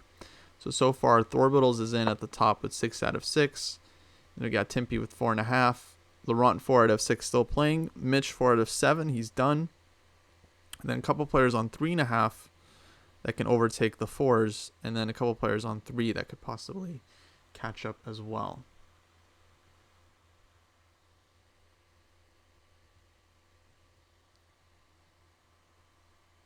But yeah, these are the finals for the league that took place in 2023 from September to December. So now we're into the playoffs. Kind of like in football, they play like the Super Bowl like in February. They got like January for the playoffs and then Super Bowl. And yeah, for the tiebreak, I think we're just gonna do the chess.com tie breaks. Mm-hmm. So however those shake out, we will respect that result. And top 2 under 1800 are also qualifying for their own final. So actually under 1800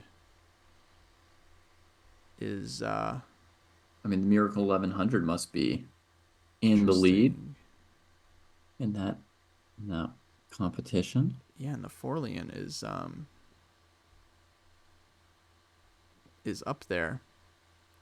Yeah. And then a couple players on 3. So that one's going to be close too. Mm-hmm.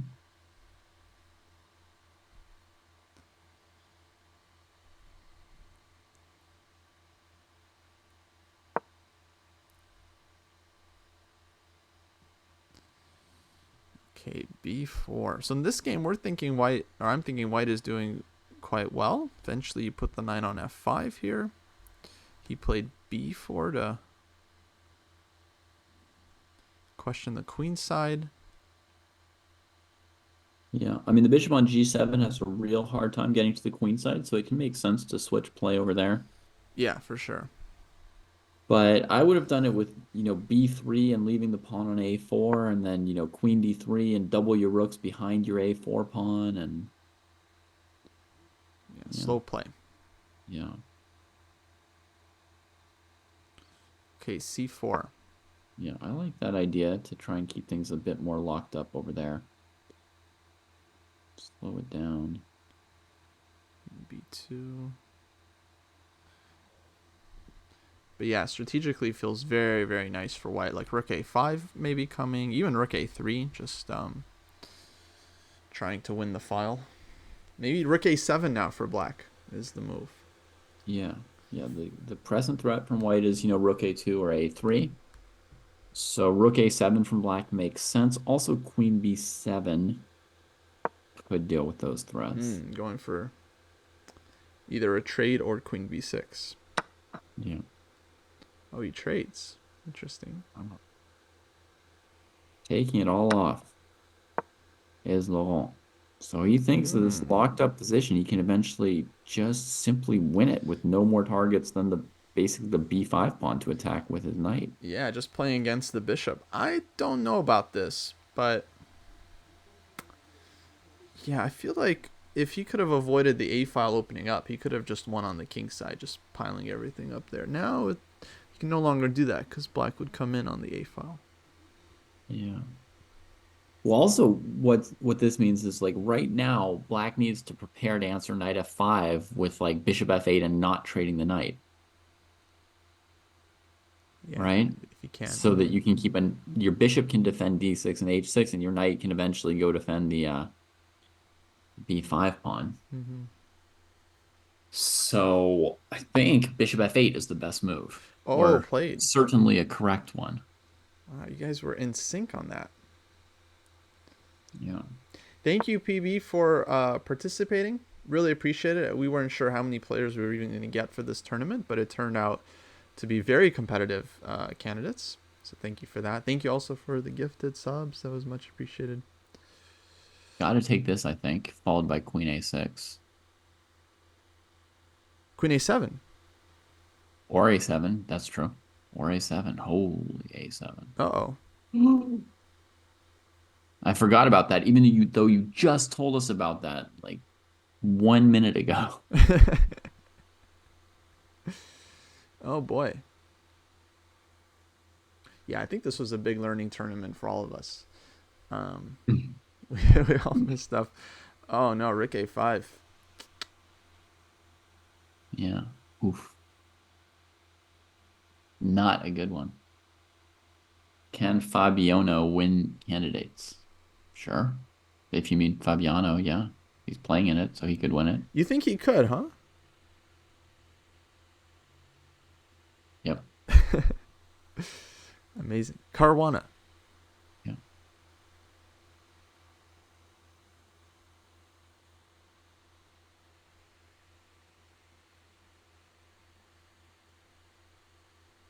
The other players could also win it. Yeah. Yeah, Other actually, it's very other interesting. than Abasov. I don't want to say it. Oh, brutal. I would believe anyone other than Abasov winning it.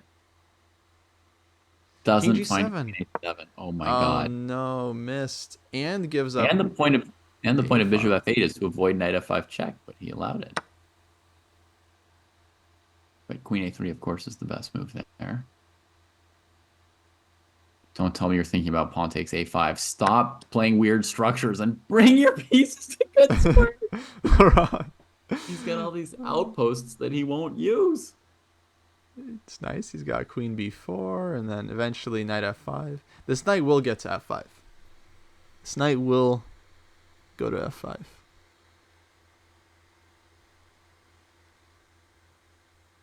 I think Yeah, Abasov will Abasov win can a game. definitely I mess up mean, the standings for somebody else, for yeah, sure. He's a candidates great are. player.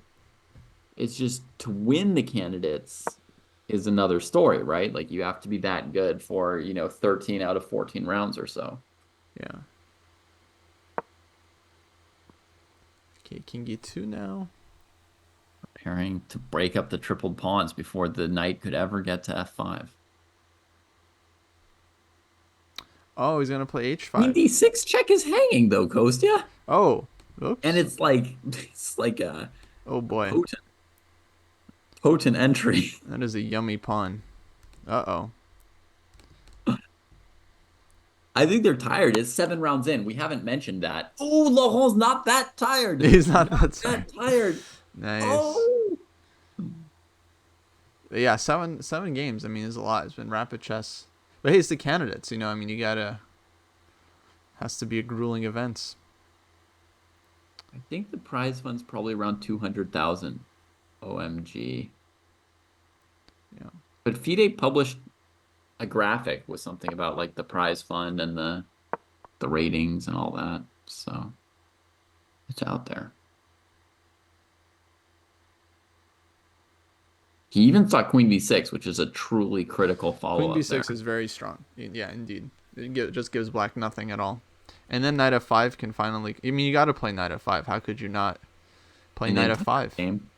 I mean, you might not because Queen B6, A B6, you would just queen your pawn, right? Well, you wouldn't mess with anything else You gotta play. anymore. Gotta play Knight A5.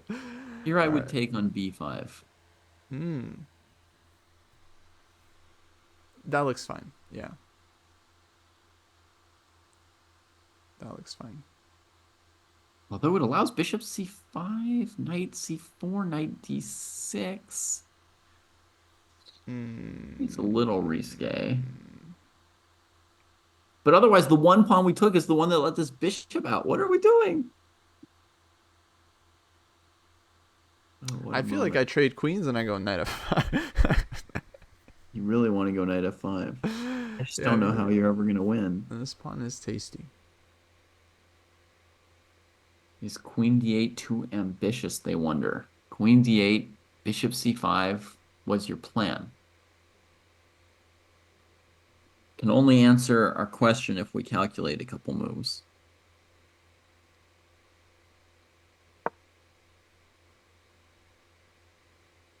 Ooh, that feels risky. He's threatening queen F5, though.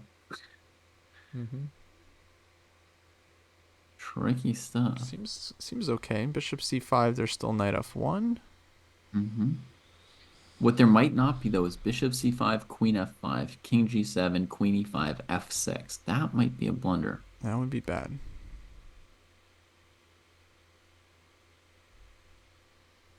So Never too late to lose. Yeah.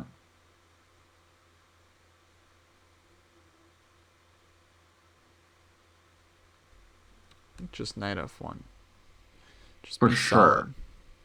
For sure, but I'm not convinced that he's not looking at queen f5. Oh man. Man, the mental stamina, huh? It's so important. Yeah, it's huge. Mental stamina, tactical vision, it's all critical. Folks, if you haven't yet, check out the Dojo training program. You can sign up and try it for free. It's a full training plan, and you got the community of players. You can see what the website is like and see the plan for yourself. All you need is an email. No credit card required to sign up. I should hope not. I don't have a credit card. Okay. But yeah, dojoscoreboard.com. Knight f1. Nice. Oh, thank goodness for one beautiful, beautiful move. I'm just too stressed out, Ghost. Just too stressed. This is stressful. Okay, knight d6. You got to take e5, f6, queen e6.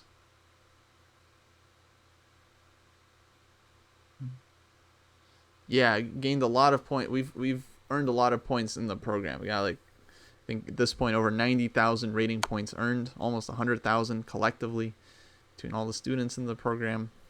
So if you're interested in improving your chess and you just need a solid training plan, like what to do, what books to read, what positions to study, definitely check out the site, dojoscoreboard.com.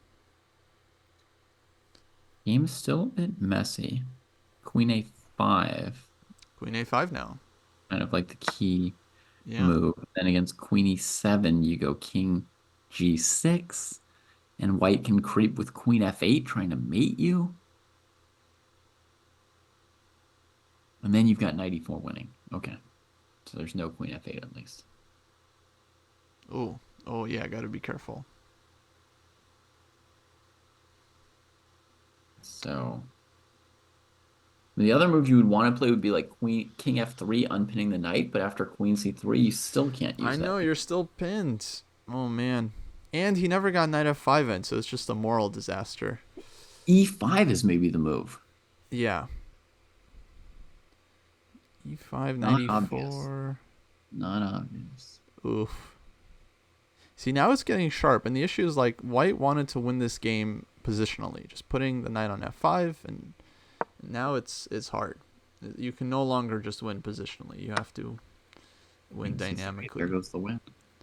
And now, yeah, it doesn't even look good anymore. I think black is winning. Yeah. Yeah, that's all it takes. Black is winning. But not a lot of time for black. So that means Laurent can try to swindle.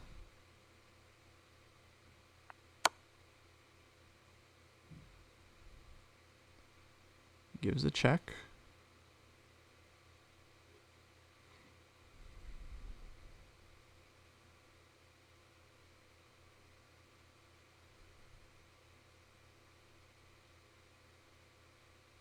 King g6. Headed maybe queen d8 or king c7.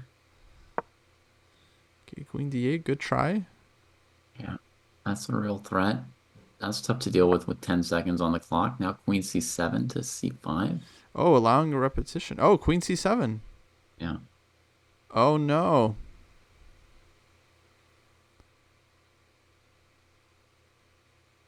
Ron has 4 minutes. Man, the mental toughness you need. Because this is like such an easy puzzle rush. But you just need mental toughness to like keep yourself looking. Oh, he finds it. Clutch. By the way, I happen to know that for Laurent, it's after midnight right now, Kostya. Yeah, it's late. Yeah, he's a father. So Yeah. Still stuff to deal with. uh-oh. Knight d2, c3? And then knight f5, c takes d2? What? I Yeah. Oh. guess you have to give your pawn? You just go back. Should still be good, but yeah, it's still a game. Doesn't take the pawn. Wow.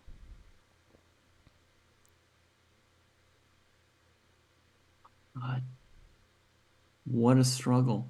9 seconds on Imp's clock. So Imp made that move with 4 seconds left. Brutal. Those knights are Brutal. so bad. They never got to f5. They got to f1 instead. Still tricky. Meantime, Thorbittles is a pawn up and looking good. Orbital's is still fighting the epic 1100 this whole time. He's fighting for that 7-0. He wants that Oh my god. 7-0. And Timpy, I think, is winning. Or no, he might be black. Timpy might be losing. Timpy losing.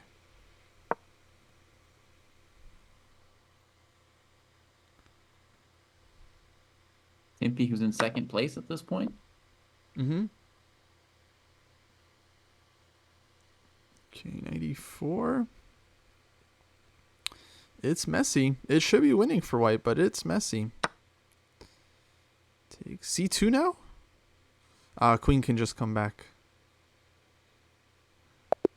Oh, and he runs out of time looking for a move.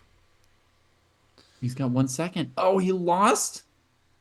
So Laurent wins a key game, qualifies himself to the finals. Right. Timpy lost, so he's on 4.5 out of 7. And it just comes down to this Thorbittles game. Wow. Against Naforlian. So if Naforlian can win it, he's in. If he draws, he has a chance. Yeah. Based on how the tiebreaks shake out. But definitely feels like Thorbittles isn't good. Oh my I goodness, feel like he wants that 7-0. Orbitals is really trying to win, but now after like rook a3 or e1, there is 96. Oh. Yeah. Oh. Then white can force a draw. 96, h6, and then perpetual. Oh, he's got rook a8. He's got rook a8. But 96, rook a8, knight takes c7. Because he didn't go for, rook a3 or e1 yet. He had that extra piece of patience. King comes up, so on rook a3, there's even king f4, maybe? Oh. Goes for a surprising pawn. Left the a file. It means 96 now. I know.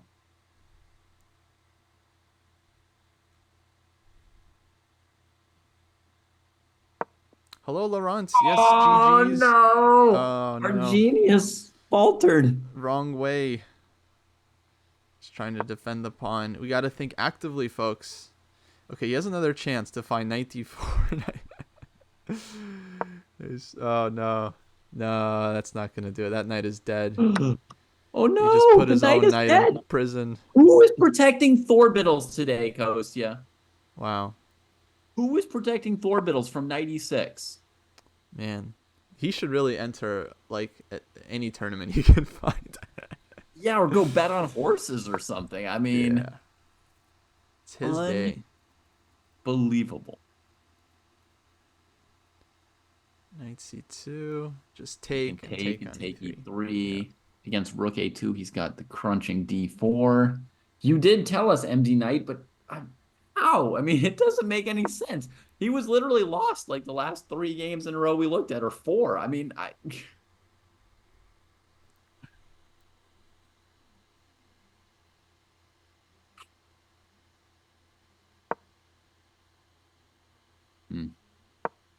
That was not exactly it, but it'll do because it's Thorbittles. Sure, it'll do. The knight still it's going to be on a3 at the end, right? Yeah. Oh, it's the king against the world. Okay, rook a5 now.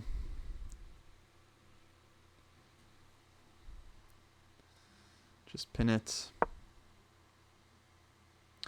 Man, so much chess to be learned, huh? So much. Much. Like against rook a1, that rook a4 is a good move. That's like a cool little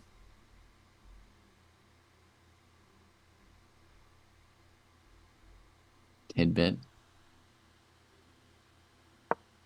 Mm-hmm.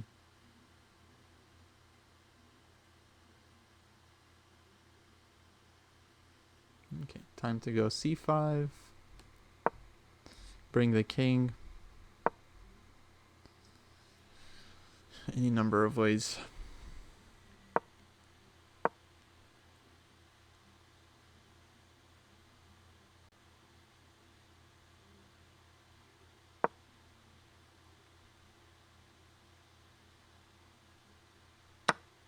Oh, Oh, don't take back.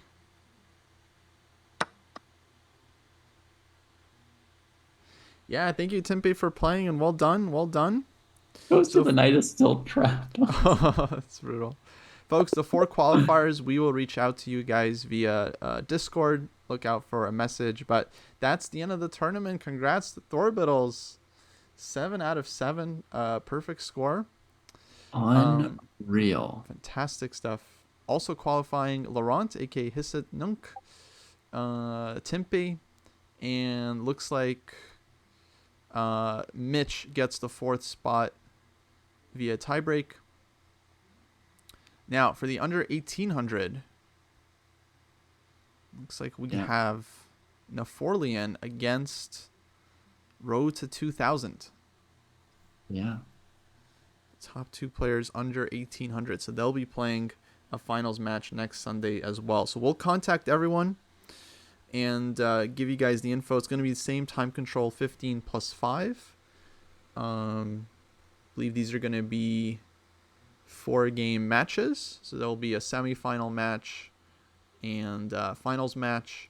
In the top score group, we can already say it'll be Thorbittles against Mitch and Laurent against Timpe.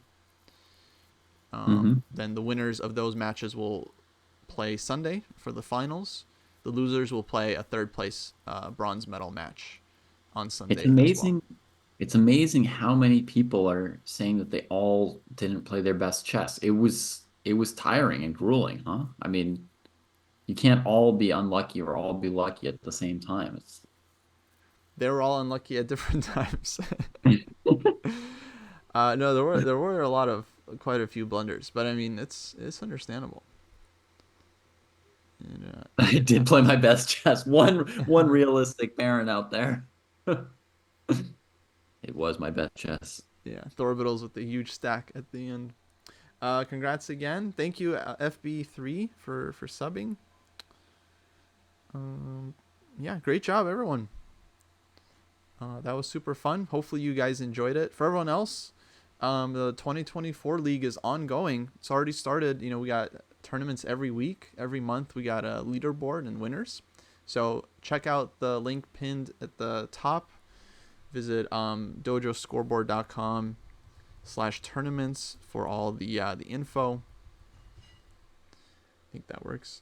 Yeah, join the Lichess team, playing weekly events. You get on the leaderboard, and next year we'll have, or maybe at the end of this year, I don't know when we'll run the finals, but we'll have another candidates type of tournament for all the qualifiers for the Dojo Championship. But yeah, 2023 Dojo Championship is ongoing. Awesome. Alrighty. Good stuff. So tomorrow at the time that this event started, we'll be doing Dojo Talks. That's the next live show that I know of. So hope to see a lot of you tomorrow for that. And yeah, and more of this and our matches next weekend.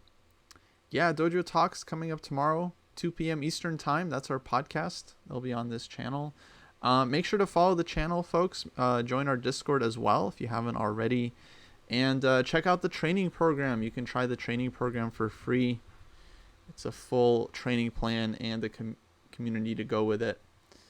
So if you guys want to improve your chess, take your chess seriously in 2024, check out the site.